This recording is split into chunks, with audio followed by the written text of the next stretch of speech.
Welcome to the place where dreams come true, where everything you want can be yours, if and only if you're willing to work for them, you're willing to hurt for them, but most of all, you're willing to be first for them.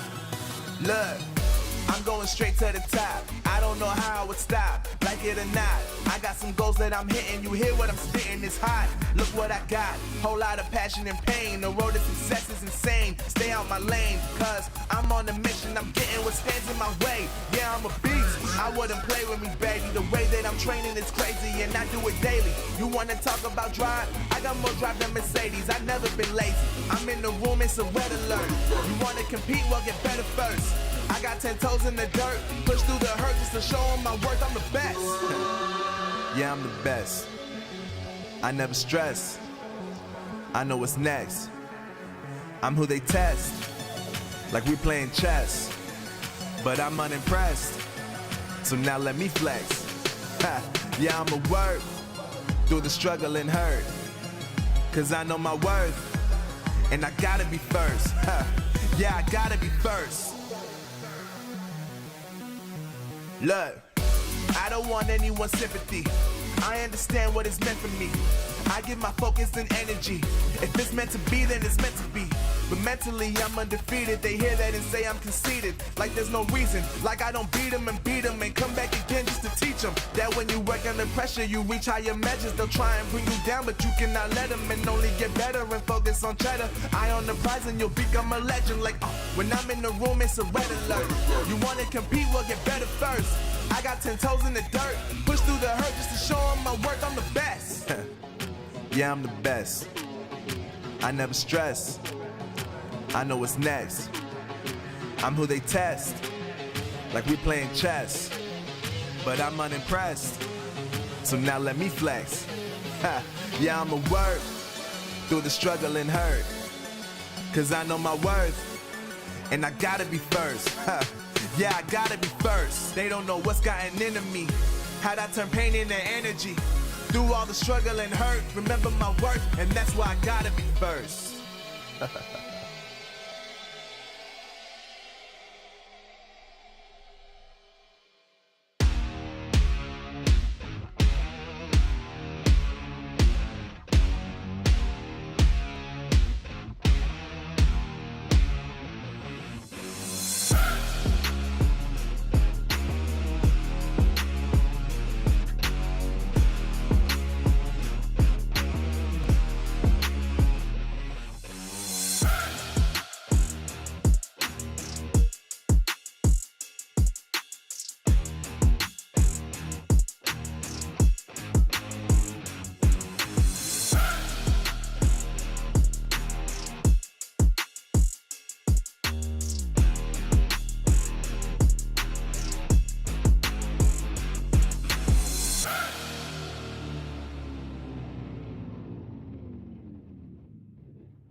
8 teams battled their way through the Open Finals to make their way here.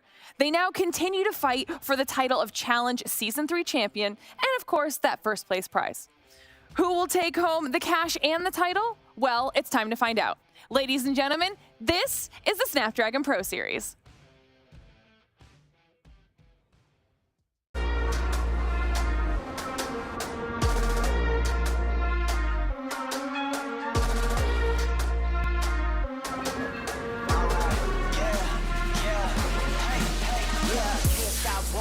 Going till a player on top, know it. Rooftop, penthouse suite. If you really want it, gotta own it. Fly through it, we was at the lowest. Blood, sweat, tears, the components. Riding all year, now's the moment. We are not friends, we are opponents. Yeah, I'm coming for mine. Yeah, I'm making a play, the game on the line. Yeah, I've been on the grind. Yeah, I jump in the spot, I made it my time. Yeah, look in the sky. Yeah, the stars align, no shade to shine. Can't stop it already. Emotional work and devotion. We put in this time. Look,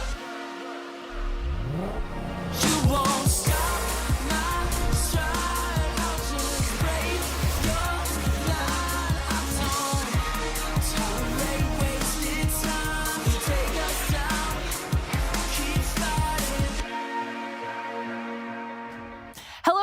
Welcome to the Snapdragon Pro Series. Today is day 1 of our coverage of the challenge season for Brawl Stars, and we are about to embark on 4 weeks of competition that will all culminate in a finals at Gamescom.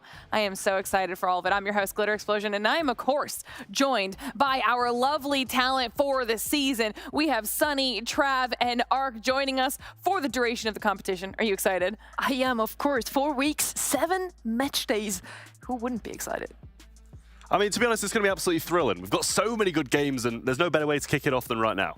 Absolutely banger matchups, no doubt about it. And what I love so much about the EU&MENA region is that it's so fierce in terms of the competition. It's going to be very close today, I feel. Yeah, I cannot wait to get into all of the action now. Obviously, it's going to be a long month, and you don't want to miss a moment of any of it, so make sure you're following us on all of our social media platforms so you can stay up to date with every single second of our Brawl Stars season. And if you're new here and you want to join the community, we've got a brand new Discord for you to do exactly that. You can head on over to discord.gg/Snapdragon Pro Series to hang out, make some new friends, talk all things Brawl Stars, and more. So make sure you guys are doing all of that. Now, when we're talking about the day, there's a lot going on. So just in case you're new here and you don't know how any of it works, let's talk about the format a little bit. And we've got a video to break the whole thing down for you, so let's check it out. Welcome to the Snapdragon Pro Series Season 3 for Brawl Stars. Let's briefly look at the format of the tournament. First up, the open qualifiers are divided into splits. Every split will feature 6 open qualifiers, which award ranking points. The better the teams perform, the more points they earn, up to 100 points for winning the entire tournament.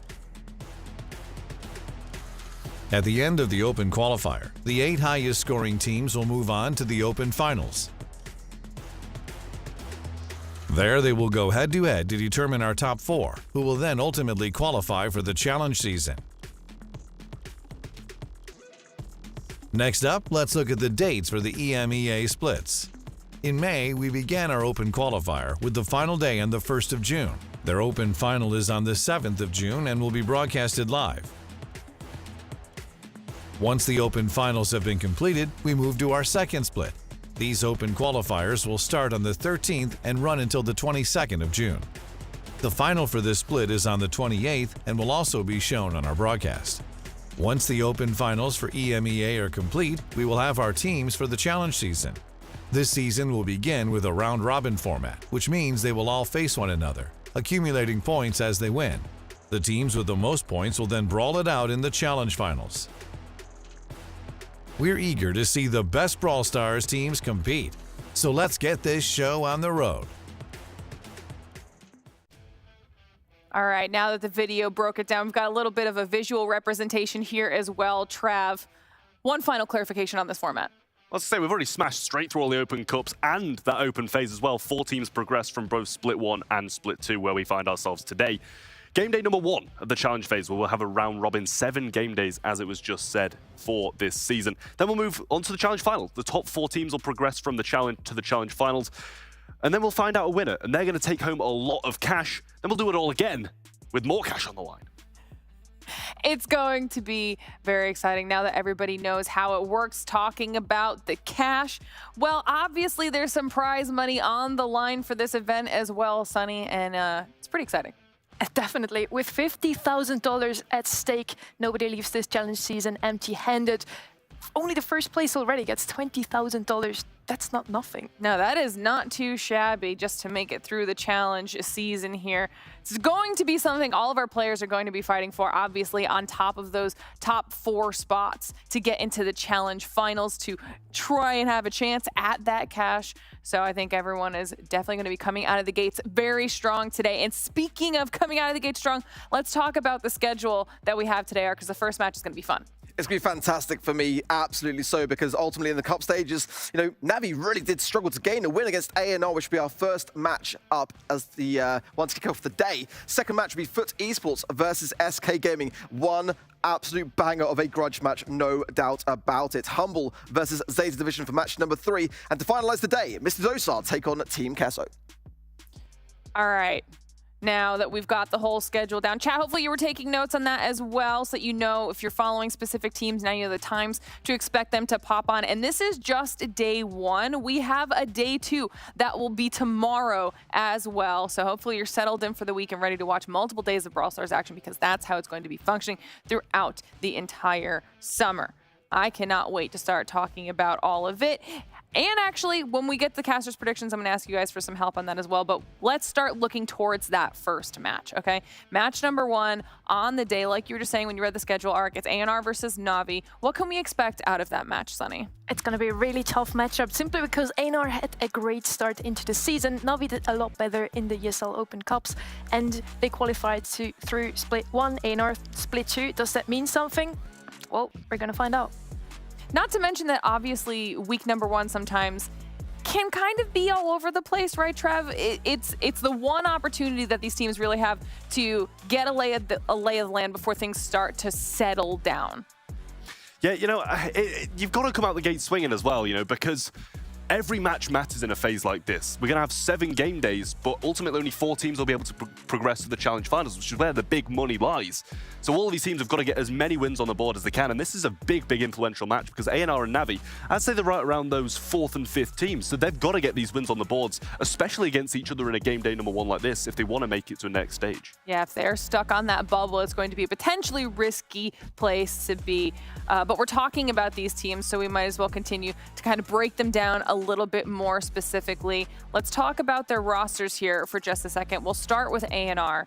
Ark, talk to me about their players. So A&R have got a fantastic roster, no doubt about it. Rummer, Mavis, Nob, and Alex. But, you know, they have dwindled a little bit as the cup stages have gone on. Obviously, they qualified through the Split 2 stages, whereas Navi went through in Split 1. A&R, you know, were the 2nd seed coming in to the Open Finals of Split number 1, and were definitely, in my opinion, one of the big, big favorites. You know, they had some fantastic results against Navi, in particular in Cups 3 and 6, with 2-0 sweeps in those cup stages of Split 1. So, realistically, here today, they stand a very good chance against this very team, but in Split 2, they struggled more, seemingly so. All right, we'll have to see what they're able to do now that they've got a little bit of time to kind of recover from that heading into the challenge season. On the flip side of that, we obviously have the Navi roster as well, Trev. So let's talk about some of those players.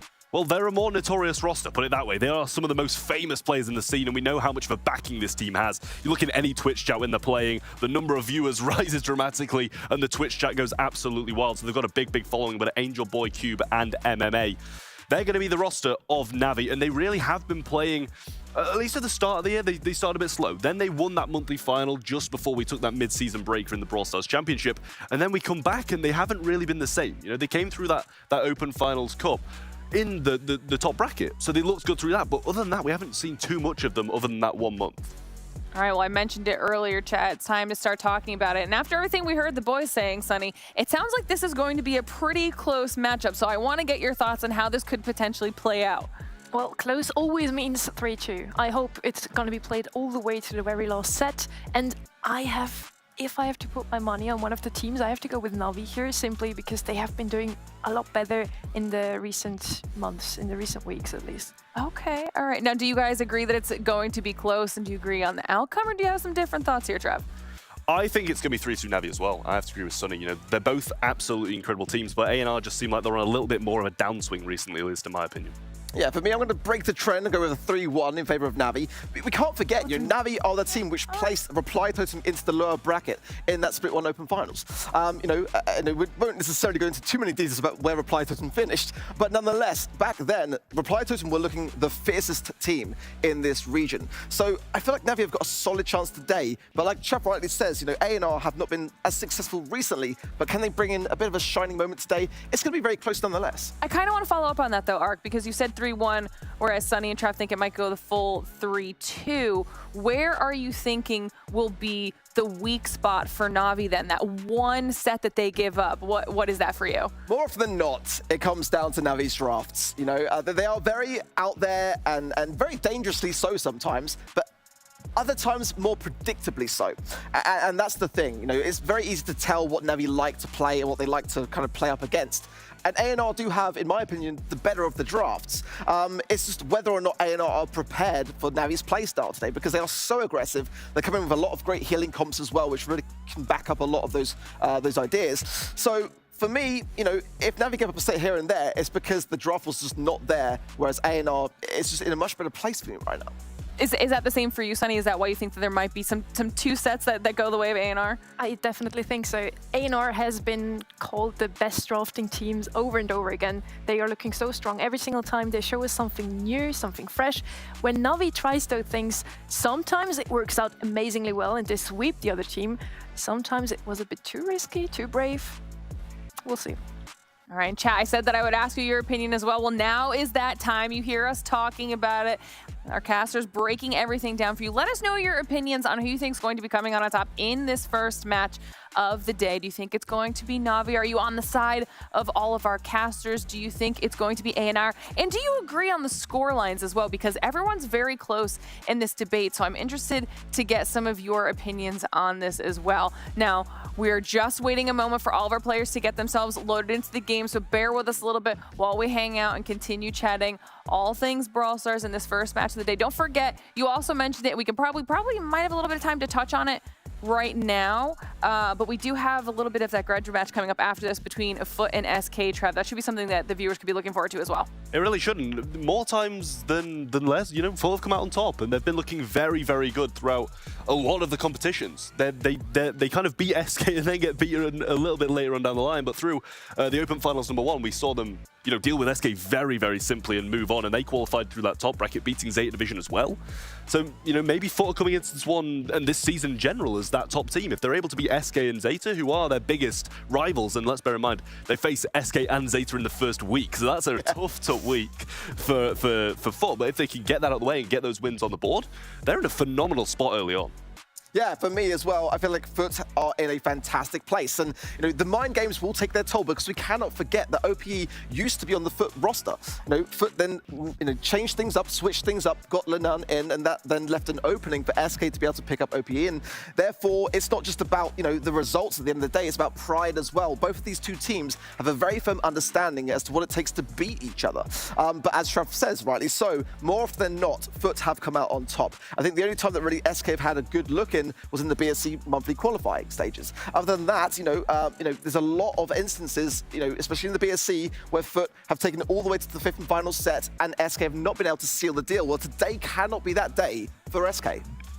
See, this is why I feel like it's going to be an intense season. Do you agree with that? I agree with all of the above. I mean, they didn't even face each other in the cups. Finally, they face each other in this open final, and yeah, Foot comes out on top. Both of those teams have 2 new players, like Lena and OP got recently added, and it's always interesting to see also how they will do against other teams that have been playing for a long time with each other, like Navi, for example. We're going to see that another week. Well, yeah, this week already is going to be a banger matchup on the first day already. This is going to be one of the closest one we see today. I'm glad that you brought that up as well, too, because do you think that there is an advantage for some of the teams that haven't had any roster changes recently to not have to worry about bringing in any new addition and dealing with chemistry? Well, there's multiple factors that go into what makes a team really good. One of the main factors for me, at least, is communication, team chemistry. How well do you know what your teammate's going to do without him actually telling you, hey, I'm going to push now? That's one factor. The other factor is just maybe those new players bring in some new ideas, which might be the key for their success in the end. In the draft, during the play, could be anything. All right, guys. Honestly, there's so much that we could probably talk about sitting here all night. We're still just waiting a couple more minutes for our players to get themselves loaded into the match. So we're going to play a little bit of a guessing game while we're waiting for the picks and bans to pop up. Who do you anticipate? We're talking because you talked about how good at drafting A&R is. So let's guess what the picks and bans might be for this first match. Who are they definitely going to ban? I don't mind answering. I think logically NR have got to get that buzz out of the way. I think that's the main thing. You know, Navi bring out a lot, and it's either, you know, the reason they win or the reason they lose. You know, a lot of the time, you know, as we said, A&R are incredible at drafting, right? And Navi are the complete opposite. They overuse that buzz, and I feel like that's their downfall a lot of the time. Yes, he's probably the best in the world at it. He's Angel Boy. Yeah, you know? He's probably the best in the world at it, but that's what I'm saying. You know, it either works out so well, or they're just overconfident in how good he is at that brawler and walk it into something that's so good against it, and that's the reason why they lose as well. So it's, you know, win or loss. Mentally. Depending on the maps as well, you know, A&R are very much about their long-ranged approach. Navi are kind of like on the other end of the spectrum in that respect. They like their tankier options. They like the kind of way of forcing through, having those heals in the backside to really kind of keep the whole team afloat. And if A&R can realistically eradicate some of those heavy hitters and just kind of isolate certain players, because, you know, Angel Boy is the real threat. He is the most aggressive player on the Navi roster. Whereas, you know, the more supportive side, like players like MMA, they could be the ones that, once you whittle them out of the mix,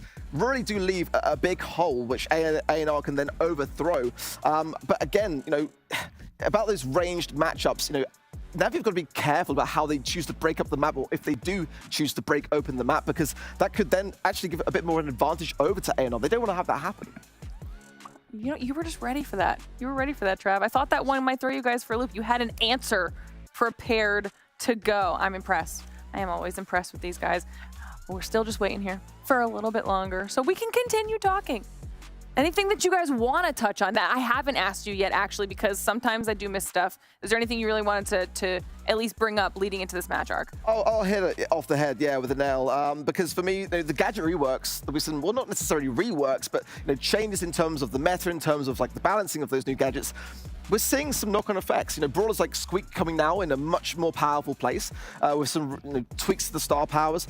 You know, that is something of a consideration here as well to be had. For the most part, the gadgets look to be relatively consistent with what we've seen previously in the meta, but as teams start to experiment more with those ideas to kind of like see whether they might be missing a trick, you know, everyone's had the same amount of time to play with the new update, so they're all in the same position, but it's those teams that really go the extra mile in their scrims to experiment more with those ideas to kind of see what works and what other teams might be missing. They are the teams that are the real threats in this competition, because ultimately, if you're not prepared for what's coming at you, then you're going to get hit pretty hard. Oh, I like that. I like that. All of our teams' abilities to adapt to anything, whether that is a patch or a new player coming into a roster, is also a sign of a really strong competitive team. That's why we're at the stage of competition that we're currently at now when it comes to the challenge season. They've already had to go through quite a bit to get here, to even compete at this level, at this stage, with how many teams have tried to be here. So we would hope that that's the type of stuff that they can be on top of, but it can catch any of these teams off guard. And if we go back to your point from before, Trev, specifically with this matchup, when it comes to teams that are those potential bubble squads, it literally can be just the smallest mistake in respect to those things that can completely change the outcome for their entire challenge season. Yeah, and that's the thing as well, you know, with how heavily the draft decides games. You know, people say it's up to 70%. You know, I like to rest a bit more about that 60% mark myself in terms of how much it's going to decide the game before you even get into it as well. And, you know, it's going to be a big factor between this game. And I'm just a little bit scared for Navi. You know, I predicted their way, but it is down to the draft. And I think they might, you know, if they've made some changes to the previous game kind of style they had and the previous drafts that they brought out, they might do a little bit better.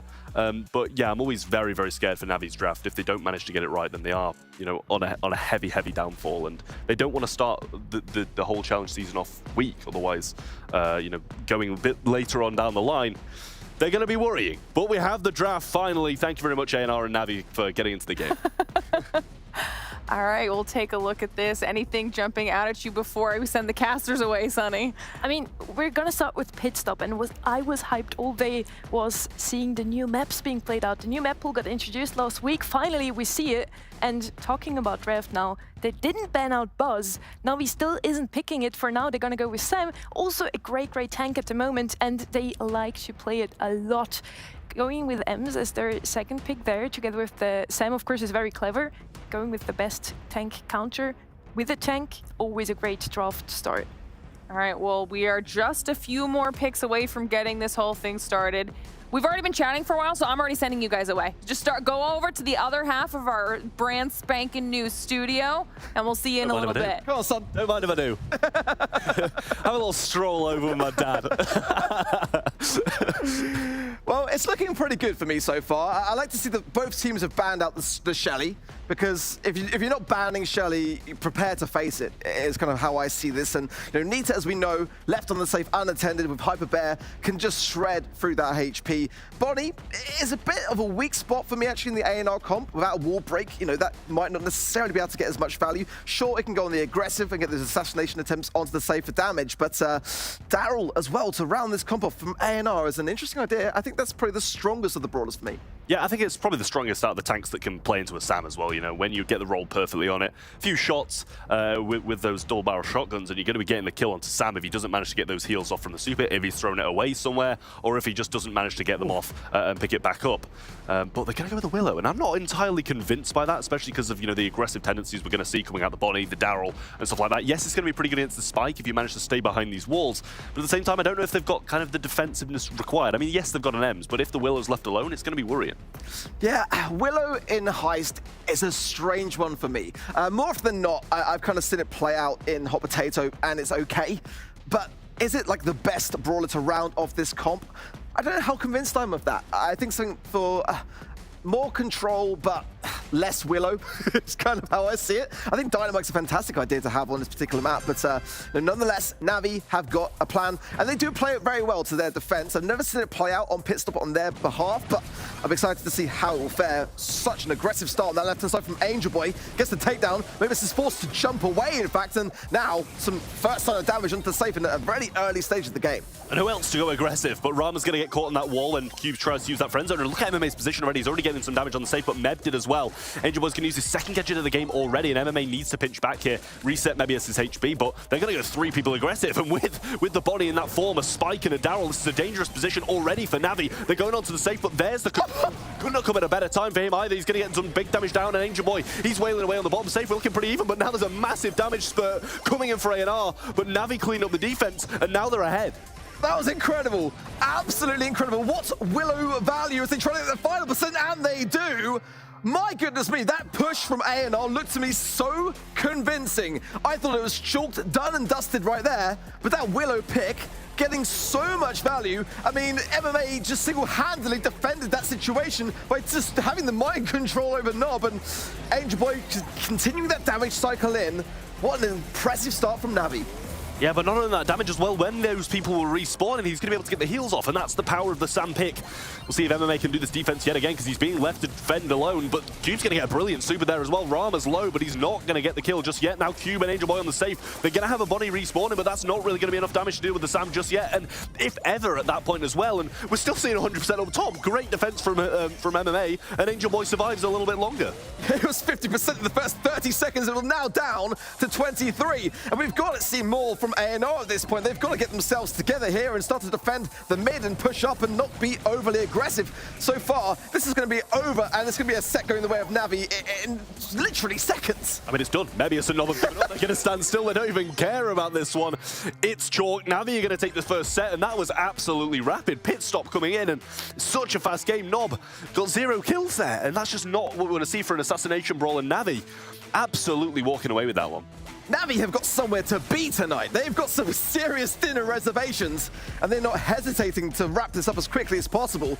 I mean, that wasn't even necessarily a kind of gap in the draft for me. Just simply some errors of judgment. They just really didn't seem themselves, and Navi just went straight for the jugular. And, it paid off as well, because these aggressive comps from Navi, we expect them. We know they're coming. A&R know they're coming as well. But they weren't ready for the aggressiveness. And I think that's something you've got to be worried about. If they're not aware of Navi's playstyle, already early on, then they're going to be worrying a little earlier on as well if they're not adapting to it. We've seen with so many teams against Navi in the past as well who just don't adapt. Looking at the stats though, 9 kills to 8, so it's pretty close in terms of that, and more damage on the opponents from A&R. Pretty even healing, as we don't expect anybody really to heal on pit stop or heist in general, especially when it's that aggressive. But the stats, kill-wise it backs up Navi, but damage, looking at A&R, they had that 10,000 damage more, which is a bit more than that 1 kill difference. The most important stat that's missing there for me was the amount of time it took to just destroy the safe. Literally seconds. You know, we need to see more of a back and forth. A&R have got to really slow down their pace moving forwards into these next sets because Navi are just coming in so aggressive. A&R just don't seem to know how to handle that aggression. And against a team like Navi, that's a huge concern. I mean, that is their bread and butter. You know, A&R have got to be able to really leave that last set in the past as well, because coming into this second set now, they've got to be feeling so incredibly shaky. You know, draft-wise, we're going to be going into Ring of Fire next for Hot Zone, and Ban's already in. Amber, Shelly, and Lou for A&R. Crow, Shelly, and Stu for Navi. This is going to be an A&R round, or this could be a sweep waiting to happen. Yeah, we're going to see the Poco being picked up early on by A&R, which I don't hate, because, you know, it's something that Navi might lean towards, but they're going to pick up the Squeak, and as you said, that star power change might, you know, it's thrown it into that meta that little bit more, and we see Navi pick it up as their first.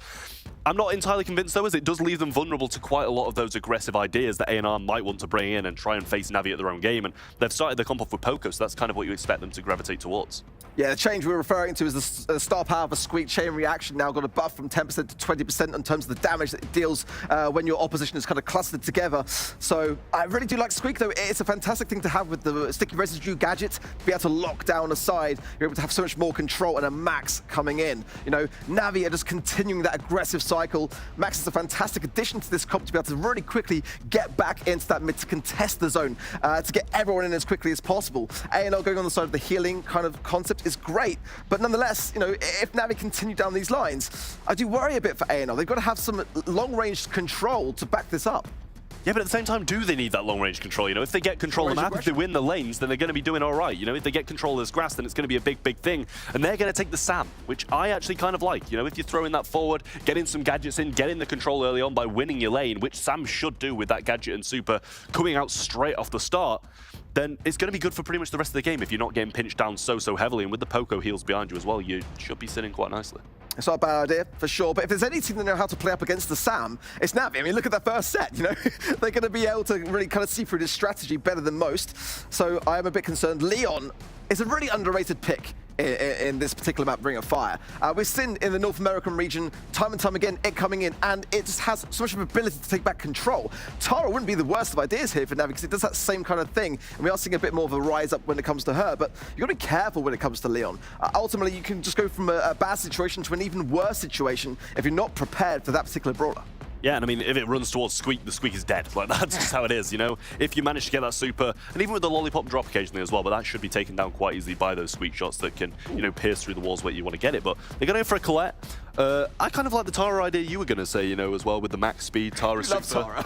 Yeah, I'm never gonna say no to a Tara, let's be honest. But Colette, I don't mind either. You know, it's going to be good against Poco, it's good against Sam. Not the best matchup if Leon does get up close, same as with Squeak, but if they can keep him at a range and, you know, stop him from getting those supers and cycling them, then I think they're going to be all right.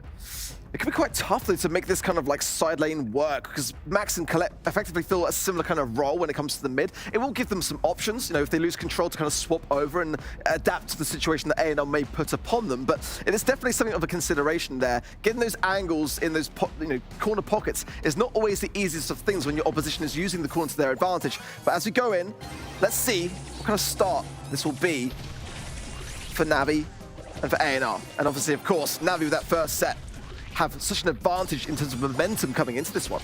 Yeah, Nob should be able to just run this side down here against MMA and pushing quite aggressively early on, but damage coming in from Q, but he did actually miss that super. Rama's going to fall low now as well, should actually die thanks to that Squeak shot as well. Maybe he's going to get hit by that or actually hits the lollipop drop, but super's going to be wasted. Not getting any charge back from that just yet. They should know he's going to go up aggressive into that bush, but by the signs of things, they don't actually see it. They're going to pinch back though and get him down, but with that, Nob's going to come aggressive now. They're wasted all their ammo.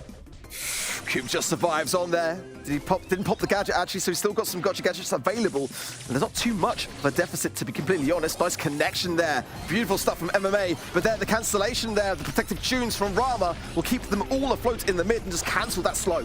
Yeah, wonderful heal coming in there from Cube as well. Maybe it's just going to pop this super on top of Cube himself, and he actually gets another kill. Can he get that Sam as well? He's popped the gotcha gadget to be able to do it, and he gets the triple. Beautiful from Cube, and that's the kind of plays we expect out of him. But can they keep the control now? Can they keep this Sam at the range? He's just going to go for the flank. They know he's pretty much going to be even by the time he gets round, but he's got a Cube matchup, and can he win that? He does with a few heals from Rama, and he's going to continue his aggression. But Rama's low and actually hit by the residue. He's going to be taken down and leave Mebius alone. This is where A&R are starting to crumble as Navi are really successful at one by one, whittling down A&R. Nob has been found there by MMA as well. He's getting some great connections on this squeak, absolutely so. And Cube coming in for the final blow as Navi approach 80%. A&R starting to catch up as they get some mid-control presence. Can now Navi hold them off and defend this? So low though, got his super, and Cube is just on a tear, but he actually gets taken down. Angel Boy left alone, but he gets the dash forward, gets the kill onto him. Can he avoid the Mebius for long enough? He doesn't have the lollipop drop to tank it. That's going to be the 2% required. That 1v1 decided the game, and it was A&R who came out on top. 7% is all that was in it. This is a much different set to what we saw previously. And now A&R are starting to realize that they have a very good chance here, but they cannot falter, especially not here, not now, because ultimately they do not want to go 2 sets down. That could be too much, but 1-1 is much more manageable if they get this next game in the bag. Double left-hand side here from A&R though, and if they get this matchup from the start, the Colette versus Sam, they should be able to win this one, as they didn't have that off the start of the previous. Residue down that left-hand, well, the left mid, I should say, and another one being thrown out there as well. Rama's got nowhere to escape, and that beautiful placed Residue there, keeping Mebius low, and now a couple of them should just pinch down Nob, as they can surely deal with Mebius up front alone. Yeah, I really want to see Navi, deplete some of this early utility early on, get that control presence that they were lacking so much. There we see down goes Cube there coming back in off the spawn, but Rama is still being aggressed so heavily in this mid. 34% to the 15% so far, A&R behind, but now they've got a lot more control presence. Cube did not really connect with as much as he'd like off the back of that super. Maybe it's with the pickup too, and now A&R take a much more confirming place in the mid. Yeah, Nob coming very aggressively as well, gets the heal from Rama also, and he gets the kill also. Now throws out this super over and over again, gets the heals up, but Colette's coming towards him now, got the gotcha gadget off as well. Angel Boy's going to pick up one up front, but maybe it's still alive. He actually wastes his super, and it's still 50-50. Close game between Navi and A&R yet again, but Nob's going to avoid that super once more and continue this aggression. Weak now though, depending upon this heals from Rama, and he will go down. He'll only be able to heal himself at the back of it. Mavis has not got super either, so he's not really a threat here in this situation. MMA will stay on him for sure, but Nob coming in is a much better one, and that is more like it from A&R, but can they survive on? Nob will surely go down here, he does, but Rama remaining there is crucial. Yeah, Rama did manage to avoid that super as well, but Meb's still surviving in this position. Got a lollipop drop in hand as well. That's going to be pretty useful. They should just wipe this one out quite quickly with a shot from MMA, but not playing down the mid, and it's even yet again. Another great super from Cube there. Gets the kill on the way back also. MMA versus Rama going to have a 1v1 super thrown on top of him. Somebody actually hits Mebius as well to scout him out there. Do get the win. Navi are evening things out in Ring of Fire, and it's 1-1. This game is so close. I mean, couldn't really get much closer. Only 6% in that one. But what a position now for Navi. If they can just get this one more game in the pocket, they will be ahead by 2 sets. Huge for them, considering that they just came short in the first game of this set. It's just the comps are so evenly matched. At the moment, for me, Nob is just getting so much value and really is the thorn in the side of Navi at the moment. They've got to stay on him, try to eradicate him and prevent Rama from getting those heals in, because that is what's giving so much objective power over to A&R. They have located him on the left-hand side. Cube goes, and that is what I'm talking about. A swift early takedown leaves Rama and Mavis in a precarious position. Yeah, and Cube's dealing with him really well. I will say, no matter how well he's been playing, Cube's been there all the time. Super's going to come out as well. Nob's going to fall yet again, and another wonderfully placed residue from MMA, stopping Rama from assisting Mebius up top here, and that should be enough to pinch him down and get the kill. But Cube didn't get much healing off the gotcha, and he is fairly low, but they've got almost a 45% lead here, and that is a beautiful start for Navi. A&R have really got to start working better as a team. They've got so much ability to heal their Nob going in, but they're just not timing their runs correctly, leaving Rama and Mavis all alone. The smoke trails will be enough to keep Navi on the back lines just a little bit here, but A&R are so behind. Only at 20% now to the 60% almost of Navi. Now, a bit of a chance for A&R to hold firm. But look at that, as quickly as I'm saying it, Navi are locating Nob on that right-hand side and just dismantling him, leaving them the chance to go back on the aggressive. Yeah, Rama got the heal there as well, meaning he's going to be able to stay up in this mid, but Rama gets hit by that super, taken down, Nob's left alone, but Cube, he needs to get one of these before he goes down, but he actually is going to fall. Angel Boy gonna try and avoid this mid a little bit. There's only 11% in it. Good trade from him, and he gets Nob as well, surely, but great heals from Rama, keeping him alive, but he hasn't got enough ammo to keep him alive for much longer. Cube's going to come forward, super onto Rama as well. They're going to bring him down, and they take the lead in percentage as well. Great value there from MMA. A final push coming from A&R, and it might be too late for it because there's no support. Nob's got no choice but to go in. Now the heals come in. This is the final standard for A&R, and it's not going to be enough. Navi will go 2 sets up. And that was the decider right there. You know, it's either bringing it back to 1-1 or giving Navi that 2-0 lead. How dominant they were in pit stop was absolutely incredible. And how close this match was is another incredible thing, because that was such a good set of Ring of Fire there. 2 very evenly matched teams playing 2 very evenly matched comps. It's a beautiful thing to see. I mean, how often do you ever get to see a set play itself out in its full form to be at that kind of even scoreline all the way through? I mean, every single game they're ending within the 90% margins. It's just beautiful, like you say, but look at the damage there on the side of Navi. You know, almost double, but you know, you've got to remember the reason why is because of how many heals and how much tankiness A&R had to their disposal. But it does say a greater story about Navi's ability to hold their own in that situation, because it's not an easy thing just to continuously whittle down. But I think that MMA on the Swing did fantastically. I think Cube on the Colette as well really did just keep things under control. Yeah, I mean, it was really a battle of who could do better, the Sam or the Colette. That's the thing. Like, Sam was getting kills on the Colette's teammates when the Colette wasn't there. Colette was dealing with Sam when she was, and it was just a question of how often she was there in comparison to the Sam getting the control. And by the looks of things, the Colette did a good enough job to fend him off for that little bit longer. But I will say, you know, as well, the whole of Navi played very, very well, and the heals coming out the poker were incredible as well. We saw, you know, more than 2 times the heals.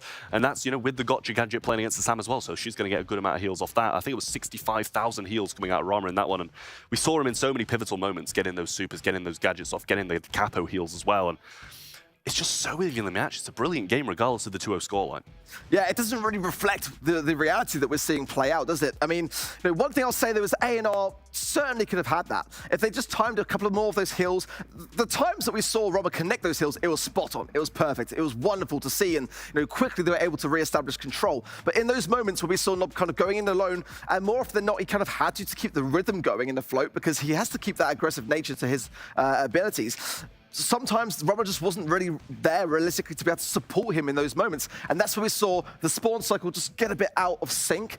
And, you know, A&R crumbled as a result of that. But now the pressure is mounting. They've got to reverse sweep this entire series to be able to stand a chance of getting the win now. Yeah, 3 in a row is what's required, and that's why I say it's make or break. I always say that when it's, you know, 1-0 and close to being that second set, because it was 1-1 in that one pivotal match can pretty much decide it, because it's going to be tough for A&R to win 3 in a row, especially with how well Navi are playing as well. But we're going on to Bell's Rock. The bans are in. We've got the Sprout, Rico, and Gene from A&R, and then Navi are going to get rid of the triple thrower. They don't want to see any of that. And honestly, it's kind of surprising, because you kind of expect Navi to want to bait them into the throwers and just run at them in a straight line. We know that Navi quite like the Willow pick. I mean, with that many throwers banned, it wouldn't be a bad idea, to be honest. But Bell going to come in for A&R, as we mentioned earlier, very much liking their long-ranged approach. And this is a map, which I was saying as well, about how Navi choose to break open the map. It may give an advantage over to A&R here. This is actually really, for me, an A&R set to win. You know, Navi are going to be able to have the Shelly. Hell up to the Shelly, mate. Yeah, I know. I mean, like we said, right, if you're not going to ban Shelly, expect to face it, and more often than not, expect to lose. Yeah, it usually does play out like that. As simplified as that is, it is literally how it goes. It's, what was it, 92% win rate or something like that over the BSC weekend in the previous month. Crazy. But we're going to see the RT coming out of A&R, and they're just going to kind of double down on this long range, not want to play against Shelly in that close proximity. But also RT can, if he really needs to, you know, drop those legs, get some pounds into the ground in those closing few seconds, but they're going to go with the Mr. P on top of that as well. I don't feel like it really compensates that much, because it doesn't bring that much damage to the table. If they can avoid feeding it, they're going to be completely fine. But then again, Bonnie's quite slow. Shelly's got quite short range, so it might be difficult for them not to feed that. Yeah, Mr. P, in terms of a meta, I don't think we're there yet. Do I mind the pick? Not necessarily. Do I love it? Not necessarily. It's just okay for me. It's not necessarily the way to round this kind of comp off. Brock going to come in from Navi. You know, it's a safe pair of hands. You know, it creates some fantastic damage, has the ability to wall break, which may open up some opportunities for Navi to slow down the pace or just kind of keep that controlling basis. I much prefer this side of things. I mean, A&R have absolutely got to be concerned about that Shelly, and how they go about that handling is going to determine how this set goes. Yeah, it really is. But I do like the Brock as that last pick. It kind of feels like our team might struggle a little bit against that. Bell should do all right, but also kind of it has that more explosive radius than Bell, so a little bit easier to connect shots at that long range that Brock has. But as much as I love Shelly, I feel like that might be the bit they struggle on here, unless they can get it into those closing seconds. And, you know, the rest of Navi are going to have to compensate so heavily because she's just not going to be able to do much until she can get that mobility used.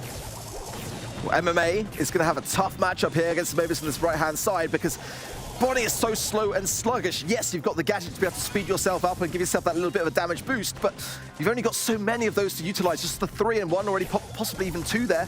Mavis having a much better time of things. In the mid now, Cube is starting to be aggressed there by Rama. And the gadget pop there as well. Cube now healing up, and Angel Boy just weaving his way forwards towards the Rama on this left.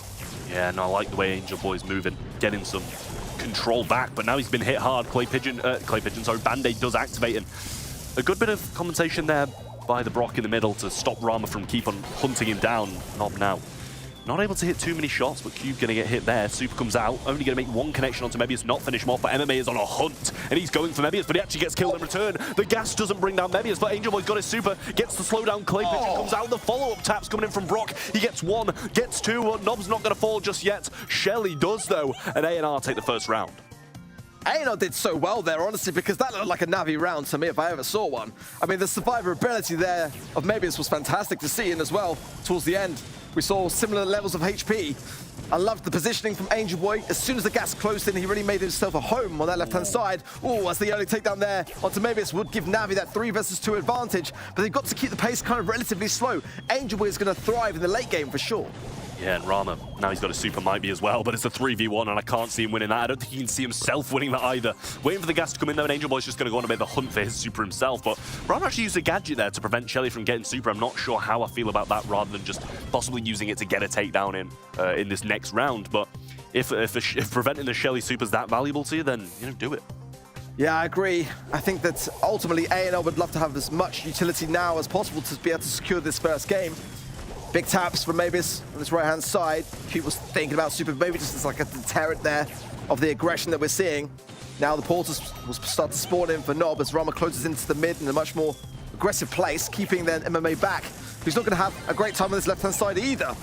But it's this clustering on the right-hand side that gets me worried, because if Mavis connects these shots and Cube and Angel were too close, they're going to get more value on the side of A&R. Yeah, but look at the supers from Navi as well. I mean, MMA's getting hit hard, and that should be another gadget coming out of Nob, but he doesn't actually choose to use it rather than pushing Angel Boy back with the gadget.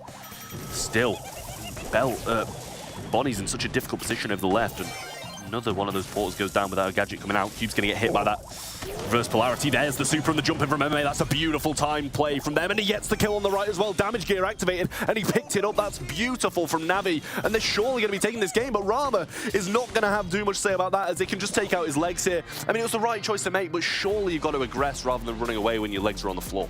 More often than not, MMA was so low, but we didn't see an aggressive push to follow from A&R. They took back the mid-control every time, but they didn't go more into the spawn side and keep MMA under pressure. Allowing him to heal there, for me, was the downfall, and now there's not any time left realistically for A&R to get much of a response in. They've got to full reverse sweep this entire series now. You know, there is no more room for error whatsoever. Navi are storming this. This could be a 3-0, and no one expected that on the casting desk. Yeah, we really didn't. We did expect a Navi win, but not this convincingly, definitely. First polarity is going to come out, and Cube avoids it nicely, but doesn't manage to avoid that follow-up shot afterwards, but does survive a little bit longer. Has this damage gear activated as well. And obviously he wants to utilize that, but doesn't want to stay low, because then he's going to be in jeopardy of being taken down by a couple of follow-up shots from Meb. It's the reverse of him trying to get the kill, but Angel Boy just avoiding, just playing this mid out slowly. And I feel like Navi only excel really when they have the super, so maybe the first round yet again will go to A&R. Not low though. He's forced back. Damage gear is ready for him, but not going to be connecting any shots. Choosing to heal there, I think, is the wise call. No super yet either as the gas starts to close in. Angel goes with a big shell shock there. Nob is down to 825. The perfect time for Evermaker to come in, but Rama then seals the deal. Cube, in the meanwhile, is left with this 1 versus Rama. And now allowing him to heal might not be the play here whatsoever. This is the best opportunity for A&R to get one on the board. Yeah, can't find the leg shot either, and almost brings him down, but Rama going to throw that Protesto pin up, thumbs down, and was pretty confident in himself with winning that one, but this is how it went in the previous as well. They won the first round. When a few supers started to get on the board, Cube took advantage of that super and got a quick kill. Cube struggling a little bit on this right-hand side. Maybe this is playing a fantastic game, I've got to say, and look at that. The Rocket Rain will come in just to keep him back to 505 HP, but Cube low himself, in the meanwhile, Angel with a lovely pick up there himself. Nob low, Rama low. This is going to be surely done and dusted here for this round. A&R get one back, but this is now a 3 versus 1. Nothing Nob can do about it. Say goodbye to the porters as well. He used that to tank, even though they were pretty inevitably losing this round. I'm not sure if that's kind of a little bit of a communication error from his teammates, not knowing that they were low. But they're also going to be feeding a bit of super as well if he doesn't run back into the zone. He's so far off, I can't see him really getting it. And Navi are trying to avoid it as well, because it's so difficult for the Shelly to do anything against the Mr. P when a porter's in a face every second. Well, Nob will now retreat into the gas there, but like you say, did feed over some utility to Navi. Cube might not be far away from another super here, and this could be the final round of this series, as Navi is just running away with it. A&R hanging on by the skin of their teeth. Great stuff so far from Navi in that previous round, but if A&R can come out like they did in the first round of both of these games, then they might be fine. Cube getting super is going to be the real turning point, though, as he does get it now. Got to be careful if you're on A&R's side, as stepping out of line once can really just cost the game. I really want to see A&R focus heavily onto MMA, because if they can get him secured early, he's not able to go on those assassination approaches. Rama low on the right-hand side as well, but as is Cube, so they can't really do much except heal up accordingly. Big taps onto Cube from Rama, and then Cube will go down. Maybe it's continuing that aggressiveness as well onto the mid, and this is a great opportunity for A&R to reset things. See if they do manage to do that, though. Super still available from Angel Boy, and obviously they're going to use all their supers in this round as well. Still 2 of them available, and one of them is a Shelly super, which is big at the moment. Band-Aid's going to be popped, and Mebius is not stopping tapping, but he's going to get the jump in here, and that's going to be a kill from MMA. Makes it a 2v2. Can he survive it out? Super comes in. Clay Pigeon follows up. Tanked by a porter, though, and Rama does stay alive. Angel Boy's looking for the kill. Does actually drop his legs there, but that's going to be a kill for the side of A&R, and this should be a win for them as well. They take a game back, but it remains match point. That is still a very daunting prospect for A&R here. But the first signs of life that we've realistically seen, the second set of Hot Zone just really did take a bit of a knock to their mental, it seems. Now, looking a bit more like their former selves. And maybe, just maybe, they've been able to establish enough from that last round and that last game to be able to get more inside the minds of Navi. I did like the way that we saw a bit more of a focusing presence onto MMA and more patience. That's what A&R have been lacking so far. Yeah, good pinching as well, though, from A&R down the bottom. Reverse polarity going to be popped and actually bounces quite a way around, but doesn't make its way onto Angel Boy. And May feeling pressure of Mebius down this lane, as he's been hitting so many shots throughout this set. See if he can continue, but Angel Boy's going to use up that Band-Aid quite quickly in this one, and a mark already available down the right side for Mebius.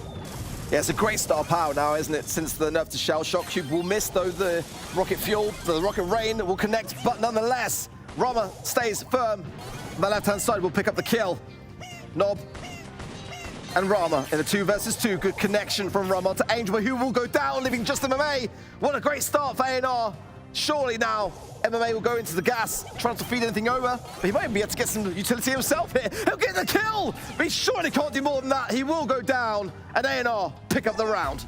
Yeah, and I felt quite confident about that one there. I do have another porter spawning down now, though, and I mean, we don't see another Brock super, which is what's been the turning point of the previous games. But with the super from Shelly, still some Clay Pigeons available as well. There's still a lot of stuff that Navi can do, but actually that Band-Aid got activated there. Super still available, does bounce back round, and the porter going to be powered up by that gadget now, but quickly taken down by Angel Boy. He just can't catch a break down this left, though. Yeah, Mebius is playing fantastically well today, getting connections more often than not. Cube low HP in the mid, and that is going to be a concern, trying to juke around these shots from to Nob. 1 will, out of the 3, land on him, as Rama just seeping forwards on that right-hand side as well. 2 great connections there onto MMA. Angel Boy still under scrutiny on the left-hand side. Cube low as well. A&R are looking better. Yeah, they really are, and only one round to bring the set back, but in comes a jump from AMA, gets rid of those porters, and actually took another placement to bring him down as well, but he's getting tapped so heavily. Angel Boy's going to bounce onto it. Clay Pigeon comes through, he gets Mebius down. Can they bring Nob down? It's going to be a 2v1. The Super, but it leaves him on 9 HP. Super over there onto Rama as well. Angel Boy wants to try this because there's no more rounds if they lose it, and I just don't think he can get it. He needs another Super, he needs something, but he gets it. Clay Pigeon's all that's left, and A&R will win this game. They'll win the set and bring it back to 2-1 against Navi. Oh, now we got a game on our hands. Great stuff there from A&R, because it's so difficult under that much pressure to be able to prevail, isn't it, realistically there. Great to see as well there, the Navi sprays on the map, but the results didn't match the confidence that we saw. And this is where we see sometimes Navi start to unravel, isn't it? You know, it looked like a sweep. It really did in the early outsets of Knockout, but that might just be enough from A&R to give them that confidence boost going into our fourth set. Yeah, and you know, it's quite a long road if you want to win 3 sets in a row, but winning 2 when they only need 1 it's not that far away. 2-1 is not a bad scoreline now for A&R considering how they started out, and winning that knockout was so influential. Because, pivotal. As you say, you know, I mean, it's got to be pivotal, right? Because they'd have been out of this game day if they had lost it, but they managed to bring it back to 2-1, and it's so big for them.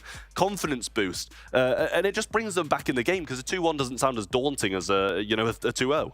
Yeah, but also the ability that A&R had to fend off against what was a round situation going the way of Navi potentially, which would have just... we wouldn't be in this set if that had happened. So, you know, it takes a great deal of calm and confidence to be able to do that. The communication was better. I still feel like maybe it's had just a fantastic game. Just really kept the pressure on time and time again. And whichever lane he was really on, was it the Shelly or MMA on the Bonnie, he was having a great time of things, and more often than not, giving his teammates that opportunity to go in to land those final moments and make it that early sort of 3 versus 2. Yeah, I mean, it did look pretty good all the way through there for A&R, but they had a few hiccups every now and again. As you say, Mebius just played it so well, and you know, I think he was the driving force. But the Mr. P spawning as many ports as he did and picking the right times to use those gadgets is obviously going to be a big thing for them as well. So, I mean, it's just an all-around very good team performance. We saw a few really good supers coming out of the Brock, and they almost got a few kills. You know, left on 9 HP there, and how much of a difference that would have made if that one rocket did more than 9 HP more damage to get the kill. It'd have been so different. What are your thoughts on the Mr. P pick? Because I still wasn't too convinced. Navi seemed to be duking it quite well. Do you think it has a place on Bell's Rock? I don't mind it. You know, we've heard a lot of pro players saying that it's becoming, you know, quite heavily in the meta now, and I wasn't sure about it, but it's going to be, you know, a lot of those portals spawning are going to be good against the Shelly, but I do think it's dependent on the matchup that it's against rather than just being a good brawler on Bell's Rock, because it struggled against the Brock when it was on its lane, but Navi didn't really have the choice to put anybody at set from the Shelly on there, and that's where they struggled. They just needed a bit of a better mid lane, and you know, we say whenever Shelly comes in, they usually win, and this was one of the times it just didn't. Yeah, mark it in the calendar. This is the one instance that Shelly doesn't prevail. I mean, going into this next map and mode, I want to see Navi go back to their roots. You know, that's where they tend to thrive. And the question for me is whether A&R have learned enough from this series to be able to predict that, preempt that, get ahead of the situation and shut it down. You know, in these long-range situations, A&R tend to be more comfortable, at least. And I feel like if it had been merely, you know, any other map and mode, it might not have been the same result going forwards. Some stats as well to compare. A&R had far more damage than Navi, you know, almost a third greater in that respect, but almost double the healing on the side of Navi, and they kind of had to, because ultimately with that Bonnie pick, it's going to be susceptible in those early moments until you gain that super, 18 of which Navi had to the 15 of A&R. But I feel for the most part, Navi looked to be more aggressive still, you know, and that is what I feel would be enough to secure this next set. But A&R now, coming with this kind of momentum, could well take this all the way. Yeah, and you got to think as well, you know, we think of Navi as the aggressive team, right? But A&R have been bringing some smoke today as well. You know, they brought the SAM. Obviously, it didn't work in the hot zone, but they've brought some aggressive ideas in. And, you know, maybe they're just trying to match Navi at their own game. And the comp they just played then wasn't so aggressive. You know, they stayed pretty passive. But, you know, you've got to pick your moments. And I think it's something that Navi aren't really picking the moments for. They played something a little bit more defensive in hot zone, but in that one, you know, they're taking a Shelly. I believe this was the first pick as well in Bell's Rock. And, you know, we say going into it, it's a great pick and it rarely loses, but there's obviously certain scenarios where it's just not going to be the best, and I think Bell's Rock may be one of those. Looking back on it, you know, before, I will hold hands up. I said, you know, maybe it will just be a win because they have Shelly. But looking back on it, maybe it's not that first bit material. Possibly not, but You know, I've seen Shelly being played on Kaboom Canyon. If you can play it there and get a win, you can literally play it anywhere. And I just think that, you know, going into this next map, I mean, it's not banned here. So in field goal, it's Brawl Ball. You kind of expect to see it somewhere. The bans being Ash, Dynamite, and Willow for A&R. For Navi, it's going to be El Primo, Bonnie, and the Barley. I do quite like a Barley ban here on field goal. I think it's quite an underrated ban for sure. But A&R showing some observation skills, banning out the Willow, which Navi love, and the first pick. I mean, we saw it coming, right? Yeah, we really did. But I will say, you know, Nita's still on the board. Nita's usually very good against Shelly. Bring that in, bring the Bruce Bear in. You know, whether you want to play Stun or, you know, Fofa, it's more of the same. They're both going to be pretty good against the Shelly. Be able to tank more or get the stun and get some shots off. But, you know, I like the Shelly as a first pick regardless. You know Nita's pretty much going to be played into you. A lot of throwers are banned out, you know, Dynamite, Willow, Barley. They're all going to be pretty good against the Shelly as well. But with them out of the way, you know, why not bring it in? And it is straight away. Need to bring it in. Sorry, Navi bring it in for Nita. And the heals could be to their disposal here as well. If they want to go with a Poco, we've seen it happen time and time again. Teams will struggle against that kind of comp. The question is, will they consider it, or will they go with something more of a ranged approach? Ems here could work out pretty well for me as well. And it's always a great thing to have to, you know, when you're on the defensive, have something of a defensive measure with the friend zone gadget as well. And we have seen a bit of a rise up in her in terms of play rates and win rates as well recently too. Squeak as well, I think it's got a great place here. Gus going to be a safer pair of hands, but you combine that shield with pretty much anyone in your squad, they're going to be able to go on the aggressive, get some great value in. It's a dangerous thing to have on your side. Yeah, it is very dangerous. I do like the Gus, and especially when you face up against Shelly, you can change some of those matchups, you know, with just your super. Throw out that shield, whether that be Kooky Popper as well, with some of those gadgets. They can change matchups so fast. Got some buzz? Maybe so, to be fair, but I don't know if you want to be running a buzz into Shelly's face. And obviously, you kind of want the matchup of Nita versus Shelly, but it's not always going to be guaranteed as well. That's the issue I kind of find with that idea. But they're going to go with the spike. Seems like they're going with something a bit more neutral, you know? Just playing a couple of decent tank counters in the lanes, trying to stop Navi from going that. And also, you know, if Spike can keep out of range of Nita, it's not going to do bad. And also, Fertilize had that recent buff as well, so you get more healing value from it, and we've seen definitely teams start to gravitate more towards that kind of star power. This third and final pick now from A&R is to come in. It's got to be a good one. They've got to preempt this idea from Navi, and you know that I just do worry a bit about the Gus combination with that shield. Crow going to come in from them. The Slowing Toxin, as we all know, does so much to be able to deflate an aggressive situation, and then have your teammates come in, pick up the slack, and really regain that mid control and go back on the aggressive. So I do quite like this from A&R. It's surprising to see Crow being picked such a late stage of the draft, but I think it's going to work out quite well for them in that mid area. And Penny going to be the final brawler to wrap up this Navi pick. I'm not sure who to side with now. The Penny was not the brawler I was expecting to see come in. Yeah, especially with Gus, you know, playing through the mid, it means we're probably going to be seeing that Penny down the lane. And I mean, it's probably going to be decent against the Spike, to be fair, like splashing through that life plan and, you know, outranging it if we see it down the lane, but also we could see Gus down the lane. I kind of think maybe we'll be seeing a set number 5 here. I do like A&R. I like their comp. They've brought a pretty good comp to the table. Shelly, Spike and Crow, it's very versatile, and, you know, they picked it well. Obviously, knowing Navi had that last pick, you had to be very versatile. Well, in we go.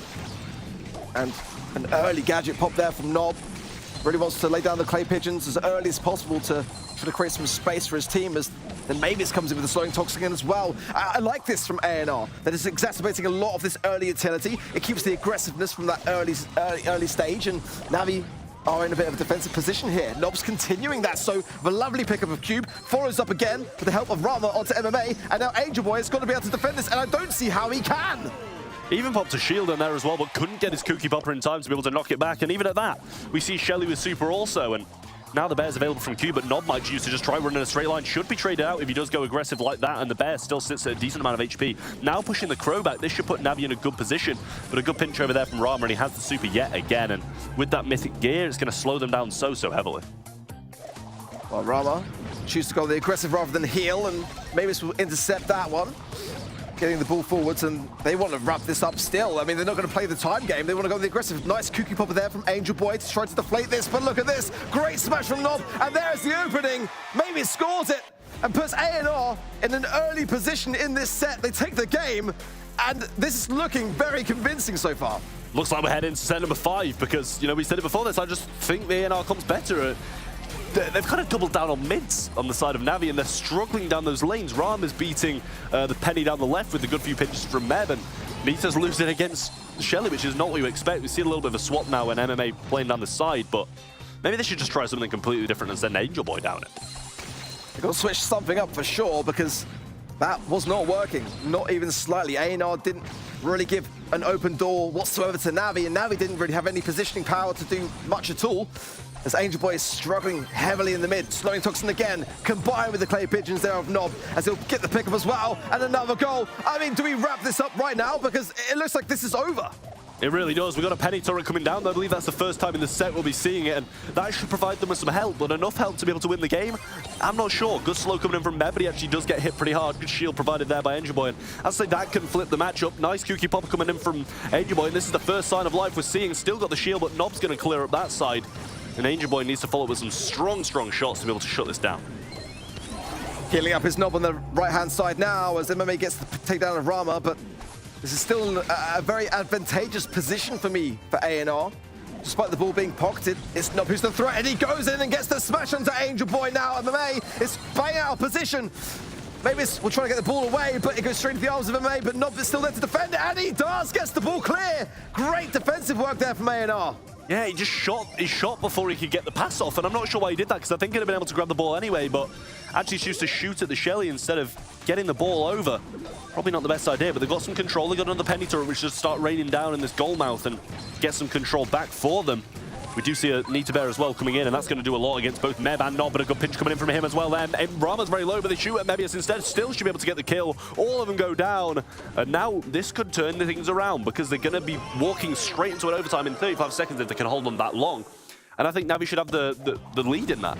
Yeah, no slowing toxin for Mebius, no clay pigeons for Nob. This is where now A&R are just going to struggle a bit in this situation, because that early game is where they want to really tie it up.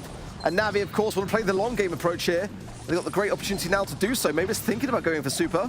Not going to do so just yet. Wants to whittle Angel Boy down just a bit more before jumping in, and maybe even get a ball pass through and potential goal-scoring position. If he can just go and creep forwards more, he might even just try to wrap this one up early, but so far Navi are holding themselves pretty well as the walls are about to go down. No curveball for Rama either, so that should allow Cube to be able to juke up and get in a good position against him. We're going to see the ball pass forward. Maybe he's close to Bear, because he's going so aggressive. Maybe he's going to jump straight past him, just get the Bear in, and that might help them out enough. Waste enough ammo for them to be able to get the goal, but nothing yet. Super still available from Angel Boy. Give it to MMA there, and he does actually get the shots through. Rama's going to have the ball on the left-hand side, but he should fall as well. And May might need to get something done. The pass to him and the shot might be able to finish this one up for a Navi, and it's open. The left is there, and he finds it. Now they go into match point. What a shot! I mean, that was beautiful. You'd expect the right-hand side being so open as the prime place to go for it, but that's exactly why the mind games made it perfect to go for the left. But to get that angle, to squeeze that in, thread the needle, that was wonderful there for me. Absolutely fantastic. I mean, a beautiful goal. What can you say?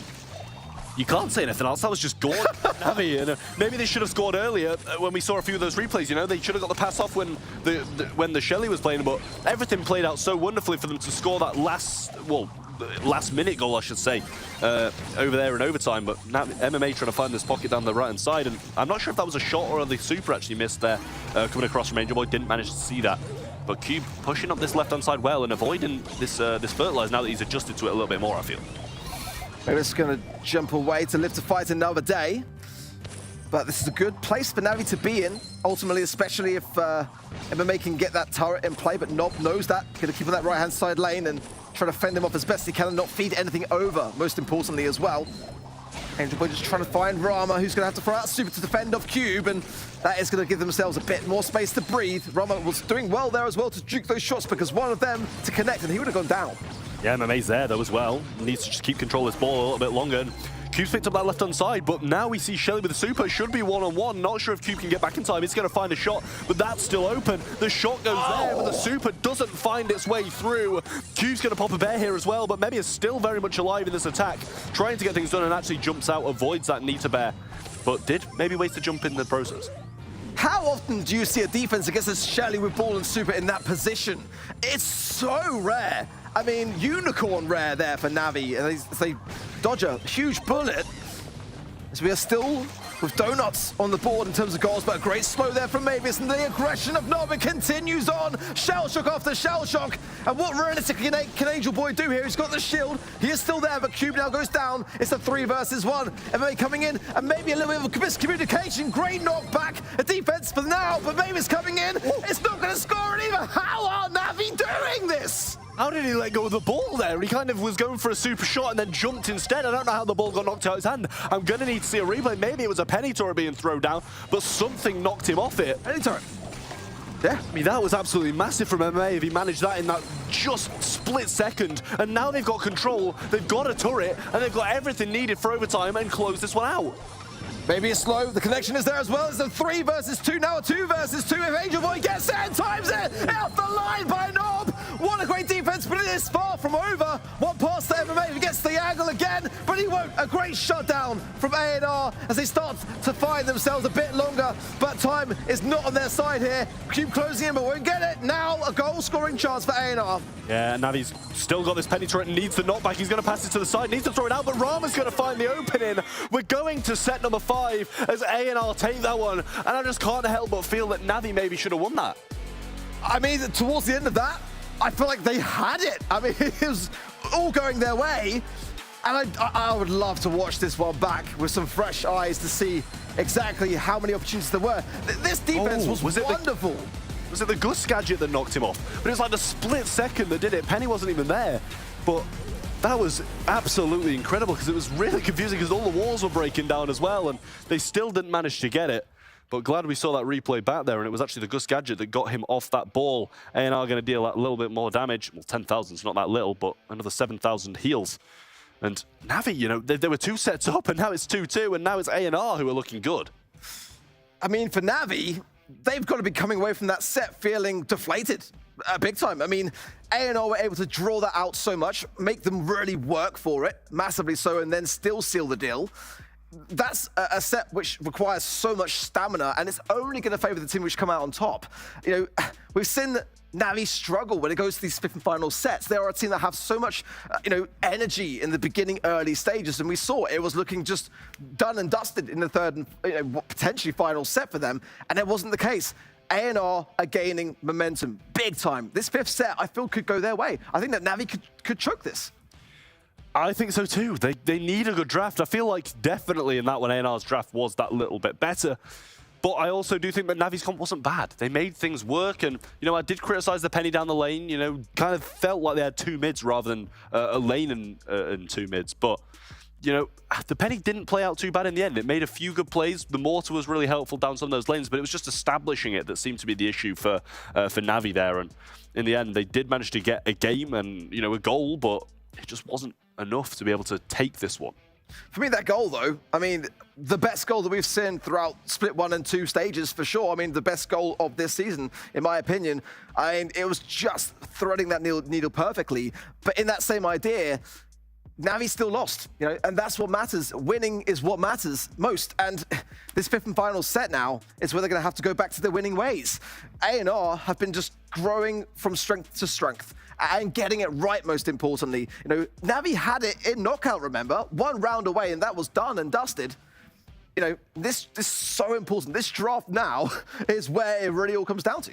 Yeah, Navi have had so many opportunities now to close as well. As you said, in knockout, it was 1 round, and that it was 1 goal. And if they don't manage to do it now, they're going to have had a great opportunity to start the Snapdragon Pro Series Challenge season off perfectly by beating a big opponent like A&R. I said, in my opinion, coming into this, these feel like that around that 4th, 5th seeds, and top 4 go to Gamescom in Cologne for the finals. So it's a big game and they need to win it. Yeah, we can see these matches really come full circle at the end of the season to be disastrous.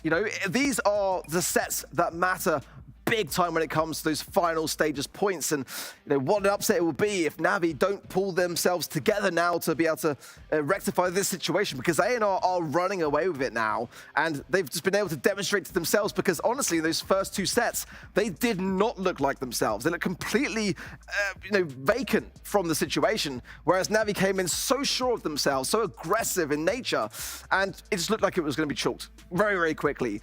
These are the moments where if A&R can look back and win this series, they're going to be feeling fantastic with the matches to follow in the season. Yeah, the thing is as well, I don't feel like Navi have kind of turned off form in the second last 2 sets. I feel like the drafts were a little bit bad. And we said, you know, there'll be games where it's decided in the draft, and I feel like maybe those last 2 were. And that's when Navi do have a downfall instead of ANR, who, you know, Rama's just so good at drafting. For last year, he was for that roster that he played in the Polish roster, and now for this one, he continues that, and his drafting is really, really good, and we saw it through these previous 2 sets where they've managed to claw it back. And I do feel like this one is really just down to who gets the draft in this. Yeah, and that's a tough thing when it comes to the 5th set, because there's more pressure. There's so much more on the line when it comes to that draft. And you know, that's where the cool-headed drafters, like you say, Rama coming in, you know, can really make their mark. And historically, Navi have struggled in these moments. You know, we saw even just over the weekend against Reply Totem going to that 5th and final set where they did not make it through to the semi-final stages, and Reply Totem did. They just tend to not always get that draft right in these 5th sets. And I want to see that turn around for them today personally, because I think that if they can do just that, they can demonstrate to themselves that they've got what it takes to keep that mental in check. Because their early game is fantastic, as we saw today, but so far, you know, ANR are just gaining so much more confidence coming in. And you know, with that in mind, I just don't see how this set doesn't go their way. Unless something goes disastrously wrong in the draft, it'll be close nonetheless. But I just feel like ANR now should seal it in this set. Yeah, I mean, I think they should. You know, they've got the momentum, they've got the drafts usually on their side. And Navi, they're at a big, big loss at the moment. You know, they're going to be feeling down, especially after that last set and the set before as well, where they could have closed it out twice across those 2 sets. They didn't manage to do it, but we're heading on to Double Swoosh, and this is a big, big fan. I'm a big, big fan of this map, I should say. Bans looking at them from ANR, we're going to see the Poco, Spike, and Tara. Sad to see that Tara go yet again, but Navi going to ban out the Mr. P, the Shelly, and the Crow. Get rid of a couple of those ideas from the past game, and then we're going to see the Surge as the first pick. Amber, you know how much I love Amber on Double Swoosh, for sure, but good to see the Shelly ban there from Navi, because one of the best brawlers now on Double Swoosh, no doubt about it. Like the Surge from ANR, but it is a risky one as well. Ultimately, if Navi can deprive those stacks from being collected on the side of ANR and keep the slow and sluggish pace of that particular brawler, it's going to take some time. Squeak is a fantastic one from Navi, but all about control, you know, and establishing it and keeping it. So I assume on that left-hand side lane is where they're probably going to be thinking regarding that one. There's still a lot of space here for some aggressive ideas too. The Surge, though, is a great deterrent of that from ANR. So I like that they've gone with that idea first in the draft, just kind of to keep Navi away from those ideas, because Sam, Ash, you know, those kinds of brawlers can really run rife on this particular map. Yeah, no, I do think so too. I like the draft so far from both of these teams. We're going to see that second pick from Navi coming in. It's going to be the Penny. You know, the Penny played pretty well in that previous one, and if they can get some grass breaks or some vision, then the turret can do quite a lot. But if you don't bring in a wall break as their last, they're going to get the mortar, and it's not going to be able to really select anything. So maybe, as you say, they might gravitate towards the Amber or something like that can be good against a few of those tanks as well, burn some of the grass down, get the mortar involved. But we are back to ANR, I believe, now with 2 picks, and then down to Navi for the final. So maybe ANR will take some stuff that's good against Amber to deter that, and then they might be left with no wall break and a bit of a useless mortar. Well, they can't really go Gene mid now, can they? Sam is going to come in. I like that, because the Penny is going to deter a lot with regards to the barrels and such. I mean, Stu wouldn't be the worst idea here for ANR, because they do like that particular brawler as a mid-controller on Double Swoosh, but they do need something along those lines. Max, more aggressive, quite like that from them, and especially with the Surge and the Sam, it's a solid comp. There's no doubt about it. You know, Navi now have got to consider, do they just match that aggression, go with the Ashe and just try to battle it out, or do they want to try to shut it down? In that respect, you know, Otis could be a good shout for them. If they want to go for it, I think they would fare well on that kind of like Sam lane matchup, have the meat to hand and just kind of eradicate what that's able to bring to the table. But so far, this is a very nice comp from ANR. And I don't know how much on the Navi side they've got to defend this at the moment. So this third and final pick has really got to be a good one. I've got to be convinced by it to stand the heat of what ANR brings to the table. It is Otis. That's probably the best situation. It's convinced you. Yeah. Well, I'm not sure it's fully convinced me. I think that, you know, it's the best they can do in the situation. Yeah, exactly. And I don't hate it. You know, I think it maybe has convinced me that they've got a chance rather than convince me that they're actually going to be able to win it. I really like what ANR have brought to the table here. I think Max just rounded off that comp pretty beautifully. You know, if Surge is stuck not going to be able to get that level 2, you get a max speed and you're going to be able to get in range of getting it. And then once you're leveled up to that, you should be able to get those stacks yourself and not really rely on the max. And you can focus a few more of those speeds over onto the Sam, which I think is probably what they're going to be going for when facing against this Otis.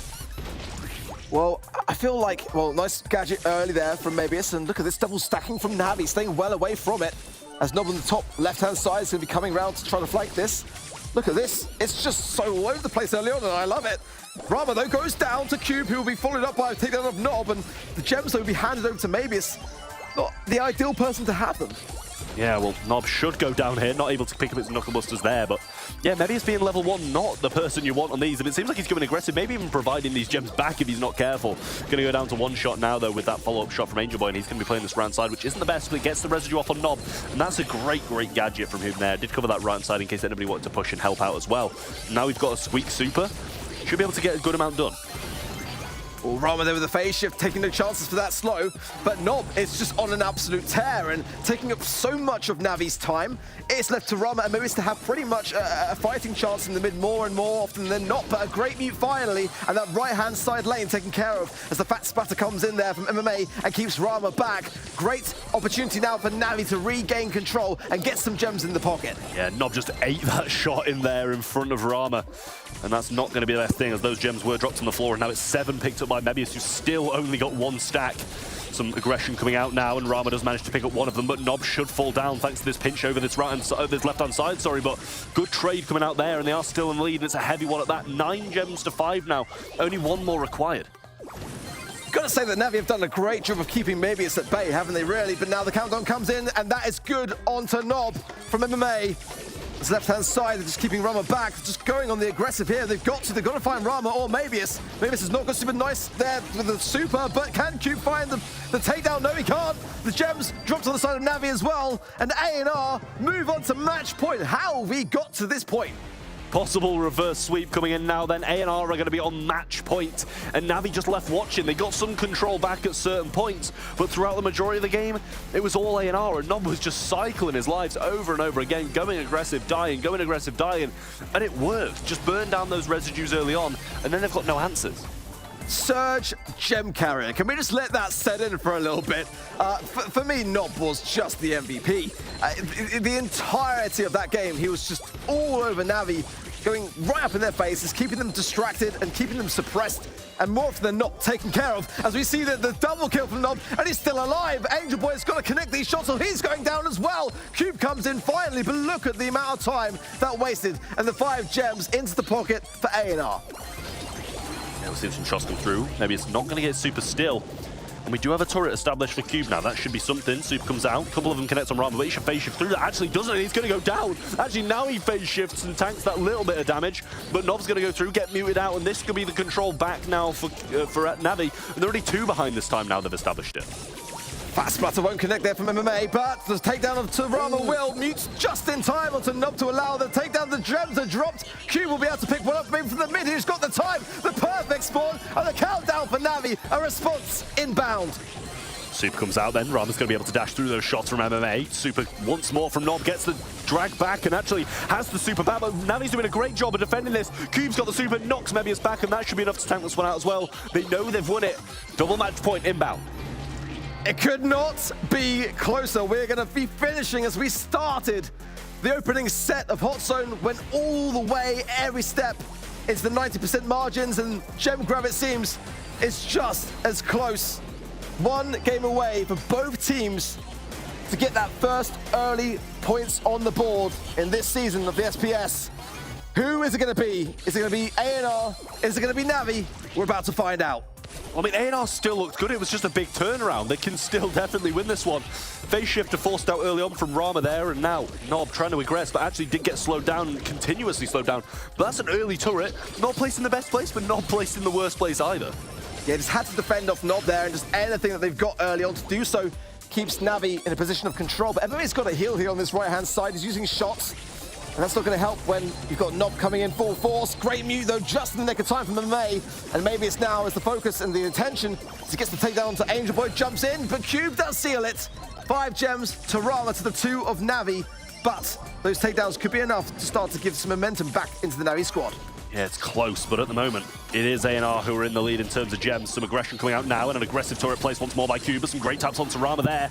Salty Barrel being forced out, and he actually does get the kill. Needs to get the mute onto him, but Nob actually survives. Still going now. He's going to get Angel Boy as well. No gems are going to escape, though, because they get the trade with the Squeak Super from beyond the grave. But 8 gems to 3 now, and it's not looking good for Navi. What a save from Angel Boy there. Cube with big shots into Mavis does keep him back, but you know, again, Nob on this left-hand side is just so dangerous. At a pinnacle moment in time now as well. But muted out, beautifully done there. Angel Boy's gonna run into Mavis on the right-hand side though. Who is gonna win that trade? He's low, MMA can't get the angle finally taken care of. 9 gems though, 1 more needed for A&R to get on countdown. Yeah, MMA almost went down there as well, but he actually does get Nob traded out yet again though, and it's just trade after trade after trade.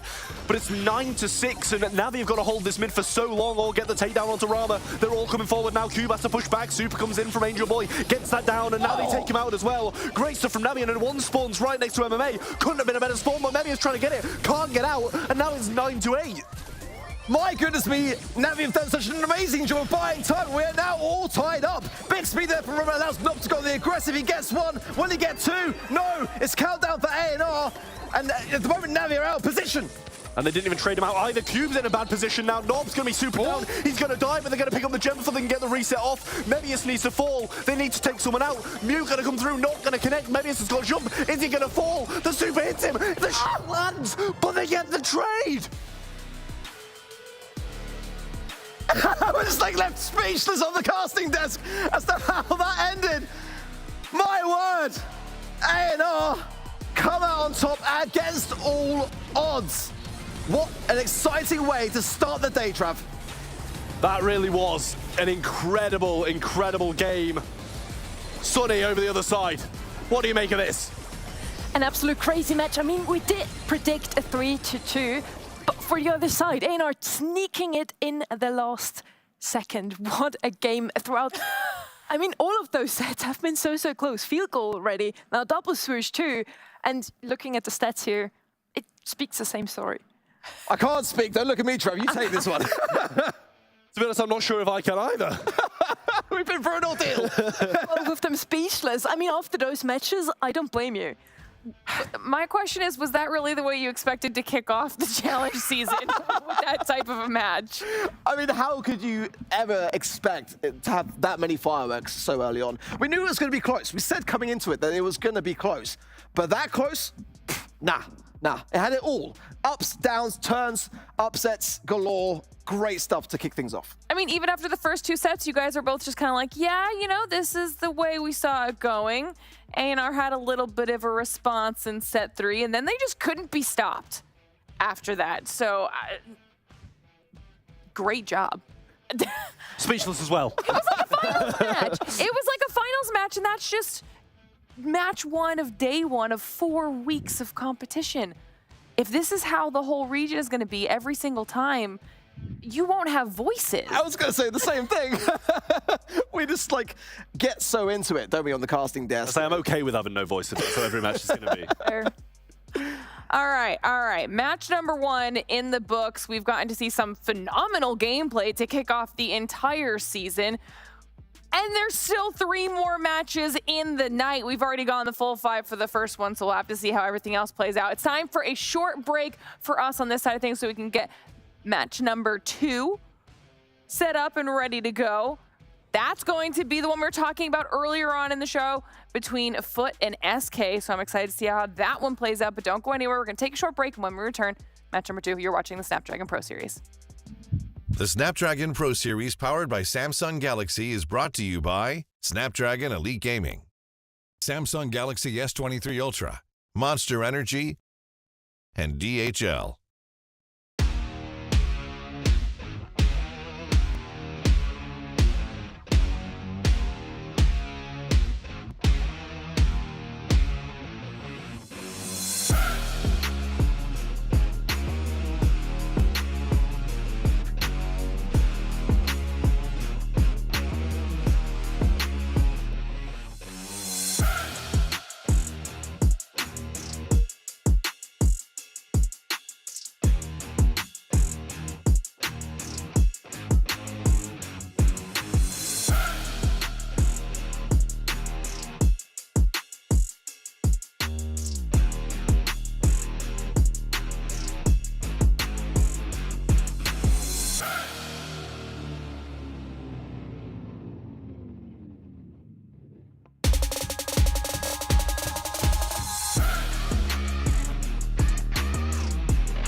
back to the Snapdragon Pro Series. We are about to get into our second matchup of the day after we just saw a phenomenal performance to kick off the entire challenge season between ANR and Na'Vi. All of our casters thought it was going to go 3-2, which it did, but you all thought it was going to go the way of Na'Vi, although you did say 3-1 as well. And it actually ended up going up the way of ANR, and it was literally almost like a finals match for the first match of the day. I just want to ask you one of your highlight moments from that before we start talking about match number 2. I mean, it's got to be that goal in Brawl Ball, right? I'm sure I'll have taken Ark's answer if you're going to be asking him a little bit of a line as well, 'cause he was getting so hyped about that. But that Brawl Ball goal was really, really nice, where they were managing to find that little pathway through. Honestly, down to the last set, 1-1 in the last set. If you somehow are just showing up in the show and you missed it, you're going to have to go back in the stream really quickly and even just watch the last set to see how it all closed out, because it was back and forth and gem grab to the very end. Quite a way to kick off the entire season so far. But like I mentioned, it's time for us to head into match number 2. We talked about it earlier when we saw the schedule. Little bit of a grudge match, rematch situation that we've got going on here between Foot and SK. So what do you think we can expect this time around? I mean, to be honest, you've got to expect an incredible game. Foot have been coming out on top of this matchup a little bit more than SK Gaming have. SK did win in the Brawl Stars Championship qualifiers, but every other time these teams have faced since those roster changes where OP moved over from Foot to SK, Foot have been winning. All right, well, now that you're mentioning the roster changes, that's something we can talk about because we have the rosters ready to go. We'll start things off by talking about Foot. Sunny, let's talk about the roster. We had Semantic and Rage playing together since the start of the season. Now EUR&MENA finally finding his place in the roster and joining Foot Esports. They've been walking through the open final, qualifying in the upper bracket, winning both against SK and Z Division. Arguably 2 of the strongest teams we have right now in this challenge season as well. I'm also loving the photo upgrade that we have for these rosters coming through with the players. Great job, guys. Look at that. Stunning. Love it. All right, and then on the flip side of that, of course, we got to talk about SK Arc. Let's talk about the roster. So this is a phenomenal roster, no doubt about it. You know, IKEOS, Yoshi, and OP now is the core. But you know, looking back to Split 1, they were the 5th seed in that stage. And you know, this is where Foot Esports really started off this grudge match that we now have upon us, because Foot Esports knocked this team out in the first stage of the upper bracket in a 3-0 sweep. And then SK coming back in Split 2 came in as the number 1 seed and were flying through the upper bracket stages with wins against FA Twins and then ANR to make their way into the challenge season. In the BSC, no, we've seen this back and forth yet again happening, and every single time, Foot Esports come out on top. I want to see SK today really stand that heat and get a win on the board. Do you think, well, like a gentle segue into predictions then, do you think that's going to happen? Do you think we're going to at least go full 5, or do you think Foot's going to come out the gate strong? Trav, we'll start with you. Hey, I'm going SK 3-1. Ooh! Don't ask me why. But Ark full well knows, you know, sometimes I just get a bit of a feeling and, you know, you've got to go with it. Trust the vibes. Exactly, live a tingle down my spine. Okay, all right, I like it. Sunny, what about you? As Trev full knows, sometimes I just have to disagree. I'm going to go 3-1 for Esports, simply because they've been looking so strong over the past few weeks that a bit more time to get used to their new teammate, I think that plays a role. Okay. Arc? Scorelines have been getting closer in favor of SK. This is the thing, if you look back in that Split 1 open final stages, we saw that 3-0 sweep. But as time has been progressing, we saw that 3-2 scoreline in the BSC. SK are getting better as they get more in grips with their new roster. OP is really starting to settle in. It feels right to me that today would be the day which we would finally see that shift over, as SK have been getting momentum. But if Esports come out on top here today, I think it's going to make an amazing statement. I'm going to say 3-2 in favor of SK. I feel like the general consensus, though, is that it's going to be super close. Again, chat, obviously, let us know your thoughts as well. Do you think it's going to be SK Gaming that takes home match number 2, or will it be Foot Esports? Our casters are now divided, and honestly, I don't even really count your predictions as that much of a loss on the first one either, because of how close that first matchup was. If that's what we get all day, then it's going to be almost impossible to call. But now Sunny is the outlier, and I like that we've got both teams picked, so we'll have to see if it's you guys in chat or which one of our casters is correct here, because we're going to be getting our picks and bans up on the screen in just a moment. Now, I know that we got to hear from Trav about what we can expect out of this match. I think, Sunny, though, what are you looking forward to most out of these two going back up against each other? Both of those teams are famous for a single pick. I'd say usually we see Chaos on either Sprout and Reiko. For Foot, it's gotta be Stu that they just pick every single map, but we do now have the draft, so let's talk about what we see on this map. Flaring Phoenix is gonna be the first one here for Knockout, with Carl bent out, Gray and Ruffs for the side of SK Gaming, Shelly, Jean and Tick for the side of Foot. They're gonna go with Barley. I do love that pick. Whenever you have a thrower on this map, you just have so much control together with the Ghost. They can also go with something aggressive as Lost. What do you think? Are they gonna go Lost, or? I mean, on Flaring Phoenix, you're going to have something for the late game, massively so, because ultimately in Knockout, that's where you can really land your mark and get that first set in the pocket. I do like the way that honestly Foot are going into this with the Gus, because we've seen what that Gus shield can bring in those later stages. The RT as well is great from SK, but the Bonnie's still available here. I think that's more of an SK kind of pick. Trav as well, before we sort of go over to the casting desk, what are your thoughts so far on this draft? As Sonny said, I really like the Barley. I think it's a very, very solid pick, but I do think RT's so versatile on a map like this. When it starts to get close towards that late game, it's going to be so valuable when you can drop those legs and do the big burst of damage. And at range, you can do a lot as well in the early game, and the gadget can secure some nice kills as well. All right, well, like you said, you're about to head on over to the caster desk. Let's get match number 2 underway. Sunny and Ark, we'll see you in a little bit. Oh, I get it too. Oh, there was a spark even. Let's go. Leading everyone over today, it's fantastic. I love it. I absolutely love it. It's a beautiful set though, isn't it? We've got to talk about just how phenomenal the studio looks today. It's just beautiful. It is. The table seems really solid as well. Like good grip to have like interesting matches. You get very into the show when we're behind this desk, so it's a good sturdy desk to have. I do like the grey band though. I've got to point out for SK, because that is a really underrated brawler for me on a game mode like Knockout. Yeah. It's become such kind of like a household name actually now, and that ability to TP in. The Carl as well being banned because it's so much of a brawler for Lena. It's kind of like a calculated pick. It's a directed one at that as well here. But for me, this first set is crucial in a match like this. You see really targeted bans here from both sides. As you mentioned, Carl for Lena, and then for the other side. We didn't have any of the tankier options open here. We have Foot with that Barley pick we mentioned, doing a great job at the left-hand side, just keeping back both sides here. Although the map is slowly getting broken up by OP on that Brock, it doesn't even matter. I love this Fang pick from Semantic. Great wall though from Chaos, and we know what he can do on that Sprout pick.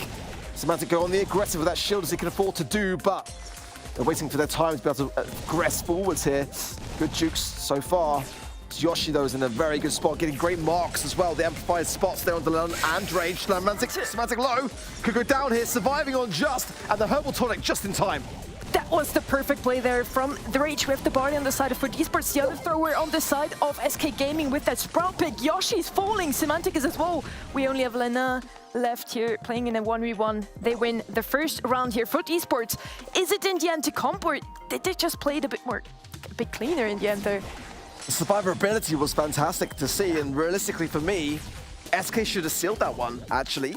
So a couple of mistakes there, but some great walls from Chaos did keep things back. Semantic now going to swap to the left-hand side and wants to be able to earn that early super to have, because you really can't do much without it when you're playing as a Fang, and Chaos for sure will be the target later on, and that's why Semantic's now swapping over to that right-hand side lane, but he's got to time his runs well, because ultimately with the gadget to hand, Chaos can cycle these walls all day long.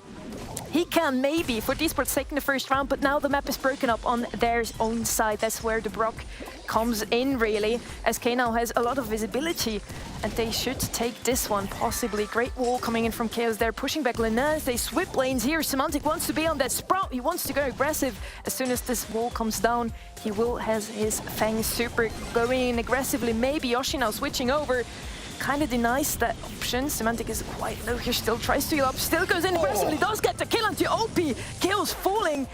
Yoshi, the only member left of SK, can't really do much here. His legs go down as well. This is gonna be 2-0 for Foot Esports in the first round.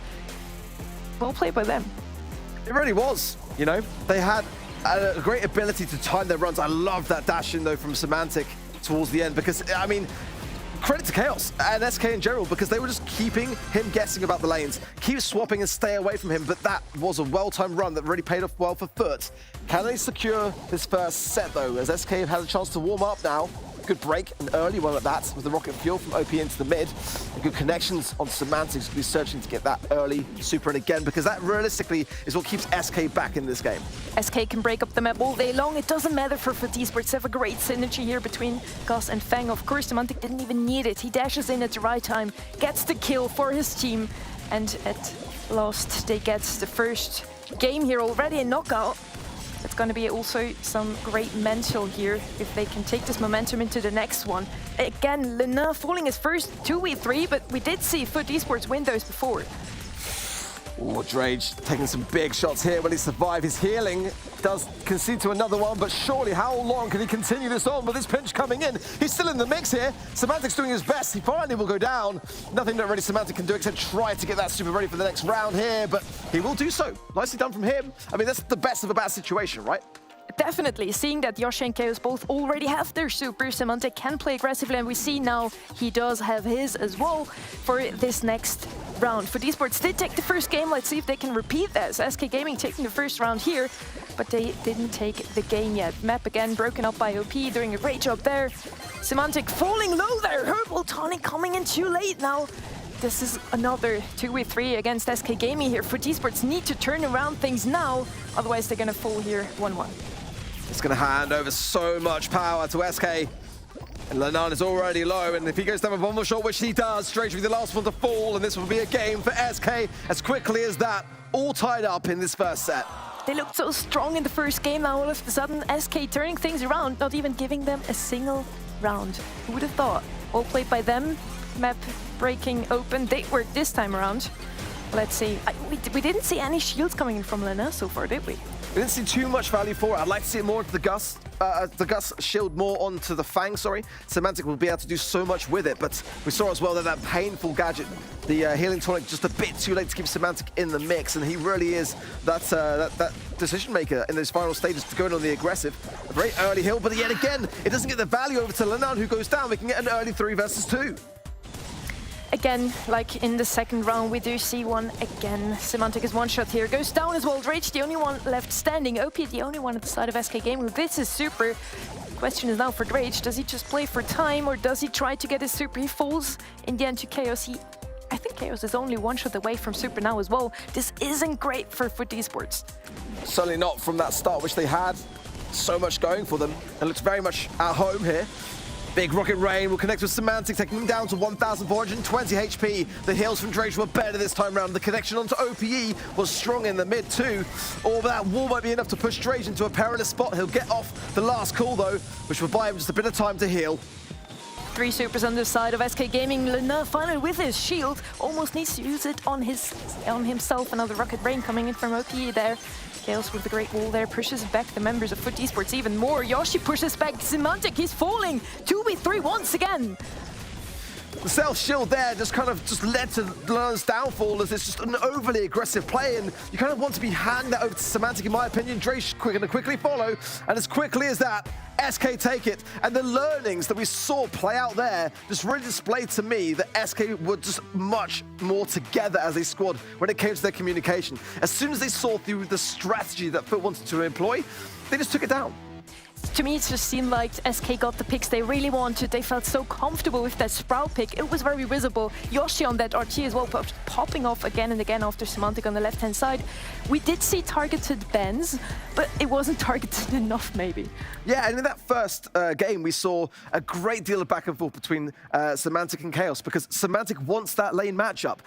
But in the later stages, in Game 2, there wasn't really much of that going on. It's kind of, FUT seemed quite submissive to the idea that, okay, well, let's just stay here. I'll take the RT. It'll be fine, right? Well, it didn't, time and time again. And some of the hills were a little bit late on the side of Drage, which would then lead to a lot of the demise of the team. And look at that, double the damage on the side of SK, and the healing far, far less. I mean, the heals were all on the side of FUT, which just goes to show how much of a one-sided matchup it became in regards to those stats. 17 supers to the 8 of FUT. Double the amount of supers. They were just cycling over and over again. I mean, I don't know how Sprout supers actually count. Every time he uses the gadget, it probably counts as well. But still, very impressive by SK Gaming. They take this first round. They take the first game.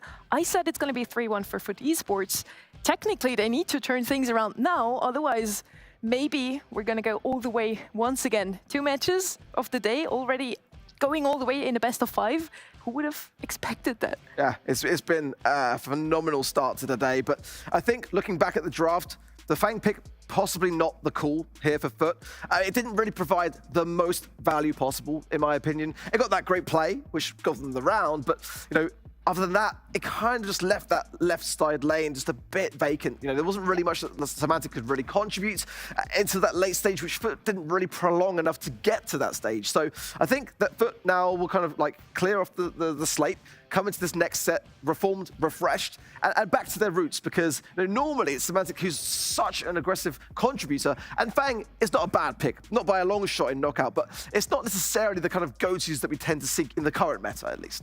And you had a great call. You were calling that they should go with the Bonnie here. I mean, they already had Gus. They just need to go with anything aggressive with a great synergy with this brawler.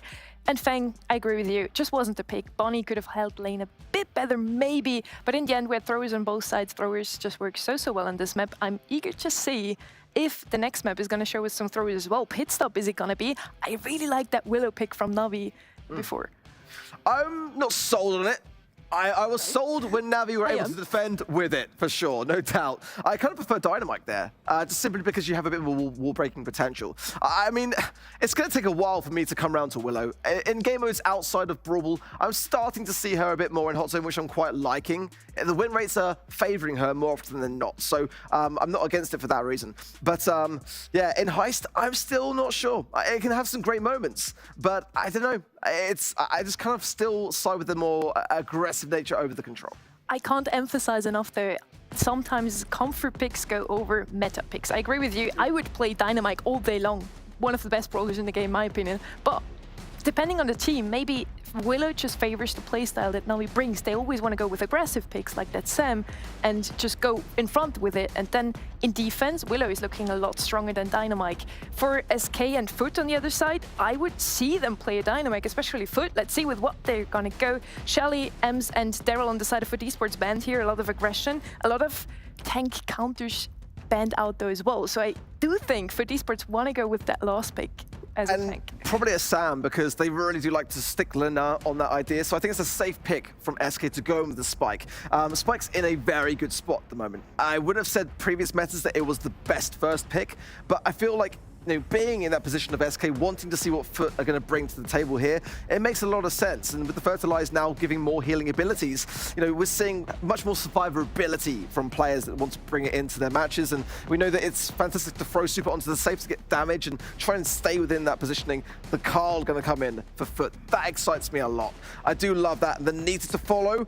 Oh, this is looking gnarly. That's so much damage output for the side of Foot Esports. Again, talking about targeted bans here, Stu and Barley banned out from the side of SK Gaming. The two maybe favorite brawlers of Foot Esports here already banned out. Still, they lead with a great draft here. I love to see that. Karl and Nita. With what can SK still go now? They have to go with something for defense. Ems is banned out, so maybe a Otis here? I don't really know.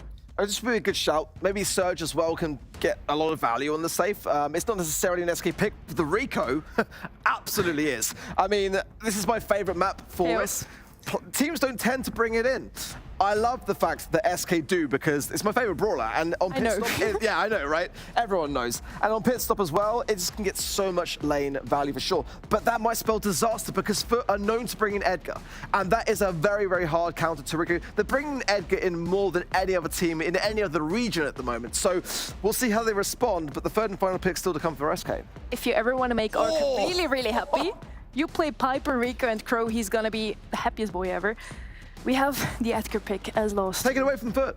It makes perfect sense. Yeah, definitely. They just stole it literally out of their hands. Semantic showing us how strong Edgar really is in that June monthly finals. Now SK just returning the favor, playing it themselves. And we do remember that monthly final went out in a 3-2 for Foot Esports. They did have the Edgar. Maybe SK is about to turn things around here. It's a very underrated pick that's now coming a bit more into the forefront of the meta. But does it really have the best countering abilities here? I'm not overly convinced. Not against Bull. Especially not against the final pick, exactly that. The flying hook from Carl can evade it. The Nita's going to be the prime target, I would imagine. But ultimately with Bear, you can throw that out, get the stun off as well, and the Edgar's not going to have a fun time. It's going to be Hyper Bear for sure on the side of Nita, and the Bull pick is a great one for me from Foot. Possibly Semantic on it, I would imagine, because ultimately he's just so good with tanks and being a nuisance, staying up the map and in position and going on the aggressive. This could be a fit round for me. It seems to me like Foot Esports had this all planned out, banning out the Daryl, best Carl counter, and also great damage dealer, and then banning 2 tank counters to finally go with Bull. They just controlled this whole draft. Well, early on, we're seeing the foot sprays and pins that are now in game. If you've not picked those up, make sure to go to the shop and do so immediately. Great pitch. OP, thank you very much. OP going in there, getting the first sign of some aggressiveness as Lenan is struggling in the mid. It's actually going to be Lenan on that ball pick. Interesting stuff. Semantic on the Nita. This is new strats coming here from Foot. Definitely, we didn't see Semantic not playing the tank in a long time. I mean, Lenan is struggling at the same time. He does get his super simply by taking damage. For sure, OP just waiting for the perfect moment to finally go in. That could be the moment now. Lenan going aggressive against Chaos, but Chaos gets the better out of that one with a great gadget there. So far, SK is leading, but it's not a big lead, 30%. One single push by Lenan, that's going to be turned around. Yeah, Foot are in trouble. They've opened that right-hand side, which is allowing Chaos to get so much more maneuverability with his shots. Lenan just trying to get close here. He'll try to preempt it, and he will get a takedown. Beautiful play from him. Just alleviating that right-hand side, almost getting the takedown on OPE, allowing Drage and Semantic to come in now and do their thing. Rage with super, looking into also going on damage now, going unsafe, maybe doing some damage there. OP gets stomped there by the bear. Great play by Semantic, using the gadget just at the right time, getting the kill onto OP. Still, it's SK's lead here. 1 minute left on the clock, and Foot Esports has still a lot of damage to go here. Semantic baited that. He just left it to one shot needed for Bear, so that, you know, OP was going to jump on him, thinking that it was going to be a safe time to do so. Love that. Great strats, but is it availing to the objective? That's my concern here so far. Yes, Foot are starting to bring things back, getting much better control and playing it smarter, but the damage needs to go down to get the lead, to get the win in this set, and so far, SK have got the time to be able to defend this. With that, definitely Semantic showed us that he also can play some Nita here. Rage now on the defense. Lenan is still trying to get a super again. His very low still decides to go in there. Surely got to get taken out by Yoshi quite soon here. Still SK Gaming in the lead, but it's slowly shrinking. Only 20% that Foot Esports still needs to catch up. Semantic with Bear, and Yoshi can absolutely shred it down, but the gadget pop is going to be doing very little in this situation, but the flying hook in, the protective pirouette is strong, but there's so much damage needed, and the Nita on the safe is just not the answer here, as SK have got 24% on the safe, but it is closing here, not enough time to do so. SK will take it. It's gotten closer and closer throughout the round, but in the end, SK take it with a great start. Sometimes you just need damage at the start and then defense at their best. SK definitely did a good job here, especially Chaos staying alive every single time Lenan decides to go onto him. On the other side, Semantic showing us some great Nita plays. We need more of those. Well, this is a pivotal moment now for Foot, because they have not really found their mojo yet. They've got to start to work a little bit better, and I don't feel like this is a great draft for them. I think SK did a wondrous job with that in regards to getting that Edgar pick, because they've read Foot Esports like a book. Chaos already onto the safe, low HP, giving the damage gear in play. OP going in now as well, and just taking it down to 70%, and possibly a base race. No, on the other side of things, still being defended. Actually, this is good from Foot. They are on the safe, they are getting damage, and they take the lead. They do, and Semantic defending very well, getting the kill onto both OP and Chaos there. Chaos now with super. OP still waiting for his. He still has some gadgets left as well. And SK seemingly push back all the way into spawn now all of a sudden. Foot Esports looking a lot stronger than in the first round. Yeah, but Lenan is struggling there as Chaos is really landing the taps. OP jumps in, gets the takedown onto Semantic. And now a chance to get a little bit of damage, but this is going to be a big 3-man push coming the way of Drage, and he's going to have to try to deflate this and defend it as best he can. Flying hook away from OPE, just in the nick of time, is a great way to start it off, but OPE did pop a gadget there as well, so going to be obtaining super very quickly. There it is, and he'll be able to evade this. At this point, 1 minute left on the clock. SK Gaming had a great lead. Now it's going to be Foot Esports turning things around here in this second game of hit stop. OP finally going in there, getting stopped once again. Semantic just reads him like a book. Great connection, great timing with the gadget there as well to get the stun off and to leave OPE susceptible to it. but this can turn very, very quickly if Foot don't get this right. Look at Chaos just punishing Lenan there, who's just surviving on, but only just that he will go down now. Semantic as well can be quick to follow, but juking these shots from the spike very well. But there's no curveball to consider there either, so it kind of is easier to do so, but nonetheless, under pressure, not an easy task. Drage goes in, gets the damage along with Semantic with damage gear as well. That's what you need, that's what you want if you're Esports, but defended. A chance, Lenan, oh my word, shut down. There's time for SK, but have they got the ability to land this when it matters? Last push for SK Gaming, 20 seconds left on the clock. Is there going to be enough time even to get there? Safe to 1% left as well. Lena is just trying to get super. It does have it. 12 seconds left on the clock. Chaos with another super onto safe. Time is running out for SK. It'll be a terrible way to go, but I don't think it's going to happen. Foot will stand firm, and that is the time to do it. This is a set which could go quickly out of control, but that is the way to start to bring back things into a more even situation. It's going to be a very tough final match here in this set, because now Foot are starting to realize that they have got an opportunity with this comp. In the early game, if SK get that control, as we saw in that previous game, they can get so much damage early on here, and Foot might be able to come back from it. It's going to come down to what I feel is going to be these early matchups here. Those are the games I live for. The closer, the better. Let's see this third and certainly final round of pit stop here. Oh, maybe they draw. I hope not. You never know, right? He jumps on safe, getting the early lead here for SK Gaming. This time around, SK again looking a lot better than Foot. Super bouncy there as well. We haven't seen that coming in for a while, and it does get a lot more value now. The takedown from Semantic onto Chaos. What a next, but look at the damage that's dealt. 9% is all that's left. Semantic's got to get this kill, and he does, but look how much SK have done. One spike super, it's all over. Both teams done so much damage to save all of the sudden, but 3% left only on Foot Esports save. That jump by OP saved him this time around from the stun from Semantic. Again, stun goes out, but doesn't hit anyone. Chaos now with the kill into Drage. Drage is falling. Lenev, the final push here has to come from Foot Esports. Otherwise, SK surely gonna get those last percentages. Super coming down from Yoshi. OP jumping on it as well. SK Gaming exceed their lead 2-0 for them. This is what I was saying, you know, if SK get that early damage in, it's going to come down to the spike super, the Edgar jump, and there's nothing that then Foot can do to defend it. And that's where Foot went wrong in that game. They just left the door wide open too quickly, too early on. They went back to their mentality in game one. Game two, they went far better at just keeping that slow pace to start things off and get themselves set up, have Semantic be able to earn that bear, to be able to defend against OPE. It just looked very much different in that third and final game, and the stats say very much that same story. Double the damage on the side of SK, more heals for Foot, but if you're not getting the objective damage, you're not getting the win. The heals play a role, but they are not the deciding factor. Damage and so many kills from this side of SK Gaming. They played it so well, and they also drafted very well. In the end, what I take from this, if I were play against SK, what I mentioned in the beginning already, ban out the Reiko, ban out the Sprout. And that's what SK did exactly. They banned out the Stu, they banned out the Barley. They know exactly what their opponents like to play, and they just get rid of it.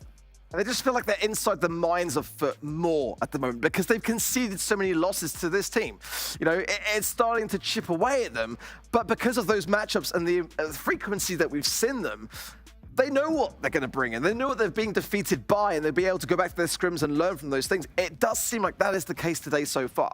You know, in terms of the bans, Foot Esports need to now realize in this set that they are a bit behind the game in that respect. SK have already brought their game forwards. We saw that progressive growth in the competition, both in the SPS, both in the BSC. They are starting to get inside their minds far better now. And I'm worried for Foot. I really am. They just look so out of sync a little bit today. You know, the ball pick there, I don't mind. I kind of prefer Primo, but it's normally Semantic on those picks. We saw Lenan picking it up there. We saw Semantic on the Fang, which was great, but it didn't really pack the punch that was needed in knockout. You know, all these things are not really lining up for me to equal to a Foot win at the moment. At the moment, yes, but we just watched a match already that got turned around very quickly by ANR. So maybe Foot Esports is going to do the same now. I feel like, yes, SK is very much in the head of Foot Esports, and they're kind of mocking them even by just copying their picks, going with Edgar here in this round, kind of showing them what you can, we can do already yesterday, you know? Yeah, and they timed it in that sequence perfect. Yeah. Because they had that final pick. They could afford to double down and take Foot by surprise. I don't think Foot were expecting them to combine that. I think that they thought they had that in a juicy place in the draft when it came around, and as soon as SK did it, I mean, it was the perfect time. I was so happy to see it because it just says so much about a squad that have been failing against this team, and they're starting to learn from those mistakes along the way. But do Foot have what it takes now to just clean their mindset? Because they are behind, and they're not normally behind against this team. They're normally pretty much in control more or less, or they start to catch up at this stage. Going into Crystal Arcade though, they cannot falter. Banning the Squeak, the Crow, and the Shelly is good. I like that straight away from Foot. The Ruffs, the Ashe, and the Shelly banned out by SK. The first pick is Gus. Especially considered this time around, Squeak is one of the favorite brawlers of SK. Banning him makes a lot of sense for me. Shelly banned on both sides. It's just a very good brawler in the meta at the moment, so definitely makes sense here. Gus is going to be the first pick for SK. How do you like that one? Do you feel like Gus is the best mid that you can pick up here? I think it's a really solid pick. Yeah, especially because you can just have so much versatility to hand over that shield to aggressive brawlers. But there's one to speak about as well on the side of Foot. Max going to be coming in for them. And, I do feel like that has got such a presence when it comes to control and aggression. You've got to have some of that in Gem Grab. It can be the decision maker, the turning point, which Foot desperately need. I mean, coming in here, they could go with Nita. They've been quite open to doing so in the past on those lane sides, but in the draft stages, it does leave things open a bit for SK to respond with some wall-breaking options. So Spike is a safer pair of hands. I really like that. It kind of prepares themselves for what's going to come next. I usually just don't like picking up the gem carry at the start because it can get countered easily, like Max and Jean do well against the Gus. But I feel like SK had a game plan here. Going with the Gus as first pick is calling for a tank now, maybe as last, or yeah, second to last pick. Spike kind of contradicts this from Foot. They probably had the same thought as me just now. Let's see with what SK Gaming will go. I do think Sam is going to be a great pick here again. Yeah. Yep. And I think that it's an interesting pick for that reason, to deter the Sam, but also because I think Foot wants Stu here. And if they pick the Spike, which is the hardest counter, SK would be seeing that. They want that's their final pick, in my opinion, and really just pop off. So I think SK would be careful around that kind of idea. Carl going to come in. Great. I like that. It's always going to work out well in Gem Grab. But, they've got to preempt this idea from Foot, as I think that might be what they're thinking with this this Spike pick in second in this draft. And again, if I would cover the logo right here, I would think that's a Foot draft right there. Yeah. Gus and Carl, great synergy once again. And there's also the Sam we were talking about. SK really on point today with their draft.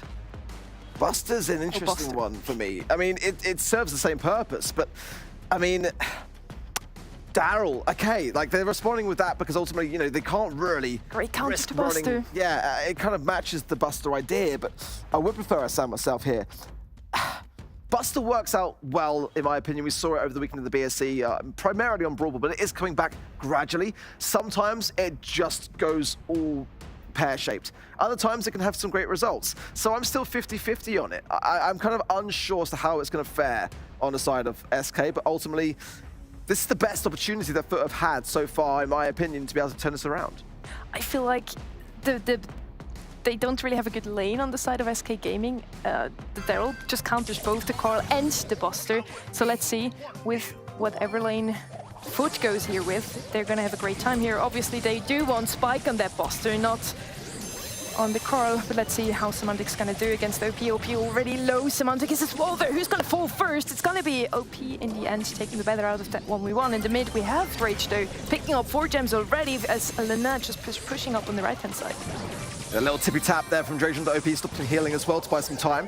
Protective pirouette now to Semantic. Oh, but the popping pincushion as well. Just goes to show how strong that gadget still is on the side of the Spike, but nonetheless, the gems will remain and go into the pocket of Drage there. I want to see EUR&MENA really be able to win this right-hand side more convincingly so there, as the Tar Barrel as well will have that slow effect. Semantic can heal himself out with Fertilizer as well, and that's a great way to win that lane. Fertilizer, of course, got buffed recently as well. Semantic showing us how strong it really is. OP still gonna get his lane. We always see SK winning the left-hand side for now. Foot Esports did win the right-hand side for quite a bit, quite the start here. Now all of a sudden SK Gaming with the full mid control here. Yoshi just happily picking up those gems now, slowly but steadily catching up to Foot Esports lead here.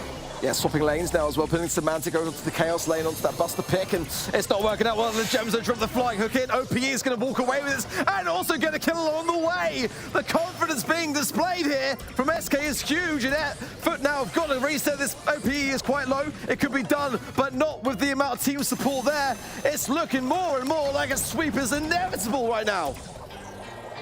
You were talking about it. Foot Esports have never been in this position where they're not in the lead against SK Gaming. And you can see, really, that their mental is crippling. Yeah, they're crumbling down. It's just not looking together whatsoever.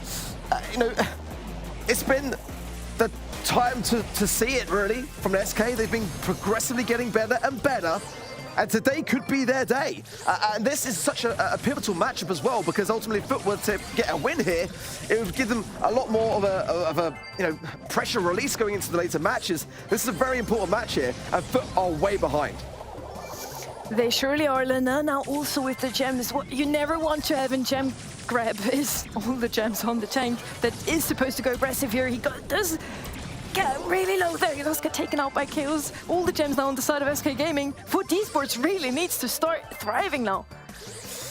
Yeah, they've got to make use of this time. As the speed comes in from Drage onto Lenan. The OP, yeah, caught off guard. The drag in there from Chaos was good onto Lenan. There's nice thinking, but it only really served to put SK in a more compromised position as Drage gets some nice taps there onto Chaos. Keeps him back, and the gems being split is great news here for Foot. Taking it slow here, Lenan now going in with a beautiful roll. He continues on, but in the meanwhile, OPE is going in on Drage. Great defensive work though, and Foot remain firm in the mid. Definitely was the right play there from OP, just going aggressive to not make all of his teammates fall even more into spawn. Still, they're trapped, kinda. Chaos now finally pushing up a tiny bit, but now all of a sudden SK Gaming, the ones with the gems on the tank. Lenan pushing in again, giving Drage those gems. OP, the last man standing here for SK. Can he get the takedown onto Drage? He is low, but he doesn't get it. Wow. Honestly, wow from Drage there to be able to come out on top of the phase shift was perfectly timed. The speed as well just got everyone away, and then now leaving Lenan and Samantha to go on the aggressive to keep things afloat. That is the perfect moment for Foot to realize that they can bring this set back. They've got the comp to do it, and they've got the team synergy to be able to pull it off. Second time in a row that we see Lenan on the tanks, and it does work out so well every single time. Lenan giving his teammates an opening to get in and get the takedown onto the gem carrier of SK Gaming, sweeping away their gems. Well played by them, maybe. They just needed the first two sets to wake up. Maybe they're about to change things around now. Looking back, it was a great slow there from Semantic also, just to really ensure that the gems were safe. And already that left-hand side lane cleared up immediately with consecutive taps into Chaos. The Super now is going to then slow that advance to the left too, as Yoshi is low, shield handed over to OP, who will now be in a very good spot on this right-hand side lane. Lenan has got to consider it now as he makes his approach. Drage mid here gets approached by OP, does use his super, but doesn't get the takedown here. Does his falls low, gets taken out as well. Chaos is so as well. Yoshi, the only man standing for SK Gaming, and Foot Esports taking those gems in mid now. Drage with a great lead here and a great position. Mid control is everything in Crystal Arcade.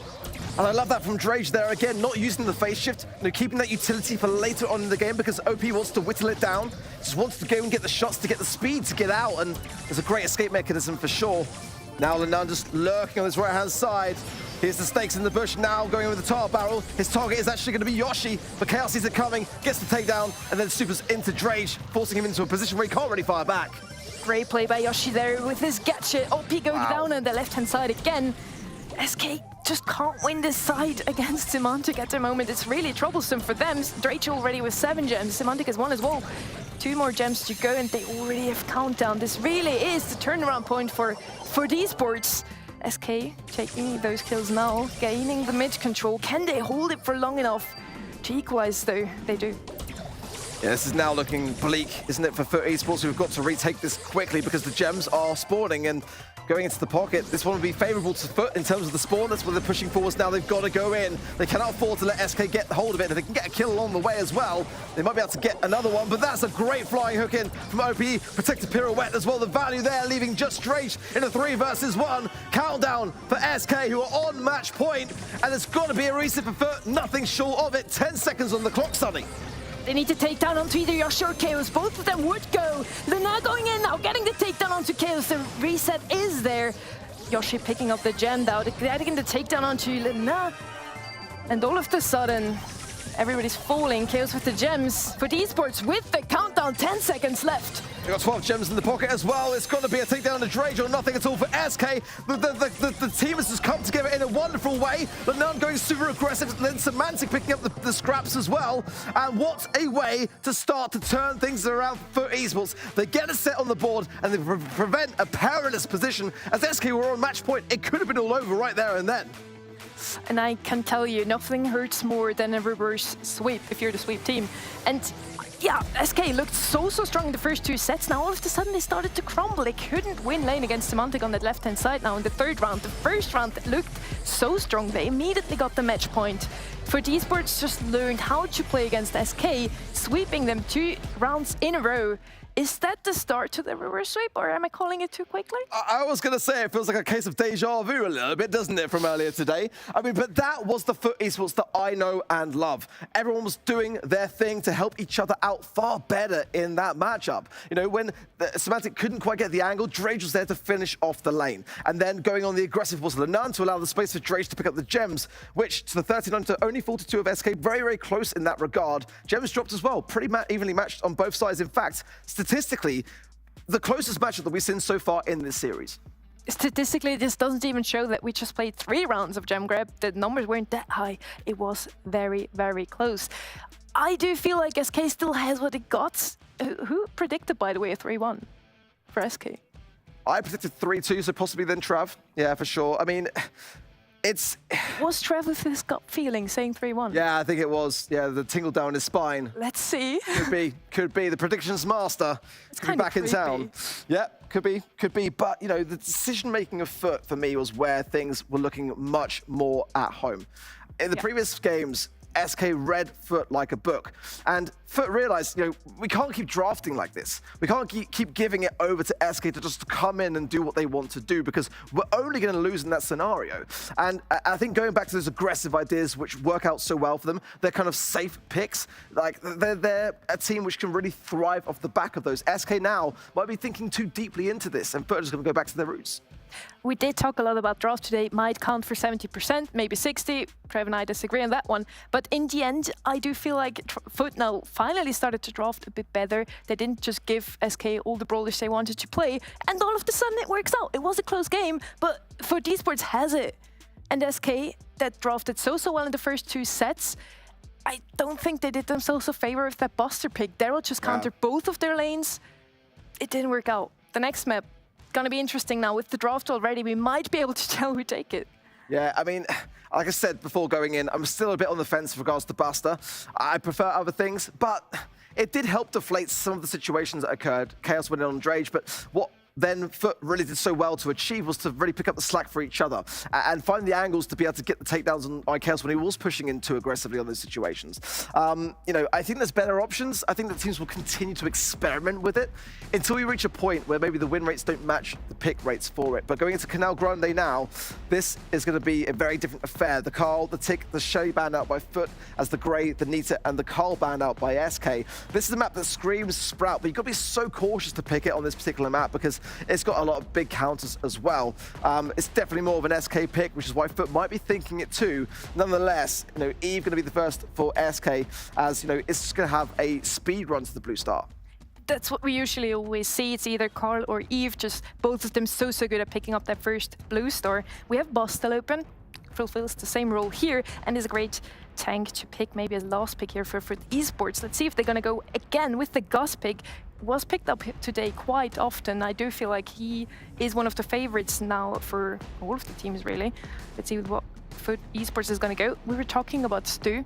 Doesn't really work on this map, but so far I'm quite surprised to not see FUT esports picking up. Barley, on the other hand, again, one of their favorite brawlers. Definitely a good pick here. And the Ashe to follow as well. You know, I get a lot of flashbacks on this particular map when we saw in the BSC Zeta Division in the first grand finals going in this particular map with, I think it was a Spike, a Barley, and also a Buster. You know, Buster's been nerfed a lot since then, but it does have a place here to really get that, you know, spawn trap potential. In SK are thinking it that we've already seen is a brawler which they've been experimenting with. But I prefer the Ashe all day long. The robotic rats can really just seek and destroy within the pushing areas. Now that Janet has kind of stepped away a bit from the meta as a result of the nerf to the drop the base gadgets, things like Ashe can really do a great job in displaying your opposition in the bush. But as can Jean with the vision gear, I think it's a really, really solid pick here for SK. It does require something more to combine with it to really ensure the swift takedowns, but it's not a bad shout. I don't really like the Jean into the Ashe. You have your super that is so good against Jean. The vision, yes, but with the unbreakable walls now, also the Barley's going to have a great time against the Jean. Jean doesn't have the damage output you need against the Ashe. I was quite surprised by Foot as well, picking the Ashe's second pick already.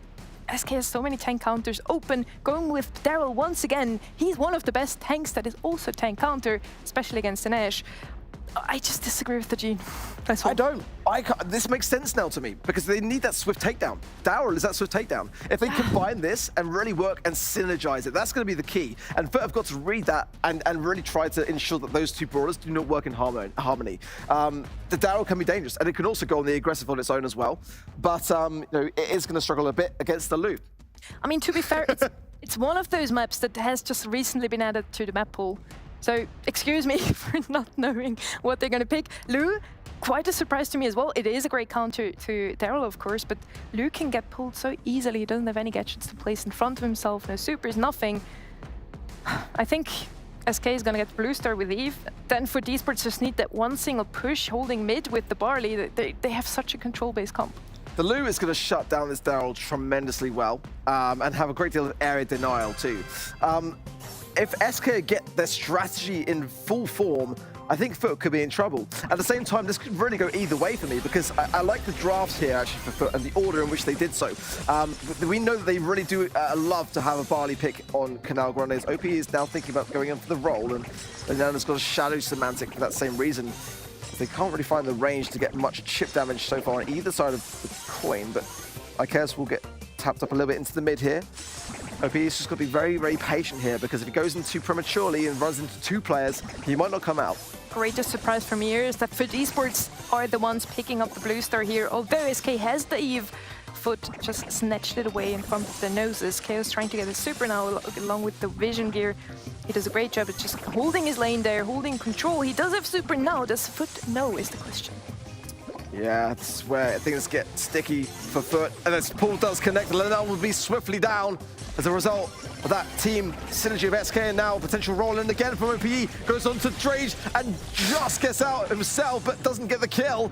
Nonetheless, now with the 4 stars in a great spot, 3-star lead now for SK and that Blue Star, and Foot have got to go on the aggressive. 45 seconds to do so, and they've got to secure some kills along the way as well. They have got the Barley. That will be a saving grace. The last call can really force the hand as to where SK can go, but a great start for SK, no doubt about it. Yoshi with the super now, and for Esports slowly pushing back SK into their own spawn. 30 seconds left on the clock. They do need OP. With that single takedown, they would take over the lead here. 20 seconds now. Foot needs to push up. Semantic can't really, as Chaos has his super once again. Rage needs his super to push against this Jean. OP already going in position here. Pull is missed. 10 seconds. This could be something. 6-1 now. Lena, the only man standing for Foot Esports. This is over.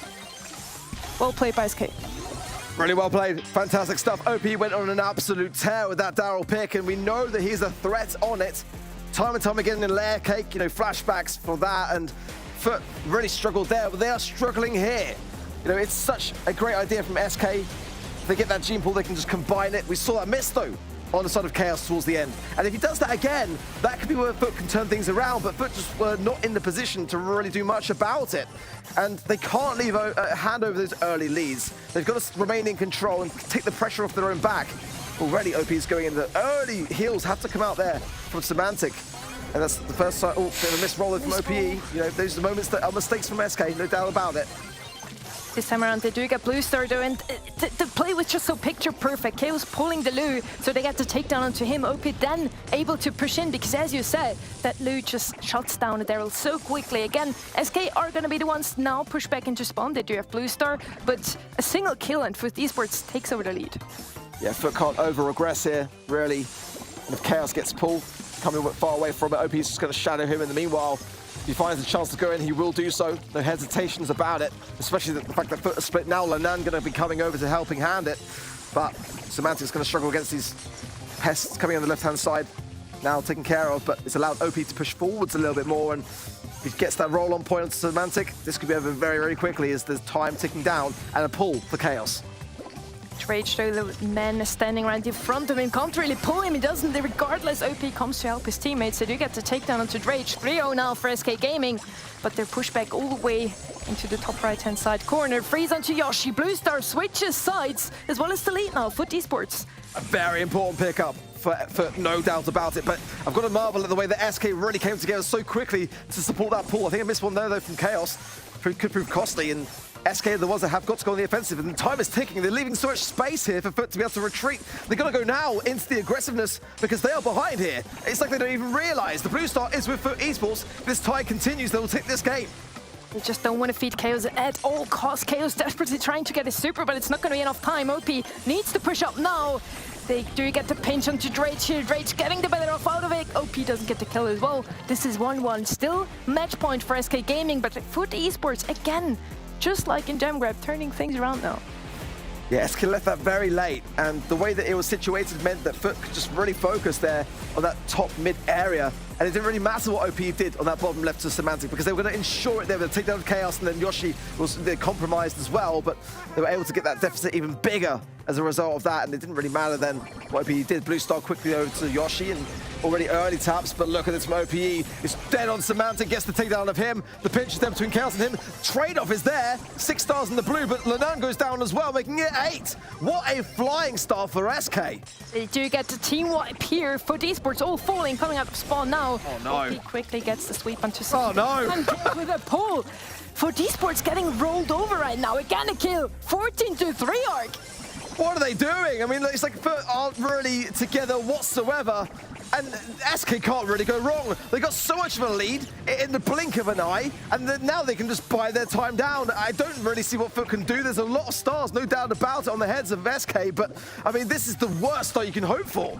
Even if they get a team wipe now, it's only 10 stars. That wouldn't even be enough to beat SK. They do need a takedown of the whole team and then one player on top of it. It's going to be so hard. 50 seconds left on the clock now for Esports. Pushback and to the right-hand side. Chaos with super, OP with super, Yoshi with super. This is almost impossible. Yeah, catastrophic stuff. I mean, if SK get a team wipe here, they only need 6 stars to end this early, and what an impression that will make in their opening match here in Season 3 of the SPS, and the taps continue on. This is what I mean. Foot have now got no opportunity to really make anything of these moments. They can't afford trades, so they can't go in on the aggressive, so they're just kind of staying at bay, and they kind of have to. They left it too late. 26 seconds, 25 now. Heals coming out, but no signs of a play. 20 seconds left on the clock. Timing wouldn't even be enough now, as they do need Done. 2 team wipes. 18-20. We do reach the limit here in this last round of Bounty. SK Gaming taking it 3-1. And honestly, Trev creeps me out. It's scary, absolutely scary. But one thing we were certain of more or less was that SK were looking better and showing signs of growth, and what a day for them. They had to end it in that fashion. It's convincing for me. Great stuff. Trav, what was it like for you on the sofa? I mean, I don't know what to tell you. Like, my spine right now, the feeling in my spine, it's elevated. I'm feeling like I'm about to float out my chair and be accepted as an all-knowing being. Easy, yeah? Because I don't know what to tell you. The feelings that I get, they're always right. I mean, it was a good game, don't get me wrong, but, like, SK just looked better. Looking at the stats now, Foot Esports losing 29 gems. That's not something you want to do in Bounty usually. A lot more damage output by SK Gaming as well. The stats really just reflect who just took this last round. 3-1 the score. And Trev, really, stay away from me. Why stay away from you? You should be wanting to feel the spine when it comes to predictions. Let it reverberate. Is that even a word? Reverberate? Yes, it's a word. That's a good word as well. Let it reverberate throughout your body, and maybe you'll All very impressed. become the predictions master. Whoa. You know, I was preparing to allow him to have his moment to gloat, but I feel like he's had triple the moments to gloat. Too much. You were very confident when you said it, so I respect that you were so dead on accurate. You also, Arc, little bit of credit, agreed. Yes. On the SK side of things. So I mean, maybe you. I feel like we should keep track. Maybe we can talk to production about this. Maybe we should start keeping track of just how percentage-wise accurate Trav is if he's going to start going with his gut instinct on these things and hitting the score lines on top of the winners, because that would be an impressive stat by the end of the season. Well, don't get your hopes up too soon, because it might go terribly wrong in the next game, but still feeling confident with myself. It's already got a huge head as it is. Can it get any bigger, honestly? I'm going to continue to just disagree with you. Just you wait and see. On the opposite. Let's see who does better. Just you wait and see. It's 1-0 for you. I support this. I support this. While you're talking about that next match, you are going to have the amount of time it takes for us to go on a break to determine the score line for match number 3 of the day, which will be Humble versus Zeta Division. So start thinking now. Tell us what you got when we return. Like I said, short break right now. Match number 3, come right at you when we come back. The Snapdragon Pro Series powered by Samsung Galaxy is brought to you by Snapdragon Elite Gaming, Samsung Galaxy S23 Ultra, Monster Energy, and DHL.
All right, everybody, welcome back to the Snapdragon Pro Series. We are 2 matches now done and dusted. And if you missed that second match, it was SK coming out on top in a 3-1 fashion. We have 2 more matches left on the day here in the very first day of our challenge season for Brawl Stars, which means match number 3 is right around the corner.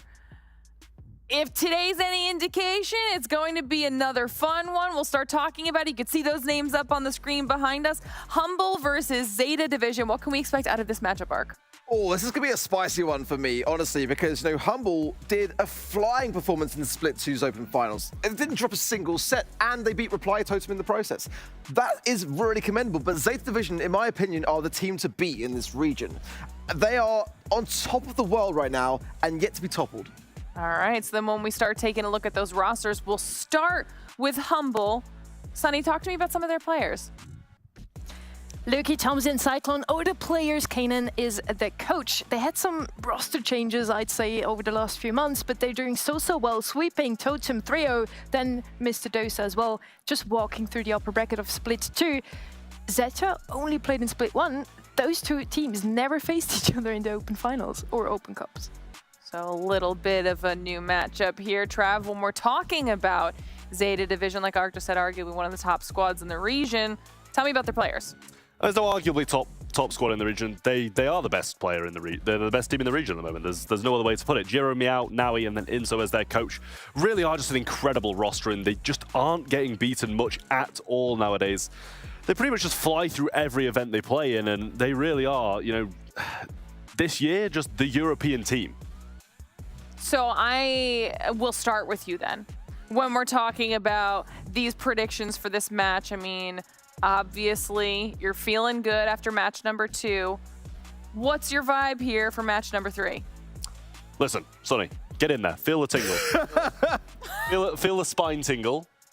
It does actually, what the hell? 3-1 to Zeta Division.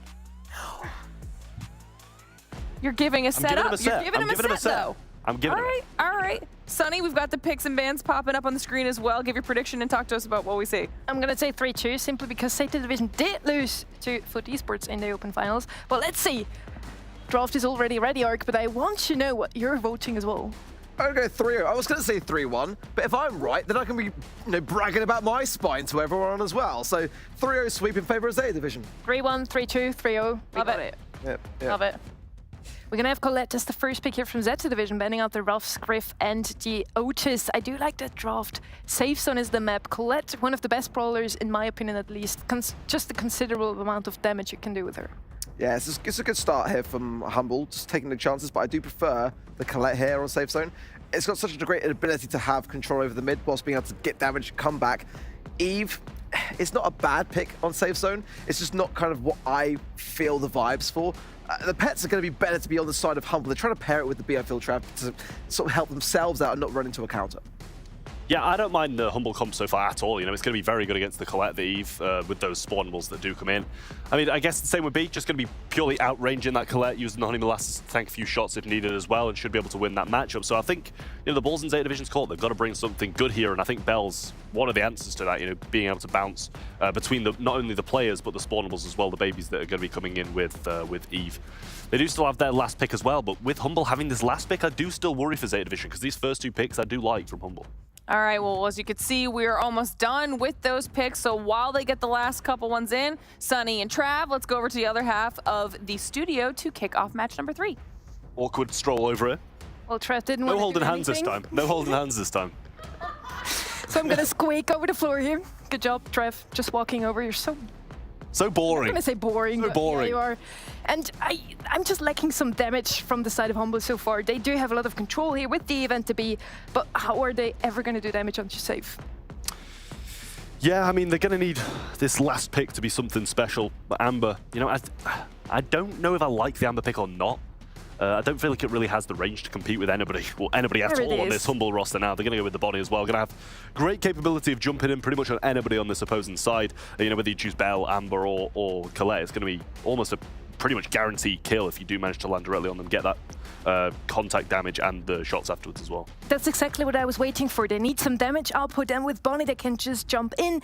It's a great counter to the Ember as well. She doesn't really have the damage output in the time that she needs to take down a Bonnie whenever she jumps on her. So great pick up there from Humble as last pick. Still, I would go with the Zeta draft here simply because of that Colette pick. The Bell and B in mid are pretty much a 50-50 chance whoever wins it. So yeah, I gotta go with Zeta here. Your opinion? I do feel like Zeta overall has the better comp, but I'm still going to be a little bit wary about this B matchup pretty much against all of the opponents. But then again, you know, Tomzi's going to have to pick the right matchup and not face the Colette as well, and they'll be able to do a decent amount. I feel like it's almost pretty even, but I would sway a little bit towards Zeta. Let's see. Zeta Division just picking up that Ember Super from the star power. Meow just waiting in his own Getcha. Noe trying to push up here with a Getcha. Luki has to jump out of the way here. Can always just go over the water to get himself into safety. He has Super now. Maybe that's an incoming push for Humble. Yeah, just gonna play it slow until these parasites do spawn in there. They only one of them makes it across that water, so they're gonna have to wait for these three to come through mid. It's not gonna be too bad though. It's gonna set that nest egg off, and another one heading towards the Bell as well. Gonna eat up a lot of that damage, but now with the Amber oil in the mid, they're gonna have some slowdown thanks to that mythic gear. Just pretty much requires Luki to get some great control on this right side, but so far now he's doing a great job of holding him off. And this Ember Super in mid not only slows down Cyclone whenever he walks over it, it also is quite a risk whenever he taps on it. As long as Meow is standing there, he can always set it on fire, getting the damage he needs onto Cyclone. Bell bouncing now left and right. Tomzi low gets taken out. Cyclone is as well. Luki, the only man left standing. Still the lead for Zeta Division. And that's exactly what I meant. Humble can't really do any damage. As maybe if Tomzi finally gets his super and jumps on it, but otherwise, no, he's just doing so much damage for his team with the Colette. Yeah, it's great from him. Tomzi's going to jump over, but they're actually going to have the Colette respawning anyway, so I'm not too scared about what he's going to be able to do. Shouldn't be too far of a super either, but actually getting some decent damage on the save and on the Colette too, and we're not really seeing a lot from Nawi so far, but goes for the double tap, and thanks to that, they do get a bit of damage, but still nothing comparison to what Zeta Division have got. They are still like 15% behind now, adding a little bit more into that as well, and Cyclone's still not in the best position. Super comes in from Nawi there, and super available from Luki on this left and on this right hand side, but nothing just yet, and 30 seconds isn't the most amount of time to bring this one back. Must have been the fourth super already from Noe here, doing a lot of damage every single time he dashes onto safe. He does 10% or even more with damage gear. Great start here from Zeta Division. Now they just need to defend this one for 16 seconds more, and they have the win in their pocket. Tomzi with super though, can he do some damage? Cyclone shooting the safe as well. Is there going to be enough time? The safe percentages are dwindling down. 5 seconds left and Humble in the lead. Super's coming in from Coletto. Can he get it off? He does just in time. 1 second left, and he secures the damage needed. Zeta Division bring the first game home, but questionably, maybe they shouldn't have. What a finish there by Noe. Literally a photo finish. Any second less, and he wouldn't be able to get another super on to save. He just plays such a big role here, this Colette, and again, Humble just doesn't have the damage they need. It was almost enough. If Tomzi only gotten in a bit more percentages, it would have been enough here. Cyclone, Giro, again, just standing in mid here, trying to win this 1v1 on the sides, which is trying to get supers. Yeah, just went now. We saw Nawi get his super fairly early on in that previous one and got themselves pretty much an instant 10% lead, so we'll see if he's able to do something similar this time. Already a nest egg being placed in the mid by Giro, but it really doesn't do too much when all the spawnables can come in. There's the super coming out of Colette, and he's actually going to survive this one out. Needs to get rid of that pet so he doesn't get his healing reset even more, though. Heals up a little bit before he shoots it to maintain this matchup against Luki and not let him push up so fast. Luki again tapped today. Noe feeding off his super quite easily there from Luki. Already with the first super and the save, 12% for Zeta Division. Again, a great lead, great start. Ember super in mid, not looking too good for Humble.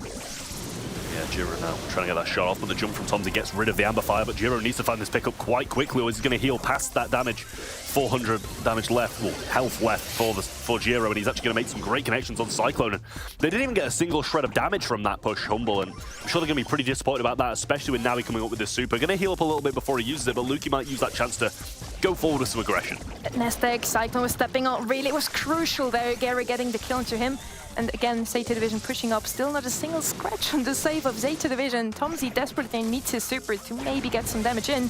Super of Noe, this time around going on Luki, using a gadget right off to just stay alive. He still has one left though. Noe proving that Colette just so good on this map. Gets taken out here right before he hits the save. So close. Humble now in the lead with only a single %. Yeah, that's going to be pretty disappointing for Naui not to get his super off there, especially with Humble pushing up. But look how much Amber Fire's in the mid. I say that and it gets burned down with no connections whatsoever. So Cyclone going to use that to his advantage. Now going to be taken down. No Honey Molasses left to tank, and Tom's going to jump in onto Meow. Needs to be picked up quickly by Jiro because he still needed time to go forward and get some damage. But now he's doing a decent enough job. Good connection yet again on Lukey and got some heals off that with the Gotcha Gadget. But only 25 seconds left and they need to get some damage themselves, Zeta. Gera and Tomzy trading each other off there at the top was so crucial once again. Gera and Cyclone now again in mid. Noe trying to get a super off of Safe. Gets the... Never mind, not the lead for his team still. 13 seconds left on the clock. Noe needs another super, otherwise this is gonna look awful for Zeta Division now. Can he get it in time? Might be able to clutch it again, but they're going to be tanking this one out, trying to get the shots off on anybody. Now Meow comes through. Can he get the damage in time? He can't. 5% was what was needed, and Humble do manage to hold on with that defense, but yet again, a couple more seconds, and that would have gone the way of Zeta Division there, with Tomzy bursting through. Should I say Meow bursting through with that fire in hand. A lot of ammo still available, but could not get it off in time. We had such close matches today already. Now this one proves to be another close one again. Already in this first set, it's 1-1. Both sets, both games ended in a very close manner. And we're back to start now, just a standoff. Let's see if Noe gets another quick super. Yeah, well, Cyclone now. Just trying to push up mid, but Jiro doing a good job tapping him this time. Going to use that Honey Molasses to try and tank it. Does have the 3k in hand as well, but both of them choosing to heal up rather than trying to engage each other once again and have that kind of juke off. But Tom's going to get burned up, and usually this happens and he just heals back up, but now Zeta do pick up that mid and start a push. Now he's got a super, going to get the damage, and actually come back pretty unscathed. Noe this time around had a very tough time to get this super as soon as Cyclone was down though. Now he doesn't know there's an S-tag too. It didn't look good from the side of Humble. Out of the sudden, Zeta Division just collapsing over that save, getting some damage in. Meow with full control over the left-hand side. Tomzy does have his super now, gets the takedown, but is traded off right away. Yeah, could have maybe used his super to get rid of that burn there and stay alive, but actually chose to save it a little bit more for the late gamers. It's hard to get these supers as the Bonnie in this game, and they're so influential towards jumping towards that safe, because it's pretty much the only damage that they've been able to get over the past few games is coming from Tomzy, so those supers are a little bit more required than those of his teammates. Now he got his super yet again, and Jiro just trying to push straight on this mid. Nest Egg does lay in the mid, but should be taken down pretty quickly if those spawnables do come in yet again from Lukey, but at the moment, Zeta just doing a great job of pushing, and not a lot of fight back, I was going to say, from Humble, but they pick up 2 kills, I'm about to say it. That was so well played by Tomzy there. He just waited for the perfect opportunity to push in now, giving his teammates the opportunity to push up as well. Noe staying alive there thanks to his gadget, still has 1 left too. Lukey getting tapped. Again, with a slight lead for Zeta Division, it's not going to be enough. A single push of Humble and they can turn things around here, but it doesn't look like they can. 40 seconds left on the clock. Members of Zeta Division, both Gera and Noe super. Amber super in mid there. Looking tough for Humble. Yeah, but they are making some ground up, and now with these spawnables coming in, they're going to tank a lot of those Jiro shots. 25 seconds is all that's left, so now he needs to find some shots, get it off, because now it's even, and now they have the lead. 20 seconds between Humble and this first set. Tomzy's very low, but they're getting hit up. Jiro gets the connection. Now he needs a super to be able to bring this one back. Gets 2 hits. There's still 13 seconds on the clock, and only 5% in it. Amber's going to need a perfect defense as they need to get the damage and defend now. He's added a lot to that, but the shots from Jiro and Naui are coming through. There's surely going to be time for some Meow damage as well. He burns straight through. The shots are there, and so is the win for Zeta Division yet again. A last-second push, and they win the first set. What a defense though by Lukey there in the end. He just stayed alive, but it just wasn't enough. Zeta Division takes this one, but it was such a close one, ending on very low differences here. I have to say again, Zeta Division's comp, I liked it a lot better, but Humble made it look like it's not that big of a difference of the draft. They've really played that quite well. They waited for their moment.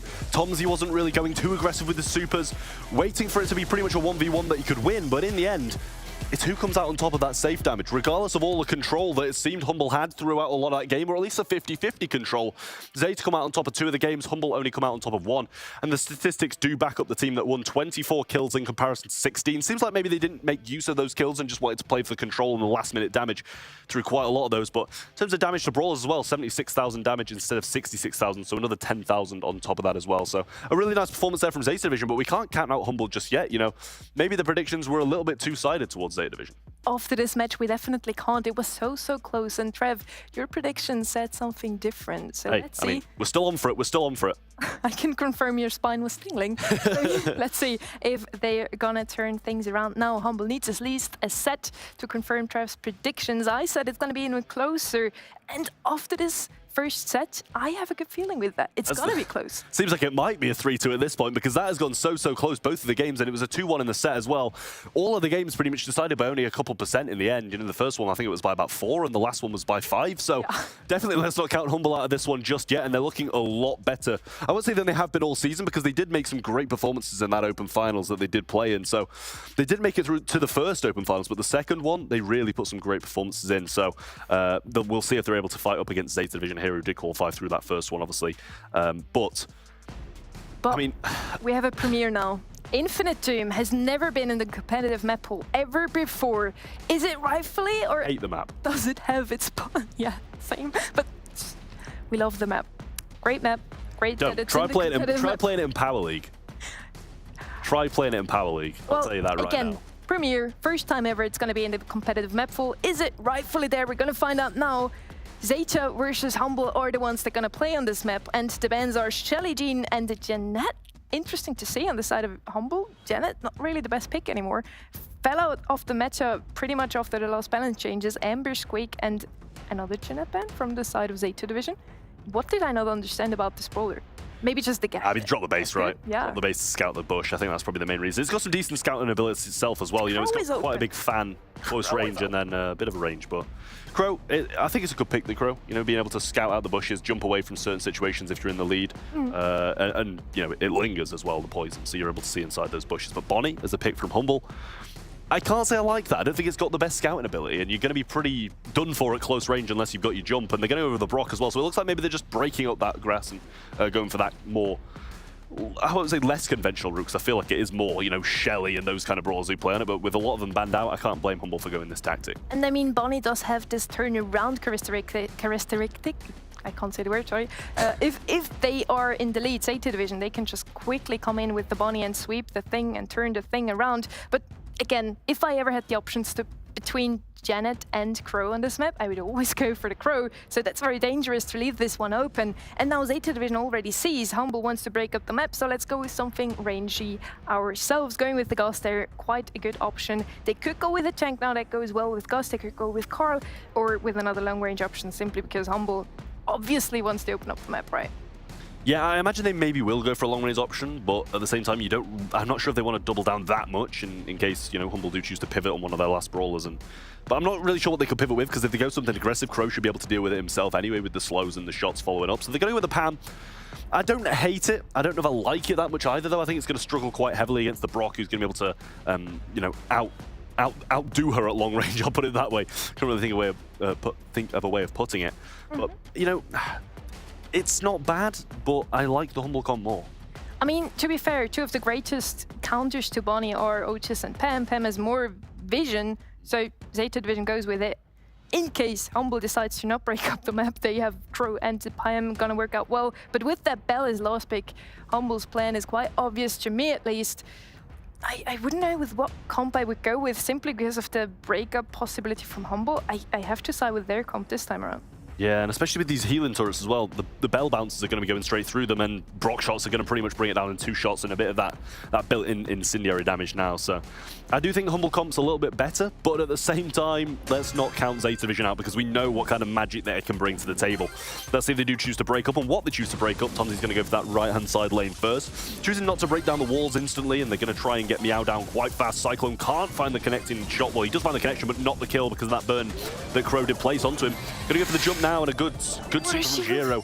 Tomsy over the right-hand side, though, is going to even things, well, not even things out, but bring it within 1. Cyclone trying to get the better off of this 1v1 against Garrett. Garrett just getting his super in time, getting shielded himself and winning this 1v1, taking the lead for his team. It's only 1 star, though. Could be possible for Humble to turn things around, especially as the map is going to get broken up more and more now. Yeah, I feel like this is where Zeta's division's comp starts to go a little bit downhill. But the slow's there on Cyclone, and they're trying to find the kill with it. Giro coming quite aggressive, but he's got 4 stars. He needs to be careful. Does choose to back off now, but Slow comes in. Meow's going to jump there as well. Obviously, no rocket laces because he did use that breakup as well with the rocket fuel. Luki's going to die as well, and Zeta are looking phenomenal. Cookie Popper coming in now, Gera getting another kill, 5-star above his head now. Humble only needs the kill onto him, and they would be able to turn things around here, but Gera knows, well, that he needs to stay alive in this one. He has shield as well, decides to use it on Meow there. Meow might be able to go in with an aggressive play here if he has super. He's marked up by the bell there as well. Luki, quite low there, needs to fall back there, still decides to push up, doesn't heal up. Is that a mistake? We'll see in the long run. Cyclone low as well. Zeta Division full control over this map now. Yeah, got the jump as well, and actually going to go it in, even though he is marked up. Pretty much a trade. I don't mind it, though, because he's got the mark off his head and he relieved some pressure for these closing seconds, but Luki's pretty much instantly back up, and don't think Meow got that much charge back towards that super, but Tomsy's going to throw down a super, and that is going to bring it within 2. Great plays from Humble here, and they might be able to change this one around, especially with the control they've got. Cyclone's still got jump, Luki's got a mark. If Tomsy can get a super, this could be devastating for Zeta. 6 seconds left on the clock, 11-9, jump comes in, Cyclone does get taken out though. 14-9 is the end score, 12, never mind. Zeta Division taking this first round. Already winning the first set now, making some pressure onto Humble.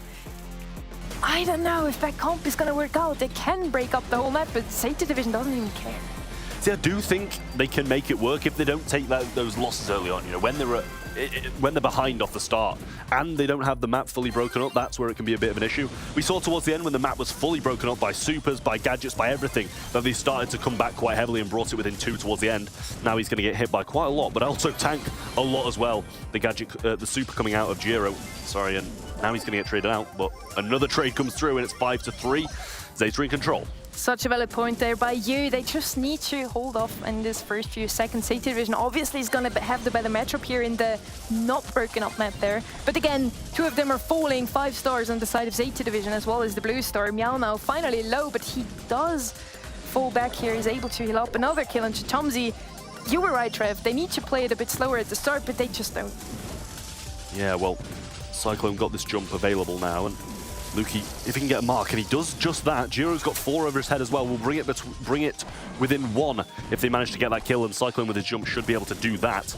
But now they place that shield onto Naui, and Giro very, very low. Meow looking for an opportunity to maybe get a slow, maybe get a jump off and extend this lead even further, but Luki very low. Does actually get the trade out, though. I actually don't know if that was positive or not. Was just positive for Zeta, actually. Not Humble, and they're just adding more to it. Super comes out from Tomsy as well. Gets a bit of grass break, but you got to question if this is, you know, too far gone for them now.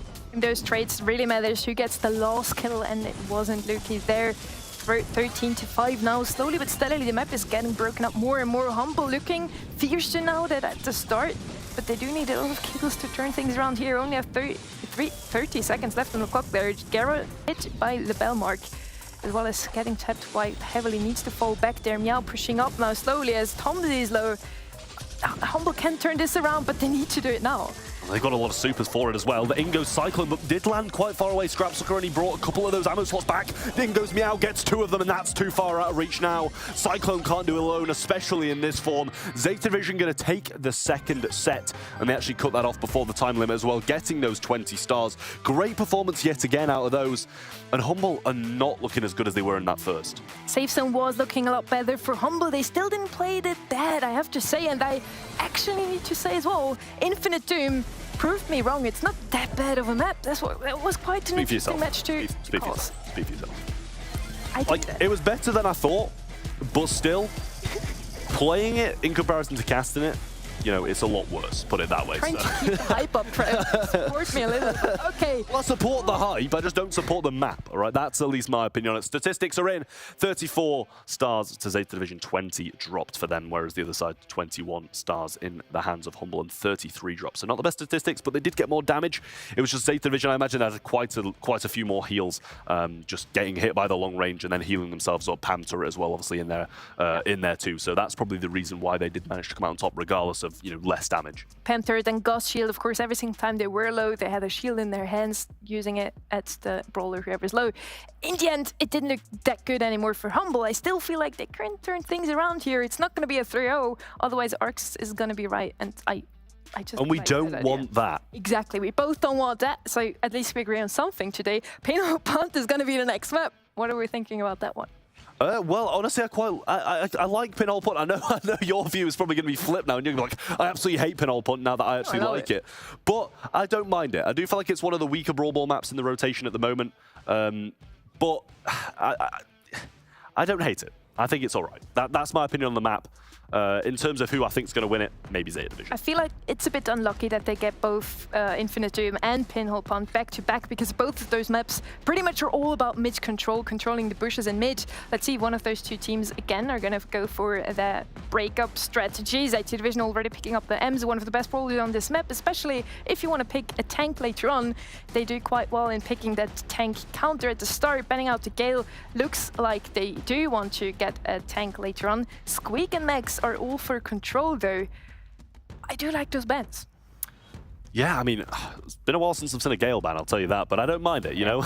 It's gonna be decent against quite a few tanks, and maybe they do want to go for that a little bit later on down the line. Use the M's to kind of stop the opponents from taking it, and then taking themselves a little bit later on. But with Poco banned out from Humble, I'm not sure if they really wanted to go for any tanks anyway. Maybe just don't want their opponents to go it. They're gonna go with the Stu. I quite like the Stu. It's pretty mobile. It's going to be decent against the M's, dashing in and out of that range and dashing in and out of that super as well. Well, just out of the super, you'd imagine, not in towards it. But I do like the pick. I agree with you. That's the first time today we're going to see a Stu, and I like Stu quite a lot, so I'm happy. Let's see with what they're going to go with. A second pick. Terra has been used here quite often, not the greatest pick into M's though. They're going to go with the long range option once again here. Spike being picked up today a lot of times against Nietzsche, now against M's. I feel like it can work quite well, and they do now have another tank counter, as we talked about before. Zeta Division probably looking into picking something like that. Yeah, and the Spike, it's been looking good recently as well. It's been looking very, very good with that additional buff to the super, I believe it was, if I'm correct in saying that. But we did see it coming in with no life plant earlier, but I believe that was against Star Power. But it was initially against the Penny. That's why they probably didn't bring in that life plant. So we'll see if something changes. But they're actually going to with Janet. We were slandering Janet a little bit in that previous one about it dropping out of the meta, but Zeta Division probably hasn't if they're going to be picking it. Let's see again the Janet pick. I'm not a fan. I don't know. I felt like she fell out of the meta quite heavily. Hasn't been picked up as much as before. But on this map, honestly, Pinhole Punt, if it ever works anymore, it does on this map, simply because, again, of the gadget dropped the base, looking so strong in this one. Usually we also see Leon being picked up here quite often. They're going to go with Lola. Again, not what we expected. Again, no tank. Again, just going all for DPS and control. Carl, I do like it. I do like it quite a lot against Janet and Lola. It's going to be decent piercing through that ego, but obviously once Ems has used those knockbacks, it'll be good against the Ems too.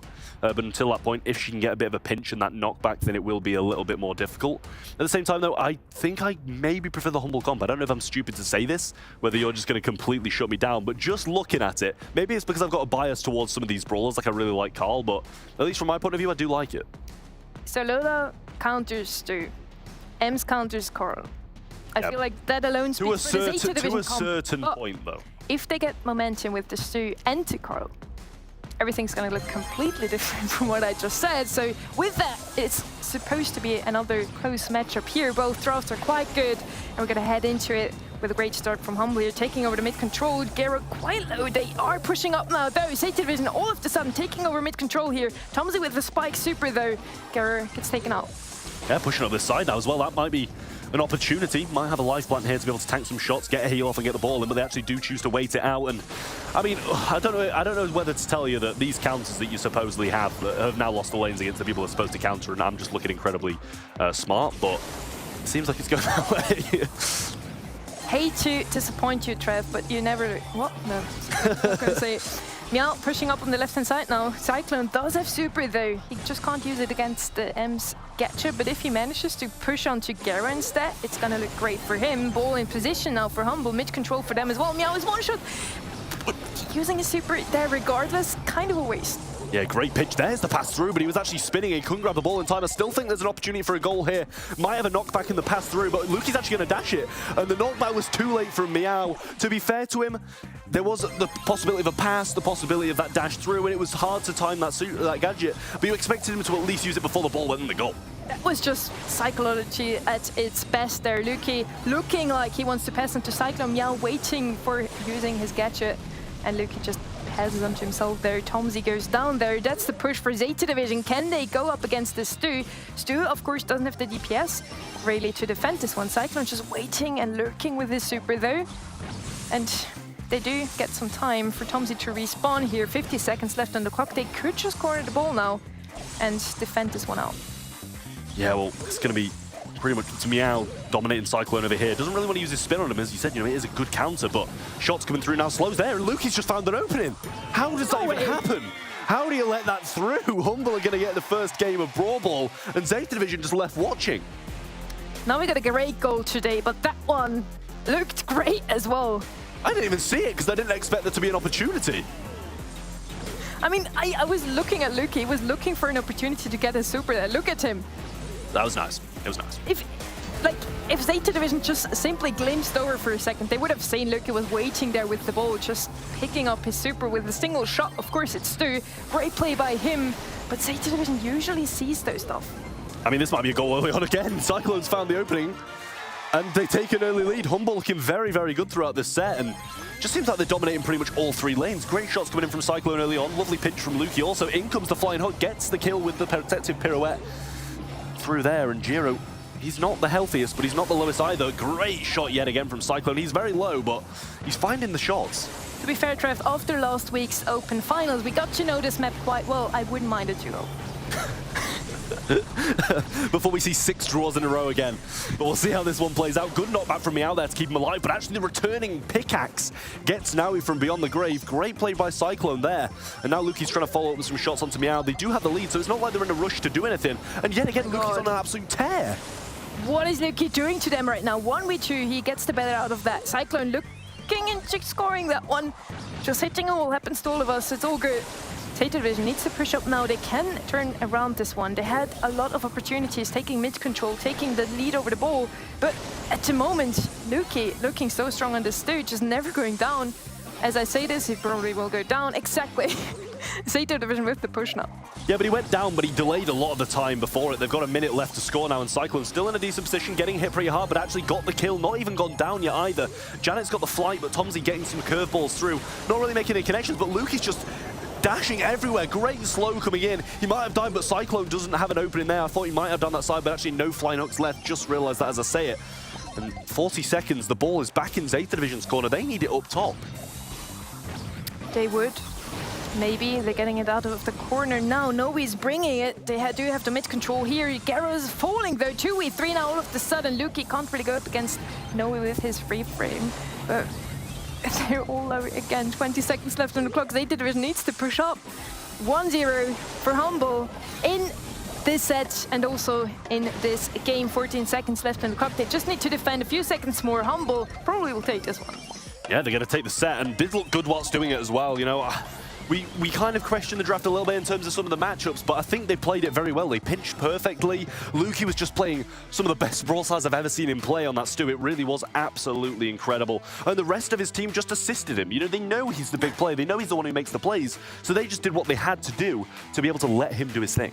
Definitely a well-deserved star player there for him. As I was saying, Zeta Division has some counters, but Humble just made momentum work so well. Cyclone was just waiting out whenever Lola Gems was out. He used his super, otherwise he just didn't. So it's not really a counter then, is it? Humble played it so well, proving that Brawl Ball might just be their mode. It's still Zeta Division in the lead though. We have a lot more damage output there coming in from Humble, a lot more healing from the side of Zeta Division, but in the end, all that counts in Brawl Ball, of course, are the scores. Yeah, I mean, so far, we've had 3 2-0s in a row, has it been? And then we see the team starting to fight back. So Humble going along with the trend so far, whether or not they'll be actually able to do the A&R or whether they'll just be cut short and be cut short like FUT Esports, should I say, against SK Gaming. We will see, but they're starting something. They've been looking good throughout that one as well. And if Luki can keep up these plays and his teammates are able to support him whilst doing it, I don't doubt that they'll be able to bring this one back. I mean, it wouldn't be the first time today, wouldn't it? We had some very close matches today. For whoever didn't follow so far, 3-2, 3-1, now 2-1 again. Close first match day. I'm quite happy with it. I said we couldn't ask for a bit of a better first match day, could we? It's teasing the rest of the season for everybody out there. And obviously we have another 6 game days this month after this one. So be ready for an incredible July of Brawl Stars, put it that way. But yeah, getting back into the game now, I mean, 2-1 to Zeta Division. They were looking good throughout the first 2. They started to look very, very sketchy in that one and couldn't do much at all. And even in some of the favourable matchups they had, they were losing those lanes. And I don't know whether it is just always down to the pinching or if they've just been outplayed, which is a possibility. Every now and again, a very good team, even like Zeta, gets outplayed. 3-1, that would be the score that you predicted. Once again, your spine tingles. Yeah, I wasn't going to bring it up. Right there. I wasn't going to bring it up. I will. Let's not jinx it. Let's not jinx it. We're getting into the draft. Let's not jinx it, Sonny. You don't have many moments.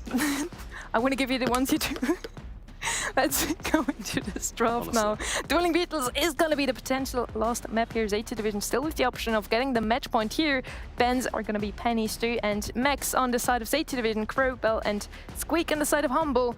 A lot of control out of the way there from Humble. A lot of aggro out of the way from Zeta Division. Makes a lot of sense now. Humble just proved that they can do well with aggro in Brawl Ball. Yeah, well, we're going to take that B as the first pick. I do quite like it. It's probably one of the more versatile picks on this map. You know, if they do choose to go aggressive, they can slow them down, and if they do choose to kind of stay at a range, they can also break up a little bit further up the map as well, and let the B excel at that. So I do like it as a first. I like it as a pick. I don't know if I like it as a first pick, kind of before we see anything else come out, because they might just go something completely different and not really go towards those tankier units.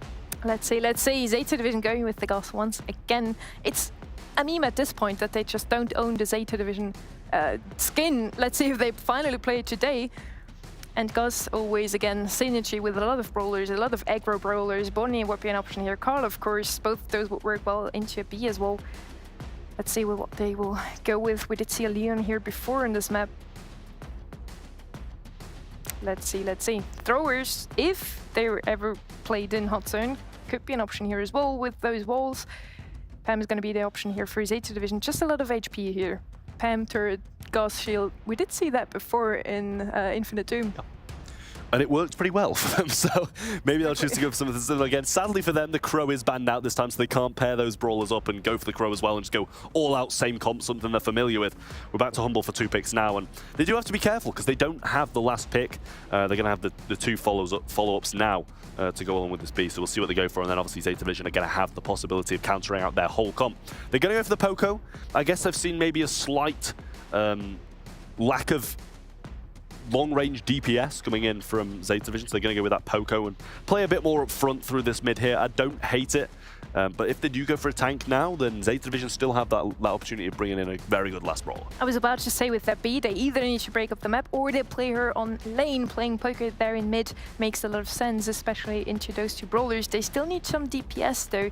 They're going to add Lou here, doing well and great against any tank that Zeta Division could still pair up with those 2 healing brawlers now, Gus and Pam. And Lou on hot zone on any single map is so annoying to play against. Annoying to watch as well, put it that way. It's just constant supers onto that hot zone, or at least the points where you can walk through towards it. I do like the pick from Humble.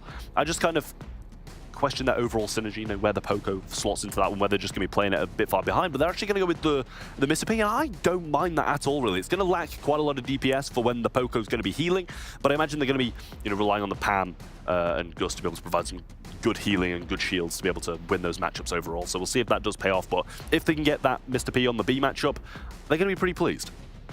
It feels like to me Humble has to get the better start here with the Poco. As soon as Zeta Division have supers, Pam turret, Mr. P turret and the Gus shield, they're just going to walk in there and don't care about any damage coming towards them. That is how it is going to be played out, but we'll see if they manage to execute it the same way that you've just perfectly put it. Tom's going to be coming straight through this mid now. Mr. P playing through there as well, so not going to have that B matchup that so heavily desires, but Pam trying to push through on the left and actually avoiding Cyclone shots quite nicely. We do see a 10% lead right now for Humble, but instantly Zeta have a bit of an answer. Zeta Division quickly takes over here. Humble, of course, doesn't want to feed those brawlers. All so good with their supers. Looking going down there on the right-hand side, losing the lane against Gero. Noe falling as well, trading off with Cyclone though. Tomsy, the only man left standing for his team. Luki coming in now, trying to get some control over mid back. And they are still waiting for Lou's super, as is Zeta Division for their first Gus super, just incoming now. Yeah, I don't feel like Lou's actually really done anything at all throughout this game. Not sure if he's even got any supercharge at all. But Zeta Division making a bit of a climb back up in terms of percentage and actually take the lead now. Does get his super eventually, but he needs to go down, and that's exactly what Giro takes advantage of. Cyclone trying to finish off Naui right now, but he does have that healing turret along with him, and we're actually going to see Tomsy fall down there. I'm not sure what he fell down to. I believe it maybe a Mr. P porter, was it? It was the Pam turret. Why would you stand turret into this turret? It does damage. With the right star power, Gero there getting the takedown onto Luki once again. Only a single Lu super so far. It's not what we expected here. Tomsy quite low once again. And that's exactly the moment that I was afraid of. Zeta Division always super, and now they have another super back in store here. And it's not looking like Humble is going to be able to push against all this DPS coming towards them. I mean, Meow's just won that matchup somehow as well, and he throws an aggressive turret. Possibly that one getting taken down there by Luki, but they've got such a good lead already, and there's a ghost on the floor there. Not actually going to be seeing any cookie poppers left. No gadgets available for Giro or Meow at this point either, so they've already used those up, and with the damage coming through, nice heal from Tomsy there as well. Giro's going to lose his shield, and some good aggression coming out of Humble, but they've got to hold for a long time now. The lead is slowly shrinking here. Zeta Division push back into spawn. They do have supers in their hands still though. Meow only 2 shots away from it as well. Tomsy doing a great job though. It's always pushing back Meow and Noe, keeping them low. Not quite getting the takedown, but keeping them low might be the best option here. Luki gets the takedown on the right-hand side, gets another super. That's the takeover for Humble. They are in the lead right now. Only 7% left. Well, Tomsy's going to get the heal as well. He's just not going to have the damage for that. And what a comeback there from Humble. Great stuff. They won the last set convincingly. This wasn't as convincing, but they brought the game back home, and only one now in between them and a set number 5 between Humble and Zeta Division. But Zeta, they had some good moments. They had a wonderful mid-game. But when we saw Lu start dominating Giro over that right-hand side, and he started to get that super cycle, it went downhill fast. Did we see a single hot zone game today that wasn't as close as this one just now? 7% in the end. Let's say Humble did get the better start last time. They do get a good start now, but Zeta Division playing it much more aggressive, trying to get their supers even quicker now. Let's see if they are able to turn things around here, or if we're gonna go into set 5. Yeah, Humble getting up there now, and a Mr. P turret available. Giro trying to pinch in because he's the only one on the side of Zeta Division actually winning their lane. Cyclone having a great time against Naui over that right, and this Tomsy through the mid just out healing the damage that Meow's putting forward, and that's a 40% lead almost already, and the heal comes through as well, and this is not looking good for Zeta. Luki kind of low, needs to fall back there. He almost gets taken out by Gero. Getting protected now by Tomsy. Well played by him. Luki is able to heal up. Tomsy. Great dodges coming in from him as well. 70% I was just saying, we didn't have a not close hot zone match so far. Well, Humble proves me wrong right now. As I said, this is looking like it's going to be it. Tomsy gets pushed back eventually, but it's going to have to be a whole hold, even if they get control, and they're not even going to do that. Meow's going to go down, the heal comes through, the percentage continues to tick up, and Humble going to take this to a set number 5. Zeta Division, I've just been watching the whole game, 7% in total for the side of Zeta Division in that second game, and that is some disappointing looking statistics. From 7% difference to now only getting 7% overall. Well played by Humble there, turning things around, and again, we called a close matchup there. It is very close. 3-2 is what I called out. Zeta Division needs to turn things around now, otherwise they're gonna get reverse sweep here. It would hurt a lot. It really would, and you know, you want a strong start to the week, and or to the entire season, I should say. Not just to the week, but obviously you want a strong start to the week as well. I mean, in terms of stats, Zeta didn't look bad. 10 kills to the 8, 80,000 damage to the 74,000. A little bit less heals, but like in comparison, you know, Poco should heal a lot more than Pam, and it was actually quite close. It was really. The kills don't mean a lot if Tomsy just stays there in mid. His 2 lanes are falling, but he just doesn't care. Still sticks to that zone in mid. Great play by him. Yeah, 2-2 now. Not the first time we see the score today, Trev. This first match day, Like, let me live. I was going to say, who actually decided the fixtures for today? Because they've done an absolutely incredible job of hyping up the entire season by showing these ones to start with. A 3-2, which was, well, that was a reverse sweep, right? The reverse swept in the first game. And then we almost saw a little bit of reverse sweep coming out of FUT, but they were shut down by SK Gaming. Still a great game. And now we're seeing another set number 5 between Humble and Zeta Division as well. Another possible reverse sweep, or we might see Zeta Division actually come out on top. We'll find out very, very shortly. But whoever wins, they've probably deserved it. Also, we did have some votings going on, Trev. I said I'm going to contradict you in every single one of them. I didn't say the same thing as you. I'm still in the run here for potentially having the better spine tingle. Well, I'm actually going to have to start cheering for Humble here then, so you're not right and nobody's right then. Then I can still feel quite good about myself. But no, you know, maybe your feeling was just a little bit better about this game. In that last one, the first game, I was feeling quite hopeful about myself when Zeta Division would kind of ring away with it, and then everything turned on its head. Maybe chat got it right though. Let's see later on. Let's hope for their sake. We're going to have the bans in already. Shelly, Stu and Max banned out again by Zeta Division. They really do not want Humble and those aggressive brawlers again. Tara, P and Ruffs banned out on the side of Humble. Again, a lot of control. It's kind of a repetition of what we just saw in the previous game. Yeah, nobody wants me to see Tara being played today, I feel, as well. Whenever it's actually viable, it gets banned out. And I'm not pleased about it. I want to see some Tara. But we do see that Crow as the first pick, and I do quite like Crow as well. 8-bit going to be the first pick coming out of Zeta Division. Kind of future-proofs them for the Gene, which is obviously one of the desired mids if the opponents aren't running 8-bit. So I like that first pick because it's good against pretty much every mid, but specifically blocks out that Gene. It's not good against Max, but they banned it out, so perfect pick there again by Zeta Division. They prove once again that they just have a plan to whatever they want to draft. Let's see what lane they're going to go with against this Crow at Thrower could work quite well, maybe last pick though later on. For now, they have to go with something safe. We see a lot of Penny here, a lot of Spike, a lot of Carl, and they're gonna go with that Carl pick. The aggression is there, the tank counter, any mid counter there with 8-bit as well. I do like what I see so far from Zeta Division. Yeah, I was gonna say, Carl fits into what you said as safe as well, so I feel like it's just an all-around pretty good pick. It can do all right against everything. It's never going to be completely out of its lane, you know? It's never going to be just dominated and that's it. It's always got a bit of a say, but we are going back over to Humble for their next 2 picks now. It's going to be Crow and 2 other brawlers. We'll see what they do choose to go for. But overall, I like what Zeta have brought. They're still going to go for the Gene. There must be a serious lack of mids, but Gus is still available. I'm surprised they haven't gone for something like a Gus. They're actually going to just double down and just send the Gene and hope they can make something happen, surprise him out of a bush or something and not let him TP back, but I don't know about that pick. I mean, with the slowing toxin coming in from Crow, it can work quite well. You hit your pulls, obviously, when your opponents are slowed, but yeah, I agree with you. 8-bit is the best counter to a Gene in mid, and they're just gonna go with it regardless. Let's see, they need a very strong lane now. Could still go with a tank there against the Carl. They decide to go with Diege, which is one of the only tanks that can't take Carl out of his super, but still quite a good tank. Yeah, it does a good job against pretty much everybody else. So, I mean, we'll see what they do choose to come from this last pick. I wouldn't mind something like a Rico or something like that, just to take down that last lane. It's pretty versatile as well. Can take down the Crow, take down the Ashe. Spike would be the perfect counter though to all 3 of those brawlers. Yeah. This is why you're a coach and I'm not. Well, there you go. She just knows. She just knows. She just knows. Sometimes I have spine tingles. So you know.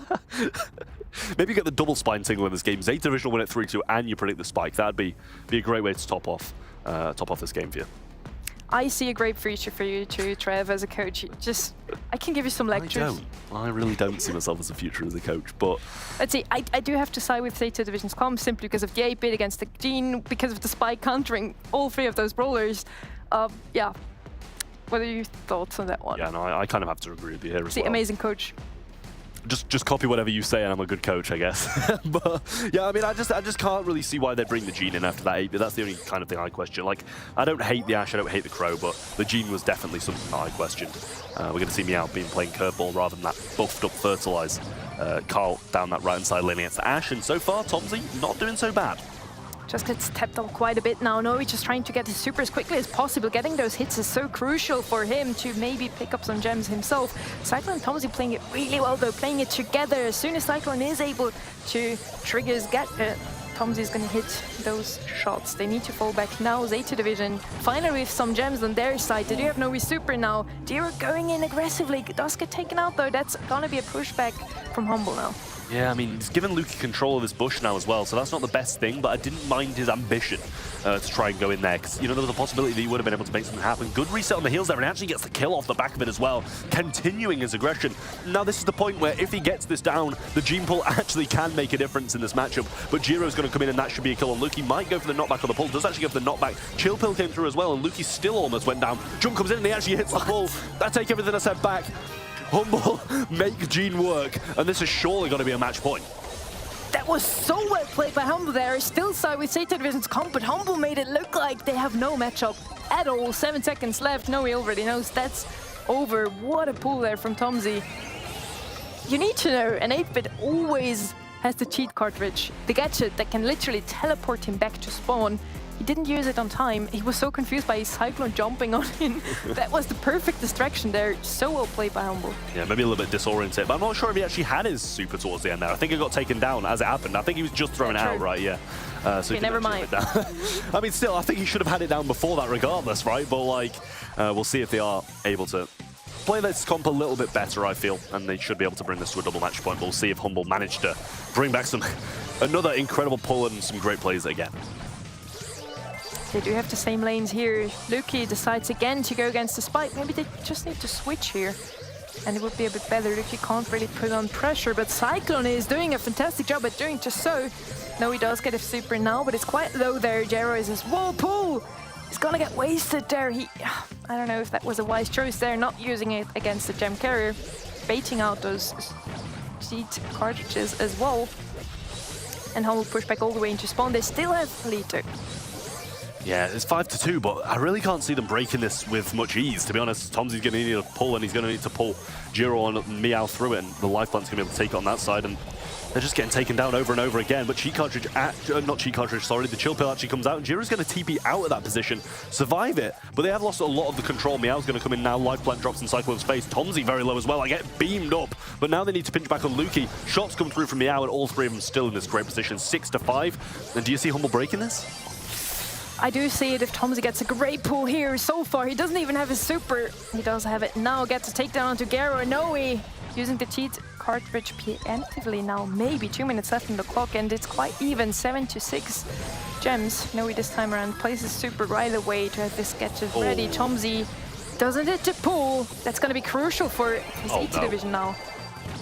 That's, I mean, it's good recovery from Luki, but the jump comes in from Cyclone. He's going to need to recover all of these gems. Well, his countdown's going to start. There we go. He does actually go down as well. Meow trying to recover these. Once more, life plant gets placed in their face, and this should be a double match point. Zeta Division start the countdown. 15 seconds between them, and they need this. They don't want to be reverse swept. The super goes back from now there, allows them to TP even further back into the spawn. Humble are going to accept it at this point. I feel Tomzi not going to play anymore. Neither is Cyclone. See a double match point for the second time today. That was the match that I was expecting, just looking at the draft. Humble played it so well in the first round. This time around, Zeta Division taking over the control, at least for a little bit. Humble was still able to push out of spawn once they got trapped in there. I do feel like both sides could still win this one. It's double match point too, going all the way to the last set and all the way to the last game of Hard Rock Line. I mean, both sides could win it, but I feel like Zeta Division should win it. With the composition they've got. With the composition they've got. But I do like this very mid-centric idea, you know, with Cyclone and Tomzi both playing in that center and, you know, letting Luki tear down one of these sides. Tomzi going to go for that aggression there and just get the kill in the end with a little bit of help from Luki. So Cyclone's just going on a tear up top. Paul going to be missed again, and Tomzi's really got to improve that. He just isn't really for keeping your gene pull to just scare your opponents away. He just uses it right away as soon as he gets it. But with this aggression, he also gets his super quickly back. Every single time he pushes up aggressively, he does get a takedown, getting his super. It did work out so far. 5-1 gems now on the side of Humble. So jump in coming in from Cyclone. Meow is going to get taken out here. That's the pushback here from Humble. Yeah, I was going to say, they can't allow themselves to get trapped in spawn once again, and they do manage to break out a lot faster than the previous game. Tomzi has the 5 gems in hand as well. Needs another pull just to scare Navi, as you say. Maybe even just hold it for the rest of the game until someone steps out of line and they can pull someone else with a gem. But Jiro's going to go in there, actually going to get a kill, but going to get traded out by the damage coming in from Tomzi and Cyclone. There's another pull, but actually this time it's going to go horrifically wrong. Great life plant from Meow, the super on top of it as well. and another one in the face of Luke. He slows him significantly down, and that might even burn him to the ground. Maybe should have just gone down and let Tomsy pick up those gems. That spike pickup might just save them the day here. J-Ro going in now aggressively, getting to take down onto Luke. He's low himself though, probably goes down there. Tomsy's on 12 HP as well though. Gara actually gets out of there. 9 gems for Zeta Division. Countdown now, they need to take down Antonoe or J-Ro both. Whoopie, fine, Luki gets taken out there. Is there going to be enough time, Trev? 10 seconds. I mean, Tomsy's the only one with enough HP, and now he doesn't have enough HP either, so I don't think it's going to happen. I think Zeta Division are actually going to take this one. They've almost been reverse swept by Humble. Had an absolute dream to bring it back, but Zeta Division do eventually close it out. Double match point for the second time today, and Zeta Division just scraped by. 3, 2. I don't want to say it myself, Trev. Do you want to talk a bit more about who predicted that? I mean, you know, I will. I'll say it. Congratulations, son. I'm very proud of your prediction. It was a very, very smart one. Well, Ark, what are your thoughts on this crazy matchup? Humble. Tom's in particular. I was going to say no names, but I kind of had to, really. Had a rough time, didn't he, on that Gene pick, but a really commendable match for Humble, we've got to be honest, because definitely the underdogs coming into this one, and it shouldn't really have been as close as it was for me. I mean, the statistics there for that final match, many more gems to the side of Humble, but a lot more dropped by a long shot, almost 5 times that of Zeta Division. You know, more damage on their side as well. But you know, I don't think any of us really necessarily saw. You know, maybe Sunny, but your spine tingle, Trav. That's done. Almost. I mean, it was close. You know. It could have been Humble that got the win. More than it was what do you close. mean? I would just like to take this moment. 3-1, I'd like to take this moment to congratulate Sunny on her prediction. I'd just say that, Ark, even though you're saying this, you were the furthest away. Wow. Yeah. How's that 3 looking? Listen, I can't help you with this one right now. Don't worry. I'll get him later backstage. Don't worry. He's going to be deflated next time round. All right. Yet another insane matchup. Double match point yet again for match number 3. We still have another match. Believe it or not, after the chaos that has been this first day, we still have another match. Okay, we popped it up here on the screen. We've got Mr. Dosa and we've got Team Queso to close out the entire day. I feel like everybody needs a breather after that one. So we're gonna take a short break. Make sure you come back for match number 4 to close this whole thing out. We'll be right back. The Snapdragon Pro Series powered by Samsung Galaxy is brought to you by Snapdragon Elite Gaming, Samsung Galaxy S23 Ultra, Monster Energy, and DHL.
All right, everybody, welcome back to the Snapdragon Pro Series. Day number 1 of the challenge season is almost complete. We still have one more match on the night after an incredible showing across the board from all of our teams. Last match, if you missed it, an almost reverse sweep out of Humble, but it is Zeta Division that closes match number 3 out in 3-2 fashion. Yet another strong performance. Match number 4 now, Sunny, between Mr. Dosa and Team Queso. What can we expect? Both qualified to the lower bracket. Queso in the first split, Mr. Dosa in the second one, and both of them were one of the lowest seeds within the Open Cups. Interesting to see they both made it in the end. Congrats to them already for making it into the challenge season. Let's see who takes the better of it, though. Potentially a little bit of an upward battle for them here. As we close out the day with this matchup, I think it'll be a good way to close it out, though, because we started so heavy at the top of the show. We'll take a look at the rosters now. Well, Mr. Dosa up first here. Art, let's talk about some of these players. Yeah, as Sunny said, qualifying through split 2 in the lower bracket stages. Emric, Salty, Dorin, and Filippo as well there. This is a tale of an underdog story for sure. They had to, really whittle their way through that lower bracket. It was quite grueling. One Trick Ponies was one of their wins, and FA Twins as well to get to this stage of the competition. But they've made it this far. Now they have a real opportunity to make their name known, to resonate throughout the EU and MENA region. Absolutely. It is the era of everyone here at the Snapdragon Pro Series, and potentially yet another very close battle between these two squads, Trav, as we take a look at the roster on the side of Team Queso, if they're very similar in their standings. Yeah, I mean, I will say, I don't feel like I've seen much of Team Queso at all this year. It feels like they've just been straight over my head. We'll have a look at the roster as Blacksea, Boss, and Javi, the players we know and love. But as I'm saying, we haven't seen much of them in top-tier competition whatsoever. As big as an organization as Team Queso is in the mobile scene, they haven't really been appearing anywhere. We saw them in, obviously, one of the Open finals, and then they managed to qualify through that lower bracket. Other than that, I haven't seen them, so I'm not too hopeful. Does that mean, to close out the day, there's no spine tingling happening right now? I actually don't think there is. I don't think there is. So it's still a shit. Nothing. No, we got Spineless. absolutely Spineless, nothing. you could Spineless. Okay, then I'll let you think about it. We've got picks and bans up. Talk about your predictions down the line, and see what we've got popping up here on the screen, Sunny. I mean, we have the underdogs that did well this season, and then we have the team we know and love that didn't do so well so far. I still have to go with Team Queso here. It's going to be a close one again, so I'm going to again go with the 3-2. Okay, a full 5 to close out the day. All right, Ark. See, for me, Team Queso, as Trev rightly says, they haven't really been that present. In the BSC, they've had two monthly finals. And they've struggled, especially in the qualifying stages too. They did very well to qualify throughout Split 1, to be fair, but the teams that they faced, not necessarily the strongest that we saw throughout that stage. I've got to say it how it is. Flaring Phoenix, of course, the map. Barley coming in for Mr. Dosa. Realistically here, Team Queso should have the edge. They've got the experience. That's got to be said to really make their way through this one easily. But Mr. Dosa are hungry for it as well. So I'll say 3-1 for Team Queso on this one. Realistically, I'm calling Team Queso the underdogs. Wow. Wow. Sometimes you just got to be real. There's a reason my middle name's Real. It's not. Trav Real Talks. It's really not. And I'm going a 3-1 Mr. Dosa. I'm feeling it. I'm feeling it. Not in the spine, but in the brain this time. I'll record it. Just make sure it's marked here in the notes so we have it on record. Trav has a brain. Yeah, exactly. Guys, To be confirmed. the draft's going on. And you're too busy taking it into me. I've got all the time in the world to mock you, Trav. The draft, as far as I'm concerned, can wait. B is a good shout here for Mr. Dosa, for sure. I prefer the Gus Shelley combo on the side of Team Queso, though that's kind of more my flavor. All right, well, we're down to the last 2 picks for the last match of the day. Hopefully you guys have enough energy left in you to close this one out strong if it's going to go the full distance like Sunny thinks, because it's time to head on over to the other side of the studio for match number 4. I'm dangling. This is going to be my walk over here, just me looking like I'm... Sort yourself out, man. Jeez. I'm sorry. I'm sorry. I'm going to take my hand. You're going to be... This was just my excuse to avoid holding your hand. Sorting myself out. It was all part of the act. I get it. I get it. Well, Grom, here for Kesso is a solid one. It's often banned time and time again, and for good reason. So I do like the way it combines with both the Gus, and the Shelly in the late part of the game here. Mr. Dosar, I've got that third and final pick here, but you know, so far it's hard to see what they can really have that's going to match. Yeah, I feel like I'm all Team Queso this one in terms of draft, but the Mr. P, I think it's going to be decent. They're going to have a few struggles with getting rid of those pets when it can come in, obviously, and even when it does, it's only going to last a round. Let's not forget that. So if they get rid of it and don't really feed too much back, they're going to be fine in the next round. So I don't know if it's like kind of like the longevity of that brawl is going to be that good unless they can kind of cycle it at the end of the rounds and, you know, place it, cycle it, place it, cycle it. I feel like Team Queso are going to be able to do well if they don't manage to do that, but if they get Mr. P porters and porters and porters, then they'll be fine. The B is going to have a great time with the Honey Molasses, no doubt about it. You've got to win that mid control to be able to really place it and have the value off the back of it. But, you know, I do like it. You know, ultimately, you know, targeting the Shelly with that is going to be the best way to go and just to eradicate her as quickly as possible. The Barley, of course, going to be great for control, and the healing tonic will go a long, long way in terms of survivability. You know, but realistically, they don't want to wait on the side of Mr. Dota until the late game because that's where the Shelly can just get so much value. Yeah, well, Clay Pigeon's going to be used there by Voss, and I don't think he really gets a lot from it, but he does get a bit of pushback and maybe allows the rest of his team composition to be able to push up a little bit more. The Dorian getting hit there, and he has actually only 2 shots to that max range Grom shot if they do make those kind of connections, and now he has been pushed back quite far on the left-hand side, so Voss not having the easiest of jobs, and Salty, obviously, if he's not getting pinched half the time, which he is, because Dorian just doesn't have the range to contest with Javi, then he'll do fine in that matchup. Salty now is low. It's going to be forced back. Galaxy, though, treading cautiously, doesn't want to over-aggress here, and I don't blame him for it. As Dorian on the right-hand side is shooting these shots from Javi pretty well.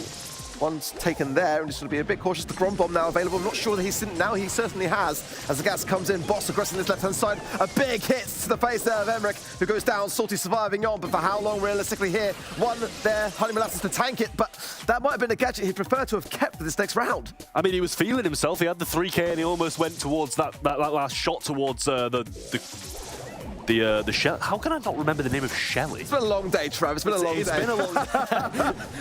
But he almost did bring it home. And, you know, if he had that damage gear activated, it would have killed him with that 3K. So I don't blame him for trying it. Dorian getting hit now yet again and just doesn't have the range to contest against Javi. And that matchup's a bit of a losing one. But we need Emmerich to get another super because he did place it down towards the later portions of that game. And a Shelly super came straight through it. So I don't think he got much of a cycle either. There's still utility on both sides here, for sure, to consider. As Salty there takes a shot from Blacks into the mid and is going to be having to rethink things just a little bit.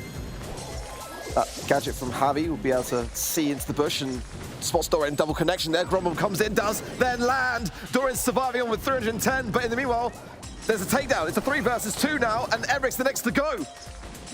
I mean, this is going to be completely finished off there. Dorian's going to go down as well, and Team Queso walking away with this one. And I can't help but feeling it's that right side matchup. You know, everything's a stalemate until Javi just dominates that right-hand side, hits Dorian, gets his super, double hit, then a double hit with the Grom Bomb, and then you know it's over. Nothing can come after that when both of them are so low. And this is the point. He almost clutches this one up. Look, the shot across the left maybe would have got the kill. I'm not sure if he had damage gear or not. I didn't actually get to see in that closing second. But if he didn't, maybe it was a bit of a stupid idea to go for it. But if he did, then, you know, I can't blame him. Sometimes you've got to try these things, ultimately. And for Team Quesos, the underdogs, as you put it in this one, do get one on the board so far, but it's time to reset now for Mr. Dosar, and doing pretty well. Actually swapped on the side of Team Queso, putting Boss into the mid and placing the Gus on the side of Salty. That's an interesting play there. We'll see whether it pays off as Salty's now connecting pretty well. I think Team Queso might rethink this one a little bit, and Boss just considering to go forwards there. Queso being quite bold in this respect. Yeah, I don't see the point in the lane swap because, to be honest, Salty's just got so much of a view down that left-hand side. There's no grass, there's nowhere for him to hide, and they're getting control from it. Clay Pigeon coming out from Bossa, the slow comes in, and that should surely be a finish-off. Dorian doesn't have the chance to pinch, though, and he avoids so much even with being slowed. Somehow managed to survive and unscathed. Yeah, Boss did tremendously well there to juke around it. Heals coming in from Dorian, but again, Javi is rightly winning that right-hand side matchup, and he is actually traded out, though. Boss coming in now with a huge shell shock, and that should seal it for Team Queso for this round. Great stuff. They look like they're running away with it.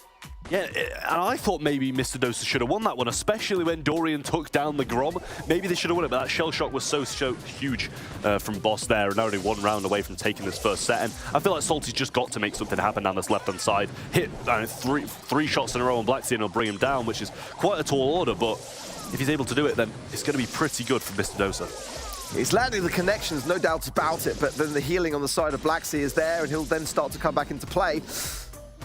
Let's see whether Mr. Dosa can start to bring back something in this set, or whether it is well and truly lost. Emmerich's got to heal. Dorian has got to learn from those mistakes, as again, Javi is having the better of the time. But Salty, like you rightly say, he's getting some great value, but not securing the kills that he needs to, as again, the Clay Pigeons comes in, Boss decides to go for Dorian, who does go down there as well. It's a 2 versus 2 now, though, and a chance of Mr. Dosa. Yeah, this is their chance and they need to take it. Javi's going to survive on out, though, and with him here having to throw it, even now he can win it in a 2v1, but with the Mr. P porter spawning in, his chances dwindling. He does manage to get the Grom Bomb for the next round, though. Now Emmerich needs to work towards another super, but actually Javi's going to try and win this one out, and he might be able to do it. Tanks that shot, tanks another. The shot's coming down almost throughout the Grom Bomb, so maybe it's a good idea he did die there before he did waste his super, but in the end, almost managed to make it happen. It was a valid attempt, wasn't it? It really was. Did pretty well in the circumstances, very well, I would say. Now, Team Kesso putting the Shelly back on that left-hand side lane against Salty, and I felt like Boss was having the better time on that lane. Blacksea was definitely struggling to really kind of push forwards, as you'd expect in that kind of matchup. But the speed to Shelly, you know, that is where her strength now really lies in terms of the meta, to be able to juke their way forwards. But Boss is keeping a good range here, and is not getting tapped up at all, giving Salty nothing. Yeah, I mean, how fast Shelly can move now is just ridiculous. Look at this, like, Salty can't even hit him. He's in range and he's just dodging. It's really, really annoying for Salty, I imagine. But Emmerich trying to get his porters again so that he can disrupt this right-hand lane or disrupt the mid. Something needs to happen. There you go, Salty does actually manage to connect his 3K onto Boss there and knock him back just a little bit. But we still see this shield available from Blacksea. He's going to get hit once, I believe. Actually didn't even get hit then, and Emmerich's just finding no luck. Now he's making the move on the right-hand side, doesn't quite find it though. Oh, somehow, some way, the takedown is there in the end. I thought he'd missed it, but nonetheless, it is Team Kessler now with the high ground, as all 3 players stand their ground. Salty is gonna fall, and that is it. Team Kesso will take the first set. I mean, they're looking good as well, I will say. From the minimum stuff we've seen of them this year, we haven't really seen them play that well. But today, they really do seem to be performing, and the draft was just great. You know, we didn't see any flashy plays from Javi, but he did what needed to be done. He was beating the Barley down that right-hand side consistently. Then all that happens is Boss gets the super and it's done. Like, that's just it. Every single round they won. Boss comes in with a shell shock, whether that's through the Mr. P porters or whether that's through 2 people like we saw in one of the rounds. The only chance they got is when the lanes were a bit messed up for Team Queso. For me, that was just as simple as win lane, win the game. Yeah. You know, Javi was doing spectacular work on the right-hand side. As like you rightly say, just buying his time, waiting down the clock, and then making the move. The Grom Bomb connections were on point. And you know, for me, for the majority of the time, that it was Boss in that left-hand side lane. As we saw, just like he was just dodging bullet after bullet. You know, they made the move, they changed the guts of the lane. It wasn't working, they swapped it back. These are the kind of adaptations that you've got to make on the side of Team Kessler to try things out. But if it's not working, just go back to what was and prevail. And that's exactly what they did. Yeah, it is. And looking at statistics, 59,000 damage for Team K, so kind of expected.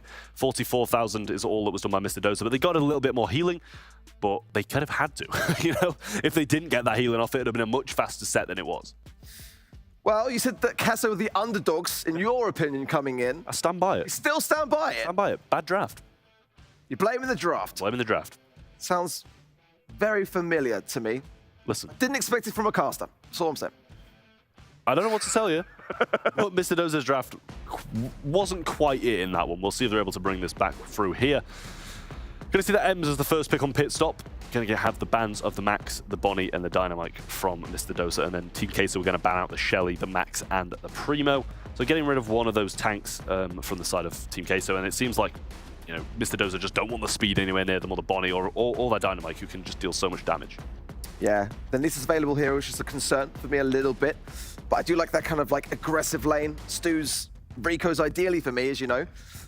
Pit stop is great to see coming back now into the competitive map pool. It just brings out so many opportunities for experimentation. The Spike is a solid choice for Team Kesso because they've got to have something in the back lines ready to defend. They do not want to find themselves in a place with this draft to then find, on the side of Mr. Dosa, an unexpected pick. this map is rife for tanks. You know, we've already seen Ball coming in today for Foot. Did it work out? Not necessarily for me, but a lot of brawlers that can jump in on the safe, Edgar's, as well as El Primo's and Ash and Sam. They've all got a place in this particular map. You've got to have an insurance policy, but I did not expect that brawler to come in. I mean, I guess if you can set up a teleporter, obviously you can't TP in with your teammates now, right? Thanks to that nerf a few months ago. But if you can set one up, I mean, Spike can just go through it and deal some good damage on safe. That's the thing, you know, if you're using popping pin cushion as well, you TP in, get a few shots off, splash that onto the safe, you're going to get a good amount of damage, and all it takes is a few of those dives, and that's going to be the game over. But I think that's in an ideal world, you know? It's a very unideal world in reality, and that probably won't happen more than maybe once. But Edgar's going to be the pick from Mr. Dosa coming in here, and I like it. But at the same time, you know, if Spike can get big damage onto him, then it's going to be an issue, and, you know, Gray can TP away, but a lot of the time you don't want to TP away, you need to get the kill. This is my concern here as well, because Edgar is a pick for Mr. Dosar, which is designed purely for you know, high safe damage. It's not really going to do much in these particular matchups. You know, if you're a Gray, you're going to TP away because it's just the safer option. Would you prefer to keep it? Yeah, absolutely. Spike, you know, has the opportunity to have life plant. They can change the gadget as they want. Ruff's going to come in, which is going to provide a lot of value over to the M's, ideally, who can shred through a safe very quickly if they get the positioning power. And obviously the break, very important in a map like Pit Stop. And you've got to consider those elements too, because that is going to provide an opening that Team Kess have got to consider here. So I don't mind it, I don't love it, but I think it's decent enough for Mr. Dosa. Yeah, I mean, it's decent. That's pretty much all it is, you know? Yeah, it doesn't wow me necessarily. Yeah, no, I agree. I was going to, yeah, I mean, they're going to go for a tank. Why not at that point? I kind of feel, you know, you need a bit of dive damage. You need to be able to get up and just cycle through, and obviously it's going to be decent against Edgar. If Edgar jumps in on Daryl, the damage that Daryl can put out usually is adequate. But it's just a question of whether or not the Edgar's just going to go straight for the safe. You know, I think that's probably what it is, and just try let the M's defend it. But if you get a bang-on roll with Daryl, you're going to struggle to defend with any of these. Yeah, my concern on the side of Team Kesso is if the Spike is kind of left you know, on defense, they can't really utilize a lot of that synergy between the Grey. If Mr. Dosa are overly aggressive and leave openings and chances for Team Kesso to make those kinds of pushes, that's where Mr. Dosa are really going to struggle against this kind of comp. But for the most part, I feel like Team Kesso's comp is just a bit safer. You know, it's definitely got its unsafe ideas. I'm hoping that there is definitely a method behind the madness of the Grey, but already it's Mr. Dosa that are straight off to the mark, and Salty gets some connections there, or Emmerich rather goes down, 7% dealt, but meanwhile, Boss is going to, yeah, exactly. The recoiling rotator on the safe just is a better choice. Yeah, Boss going to get a lot of damage, but Emmerich eventually gets the defense. But if he jumps up, then we're going to get the TP forward from the Grey, and Emmerich does actually manage to get something moving, but as you can see, the damage trickling down. The Grey didn't die, and it got some good damage on safe as well. 7% is all that Mr. Dosa have got to show here, and Boss is coming up again. Yeah, Boss is the threat and the concern. Oh, there it is. I mean, that just shows that Team Kesso didn't pick this randomly at all. They have tried this out, and it's tried and tested. You can just see there, getting the Daryl to the safe was a really smart play there for me. Great stuff, and it will give a substantial lead for Team Kesso now. And Mr. Dosa are under pressure. And how that's going to fare well for them, I'm not really too convinced. Daryl looking for the TP again, and if he does, he can get past everybody. The roll's there now, and he's just going to go for the TP forward. Spike's going to join him as well, and that should be the end of the game. 30% left on it now, but it's just absolute domination from Team K. So they get one. They might be able to clean up two here if Javi doesn't manage to get through. Gets one shot towards the safe, gets two, but the sandbags do tank it, and actually damage up top. But Blacksy picks up the right. They're going to need some form of defense. It tanks it once, it tanks it twice. The sandbags are not going to be there again for Salty, though. And it was close in the end. 23% was all that was left on Team Queso's. But they seemed comfortable regardless. This is what I wanted to see today from Team Kesso. You know, we haven't seen too much of them, like you say, but they've been doing their homework. They've been spending some time just planning through a strategy here, which is working. You know, Pit Stop, like I said before, is a new map coming in back into the competitive pool, and you know that then leaves teams that sort of question mark as to how they're going to approach it. And I really do like this strategy, but it's now down to Mr. Dosa to be able to learn from that mistake, because it was a very big mistake to leave things as wide open as it were. And they've got to shut down Boss, really, for me. He's the real threat at hand and can just do so much on the safe if left untouched. Yeah, going to get the jump forward from Emmerich there. That's a nice play. Boss pretty much left defending, which is what Mr. Dosa want. They want to just keep on cycling these attacks and keep Boss defending. Emmerich going to eventually go down, but not without 25% damage along with him. Javi looking for some shots now, and Boss trying to get this flank around the left-hand side. Salty does fall quite low, and the TP available from Javi. If he goes in, Boss can follow him. He's going to get one kill, and Emmerich does get the defense, but why not just go in, you know, try and get some damage. He goes for the roll through, lands on Dorian, doesn't get the kill, but there is a little bit of damage in there. We couldn't quite see if he got off a gadget there or not, but we'll find out. He's got one left for sure if he did, even so, but do need to land those on the safe. He used the one on defense earlier, so we can clearly see how much Daryl can do when on the safe with that. And if he did waste it, it could prove costly for Keso, but good tap there from Javi. Really does keep Emmerich back and considering to go on TP, but Emmerich can jump away, so just trying to bait it a little bit there with the button. As Blacksy comes in to try to lend a helping hand and give some support, but it's Dorian and Salty that are dangerous in this position too. If they move up and work their way towards the safe, Boss gonna now roll in. The friend zone will knock him back, and the support from Salty was solid as well. So Mr. Dosa starting to make some plays now. Yeah, Mr. Dosa just denied the teleport there. It was really smart, just knock him back again with the super as well as the gadget. Blacksy can't be left to go here. He's got his damage gear activated, he had his super, he has his gadget, he has everything needed to be able to deal so much damage. But Emmerich's just cycling these shots on safe. Salty following up with some great shots as well, and Emmerich's surviving so long. He's doing a wondrous job. He really is, and it's starting to look better, but this can turn very quickly for Mr. Dosa if they're not keeping their guard up. If Boss is left on the safe, but that's the kind of defense that we need to see from Dorian. Great jump in there, great timing there from Emmerich to really just be able to create that much space on the left-hand side, and his teammates, if they can get Javi, can all move up together just to ensure this game. I was say the thing is they can't hope for the defense, and Emmerich's just been let past here. Have some free safe damage. Let you waste the time as well. A super comes down from Salty. Also, Javi's going to fall 9% left, and can they even deal anything at this point? Boss TP's to the right and then rolls back to the same place. Seemed a bit pointless, but Mr. Dosa, it's the best they've played. It is. That makes me excited. It does. But was it Mr. Dosa playing better, or was it Team Keso just letting down their guard? That's my question. It was Mr. Dosa playing better, I feel. Well, you would say that. No, like genuinely, they were defending a lot better. They knew the strategy with the TPs this time. They were defending the teleports that Gray had already set up for Daryl, and Ed just kept on going for safe instead of opponents. I don't think that Mr. Dosa, with Emmerich allowed on the safe like Keso did, that they can do that again. I think that they were defending poorly and not dealing with the threat, and thinking that they could just kind of leave it to linger longer than it did, but then the damage was too much. Let's see this time round how much they let Emmerich get in terms of that value. He's on the safe yet again. Emmerich's out to prove you wrong, clearly. Walking King going to be missed, and he actually misses the follow-up shot as well. That's going to be him down, and it's going to be some damage coming in from Emmerich. But down the bottom as well, we see 9% taken off that safe, but Dorian is going to defend it out. It's only Gray respawning at the moment. Daryl's going to come in a minute, but Emmerich's avoided a few more shots and got a little bit more damage. This is good again for Mr. Dosa. Yeah, because Team Keso are not dealing with Emmerich. They're just letting him run riot, and you can't do that. If they're left down to like a base race situation, there's too much of a deficit in the later stages of the game to have to deal with and worry about. Salty will do his best here, and Boss down to 1,900 HP. Great pickup there onto Javi, just juggling his time and his tasks there as Boss survives on, but only just will now fall finally, as Mr. Dosa really are picking up the pace. Yeah, I mean, Salty was doing his best, and his best was pretty much perfect. That's the thing. Great defense from him. Walking Kane's going to come through, break some of those walls up again. Boss going to TP in. Salty doesn't quite get the super onto him this time, and this is where Team Keso can start to pull it back. Dorian's going to go down. Emmerich's stuck on defense, and this is the issue. Honestly, when they pick this up, they need to turn things around quick and get the offense going, or else they're going to be stuck on a defense cycle. I mean, all things considered, that was actually a pretty good defense from Mr. Dosa. That could have gone a lot more south very, very quickly. So now a chance for a Persian with 1 minute on the clock.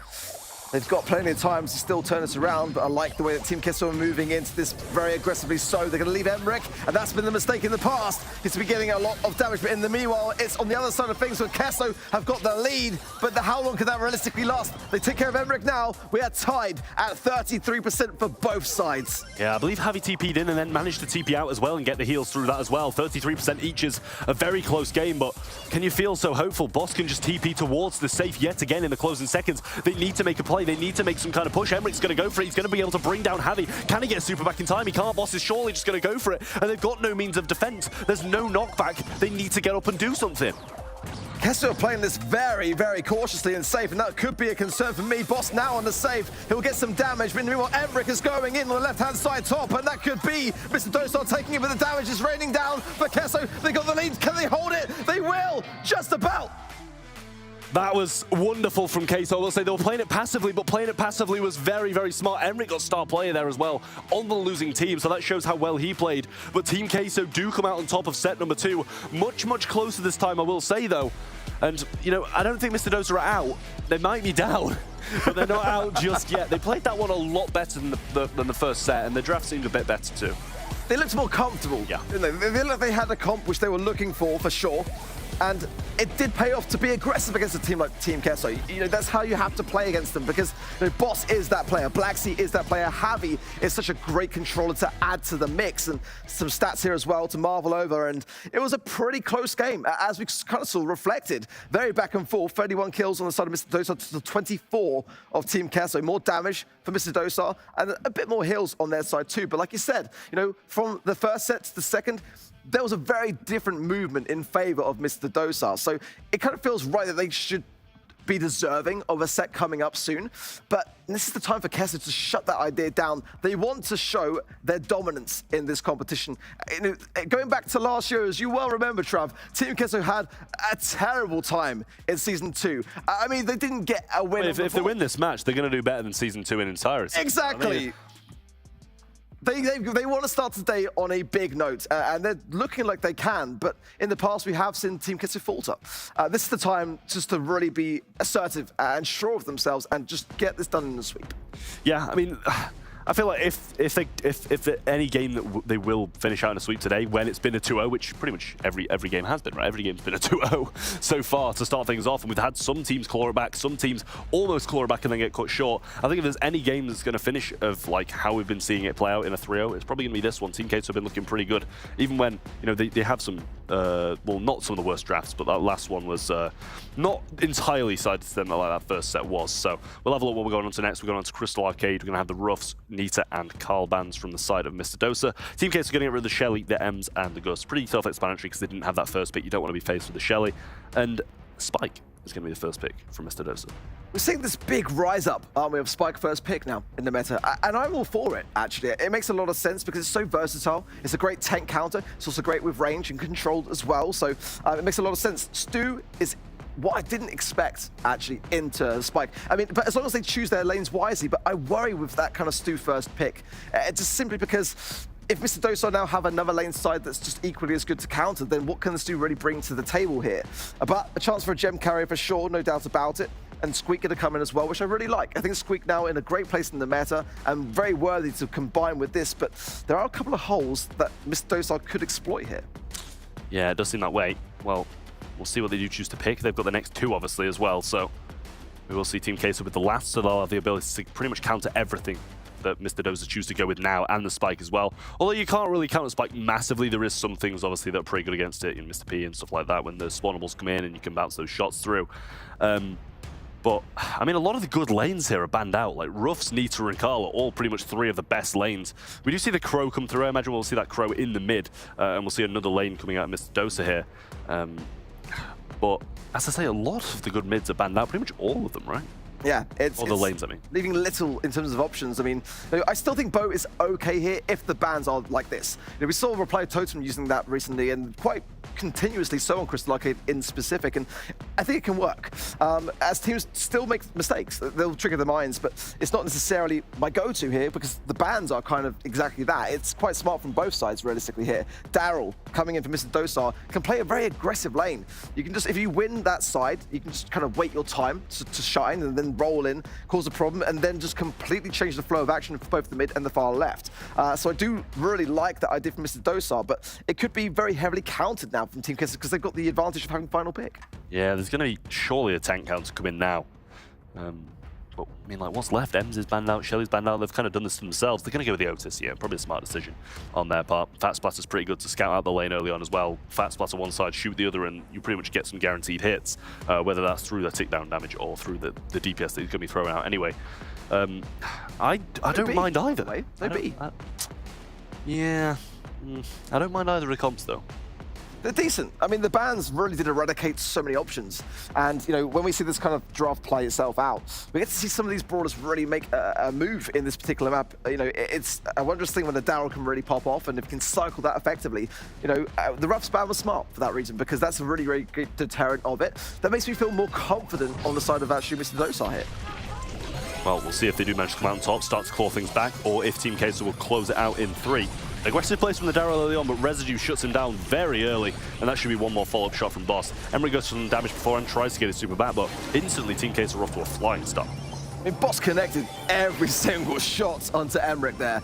I mean, he's got super now, which is something, but he's going to be able to juke a little bit better. That's a good roll in, but the aggression is also there from Boss. He shuts it down so quickly. It's Blacksy as well, dominating this left-hand side lane, giving Javi all the time in the world, places down the speed zone to just allow that more maneuverability into the mid, which is going to go very much hand-in-hand against that Crow matchup, which I quite like from him. So far, it's Kessa with all the control, and this Dosar are struggling. Emmerich he's going nowhere. Yeah. And that's against the Squeak matchup as well, which he should be able to walk through. Salty's been hit by that. He's going to go down. Dorian's going to fall as well. Now his gem should fall straight into the hands of Team Queso. But Dorian survives it out quite nicely, at least for a little bit longer, and delays the fact that Team Queso maybe could have picked up those gems. But that's still 8 in hand, and a nice roll forward there from Emmerich. But that's the first thing we've seen from him.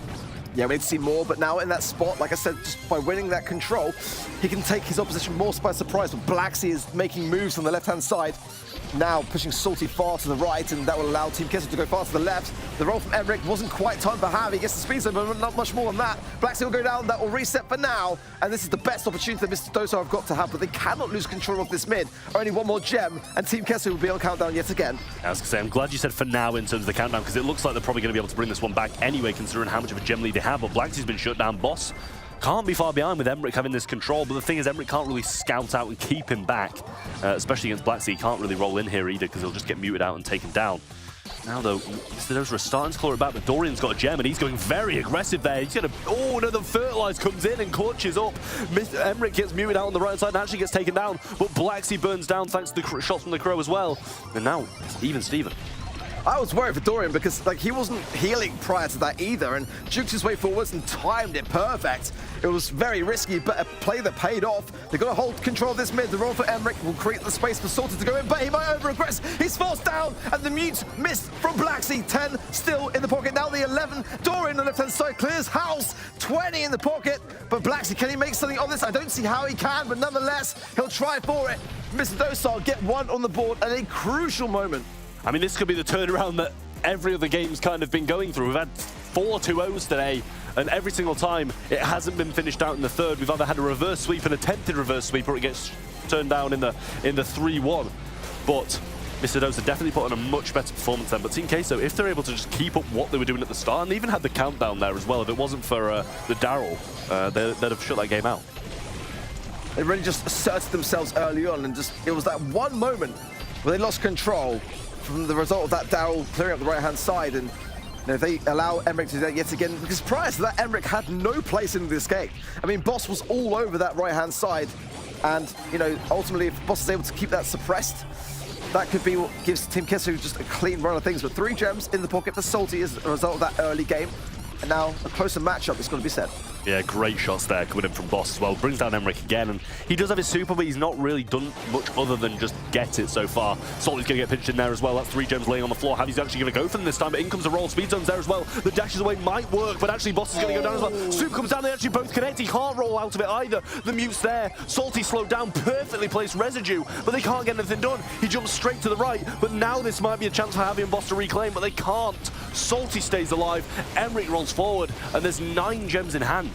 Perfect time, by the way, for a bit of slowing toxin from Salty, but he didn't go for it. The gems as well dropped in the mid now, but Salty can't really aggress this to pick them up. He's going to have to wait for his team to come back in to allow that push to be taking its form, but no gadgets on the side now of Salty or Dorian. It's just Emmerich that's got that utility.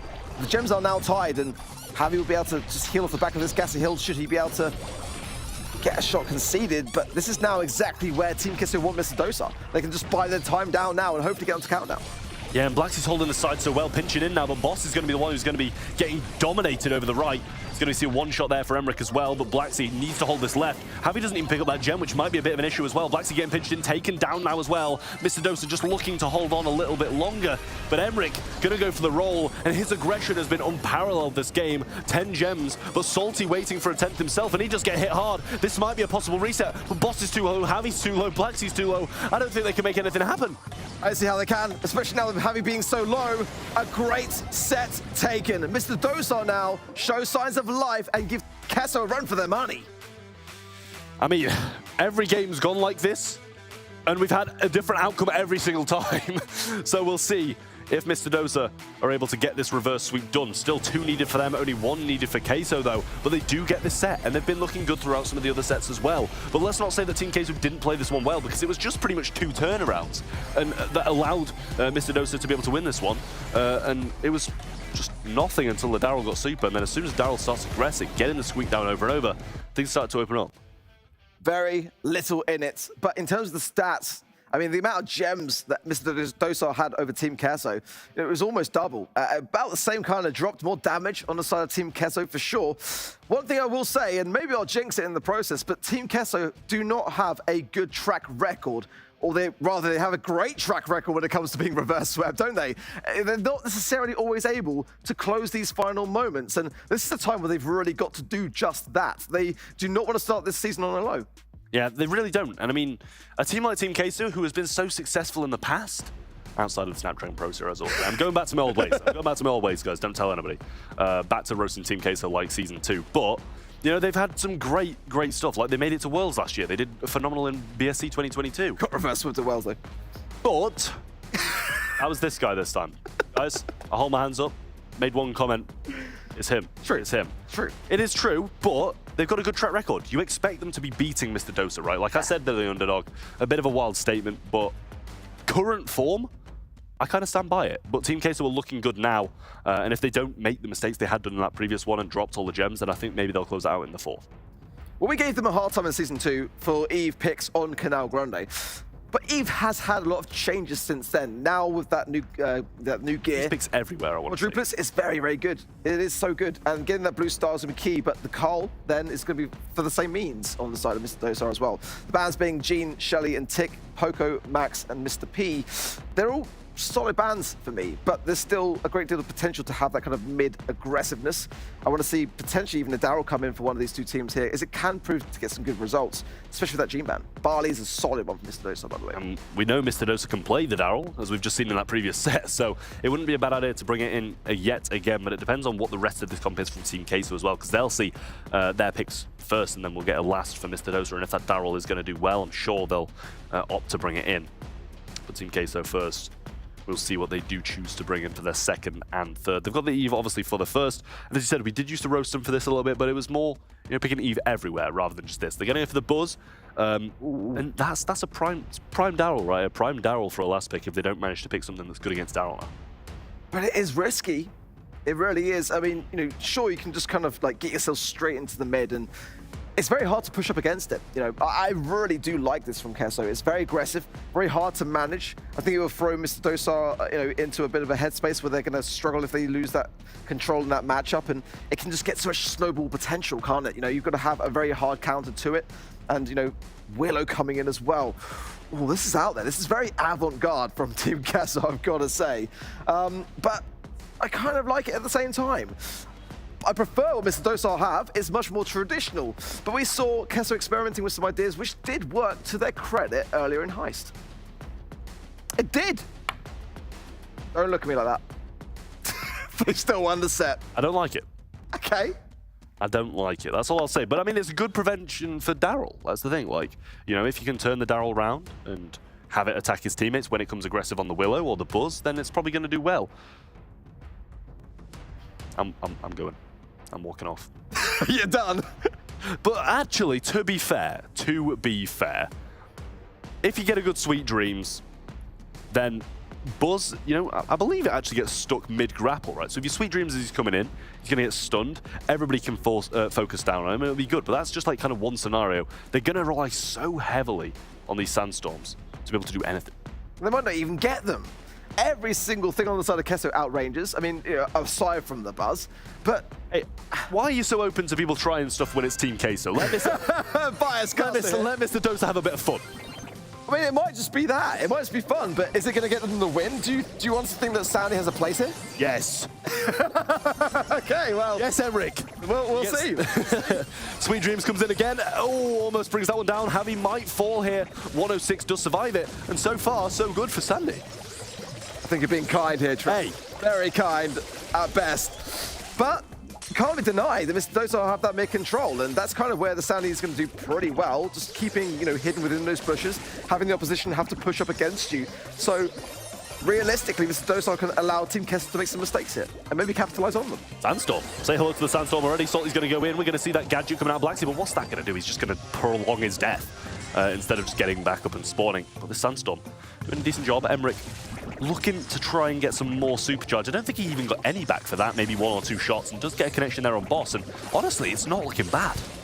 Yeah, the buzz really thrives when you've got the control. Without that control, Team Kessler are going to struggle a little bit here as that 5-star deficit. They've got the blue star, which is something, but 2 takedowns from anyone on the side of Mr. Dosa will give them the lead. So Salty goes over to the right, and that, look at this, is going to open up so much water. They push in, but there is the Sweet Dream stun. So you credit, Trav. I mean, it got shut down. Yeah, but then in comes the mind control there, and Salty does take out his own teammate in Dorian, but they managed to trade something out, bring the Willow down with a few shots coming in from Dorian. So when he got rid of that shield, he did fall, but Team Queso got such good control here. We need the Sandstorm from Emric, and I don't think he's going to be far off, to be honest with you, but it's going to have to come down like right now for the defense, otherwise it's going to be too little too late. I'm scared for Mr. Dosa here in this corner, and they really are pushed back into a corner. Javi getting some great value there. Everyone low on the side of Mr. Dosa as well. Salty surviving on 900 HP, 1,500, and ticking down is Emric, and the pickup is there for Javi. It's 12-12. The blue star now 14 with Team Queso, and they will get this game. It was a well-timed run towards the end. They played that perfect. Yeah, Team Queso really did. They just held on. They just waited for their moment, and they got their moment. But to be honest, Sandy wasn't too bad. We saw a Sandstorm, we saw some great control early on, but it started to waver as soon as we saw the switch. Buzz moves to the Carl, Fly Duck away, and then the mind control does the rest. I admire your enthusiasm, Trav. It's really something. I want to hear you say that Sandy didn't do bad.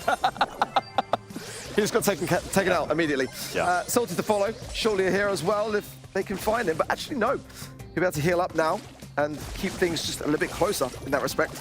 Blue star is with Mr. Dosa, but now Team Queso are exactly where they want to be, allowing then Boss just to hold firm in that mid. They can't really push into him now. Yeah, well, we'll see. Now, oh, that's a good shot coming in there. Blacksea's down to 1 shot, but Salty's going aggressive. We see a little gadget coming in there from Blacksea to try and survive it out. Boss is going to try and go aggressive now, but he gets slowed down. Tries to gadget out, does gadget out. Beautiful from him, because that turned the game. Beautiful, or should he have just connected onto Dorian and got another kill for his time? I'm not too sure. But it's gadget. He survived without giving over stars, but he's got to go in and land those moments for me. It would have deflated a lot of what Mr. Dosa are doing in terms of the pressure now. It was a great last call there from Dorian, forces everyone over to the right, and now we're seeing that similar story that we saw in the previous game, but this time from Mr. Dosa. Yeah, a little bit flipped here. Dorian looking for something special, and they do need pretty much Boss to be able to even things out, or a couple of the other guys to be able to take it. Need to be just Boss or 2 of the others. And we don't have a Sandstorm just yet. I'm not sure if Emric's really connected much this game. Should be quite a distance off, but that mind control is going to be pretty gnarly when they do choose to try and go in. If Salty spins on them, they're going to get something going. Still got the super from Boss as well, and it's looking a bit bleak for Mr. Dosa. Those Sandstorms are surprising, so surprising to me, Trav, there. But you can't deny that at the moment, this push coming in could be one that might turn things very, very quickly. Javi is low out of position as well. Great slow from Dorian, but he actually will go down. 6-4. There is a trade, but it's still Team Queso in the lead with 5 seconds on the clock. Salty's got to make a play, and he's not really got the time to do so. Going in now, it's a bit too little, too late onto Blacksea, and Team Queso will come out on top and finish this one in style. That was really nice from Team Queso. The defense in that one, the attack on the last one. But why didn't Dorian just super Javi? The dive gadget potentially, trying to bait it out a little bit. I mean, he had the ability to maybe escape the situation. I need to look back at the replay, but nonetheless, a very exciting one to watch. How is it for you, Sunny? Anything you want to pay note to in that game? Well, I did. Team Queso, we didn't hear a lot of them for the past few weeks, for the past few months, but now this was a quite dominating 3-1 now. They showed us here. Great drafts coming in from them. Great plays. Mr. Dosa, they could have done some stuff differently, but in the end, they did play very well. I'm looking forward for both of those teams now to also face not the last few seeds in the Open Cups and how well they're going to go against those. Now, looking at the stats, Trev, Team Queso did look a tiny bit better overall. They did. I mean, they played very well overall, I will say. You know, Team Queso, they looked very, very good. And I'm quite sad my days of roasting Team Queso might be over. Season 2 was brutal, but they're in 4th arc. They're not in 8th. That's their best performance to date, is it not? Obviously, these are our standings after today. First day means things are definitely going to be changing over the next few weeks, but this is where they stand with ANR, SK, Zeta Division, and Team Queso being the squads that took home the dubs today. I mean, and today was a phenomenal performance across the board. If today is any indication of how the season's going to go, tomorrow's going to be crazy. The rest of the season's going to be crazy. I can't wait to see what happens with our teams. But speaking of what we have in store ahead of us, we can still take a look at the schedule that we have upcoming tomorrow, because today was just one day of action for this week. We still have a whole other day. I cannot believe that we're only one day in. We've got stuff to look forward to tomorrow. We'll be kicking the day off with Foot Esports versus Zeta Division. Any other matches jumping out to you guys that you're excited for? SK versus Team Queso. All of them. Team Queso, you know, you're going to be rooting for them, I assume? I am, yeah. Yeah? I mean, unbiased caster, but I'm quite liking the performances they're bringing out, to be honest, at the moment. But the quality of teams we've got in this season, pretty much any game's very, very good. Exactly. All very even, I've got to say, as well. These matchups are all very, very close ones. Yeah, we didn't have a single 3-0 today. Yeah, I was gonna say, we're not starting it off easy on them, right? We're trying to make this as competitive as possible, and they're doing all the heavy lifting, really, because we had so many double match points, reverse sweeps. Follow the social media so you don't miss any of that, okay? Make sure you're up to date on all the Snapdragon Pro Series action, because now there's a lot to keep track of. Also, make sure you're joining our Discord. Hang out the community, discord.gg/Snapdragon Pro Series. Spend your time with us, talk all things Brawl Stars, because that's a wrap. That's all we've got for today. It was a very long day of action. It was very exciting, and I'm glad that we got to spend it with all of you. Congratulations to all of our teams on a phenomenal way to kick off the challenge season. Like I said, it's going to be a great summer, so hopefully you guys are keeping up with all of it. The casters are probably completely beat after everything that we got to watch today, so I think it's time that we can say goodnight. Obviously, huge thank you to Snapdragon Elite Gaming, Samsung Galaxy, Monster Energy, and DHL for helping us put on the entire show, because it's been a fantastic night of action. But for now, we're going to say goodnight, and we'll see you tomorrow.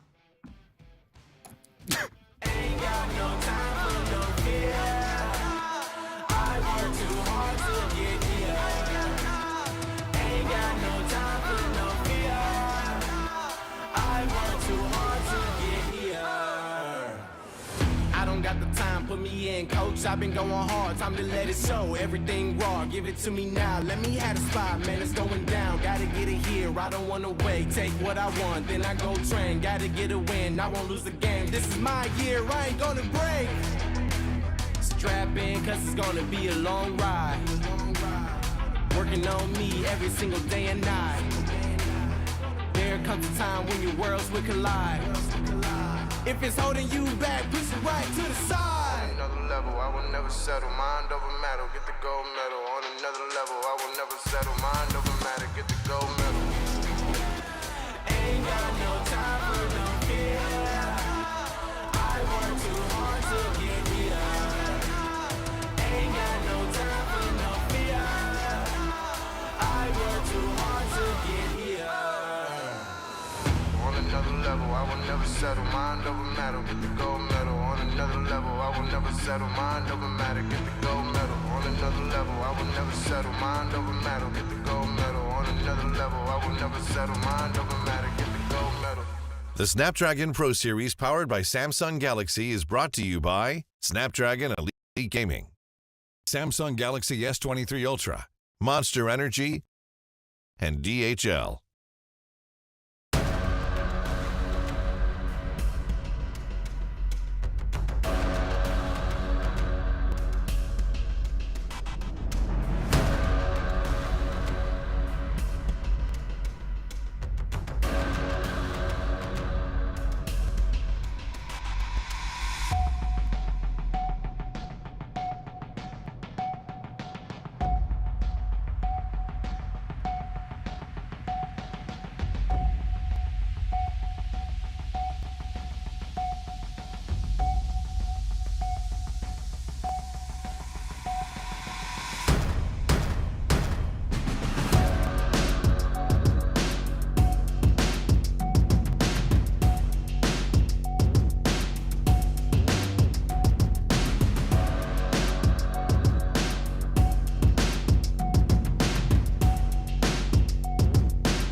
Welcome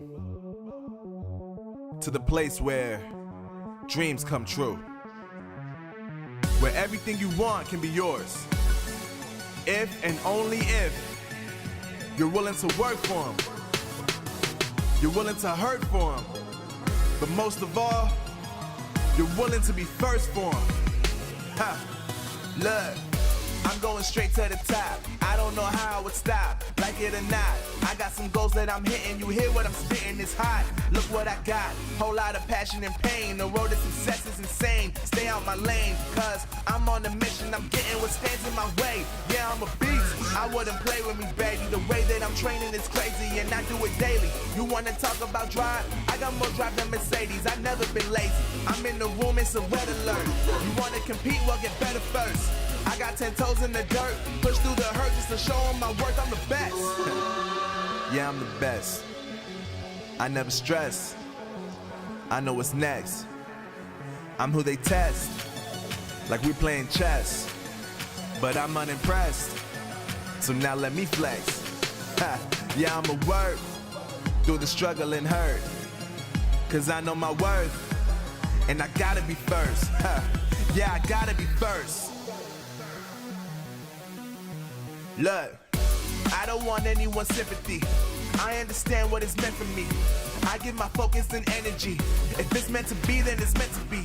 But mentally, I'm undefeated. They hear that and say I'm conceited. Like there's no reason. Like I don't beat them and come back again just to teach them that when you work under pressure, you reach higher measures. They'll try and bring you down, but you cannot let them, and only get better and focus on cheddar. Eye on the prize and you'll become a legend. Like, when I'm in the room, it's a red alert. You wanna compete? Well, get better first. I got 10 toes in the dirt, push through the hurt just to show them my worth. I'm the best. Yeah, I'm the best. I never stress. I know what's next. I'm who they test, like we playing chess. But I'm unimpressed, so now let me flex. Ha. Yeah, I'ma work through the struggle and hurt, cause I know my worth, and I gotta be first. Ha. Yeah, I gotta be first. They don't know what's gotten into me, how'd I turn pain into energy. Through all the struggle and hurt, remember my worth, and that's why I gotta be first.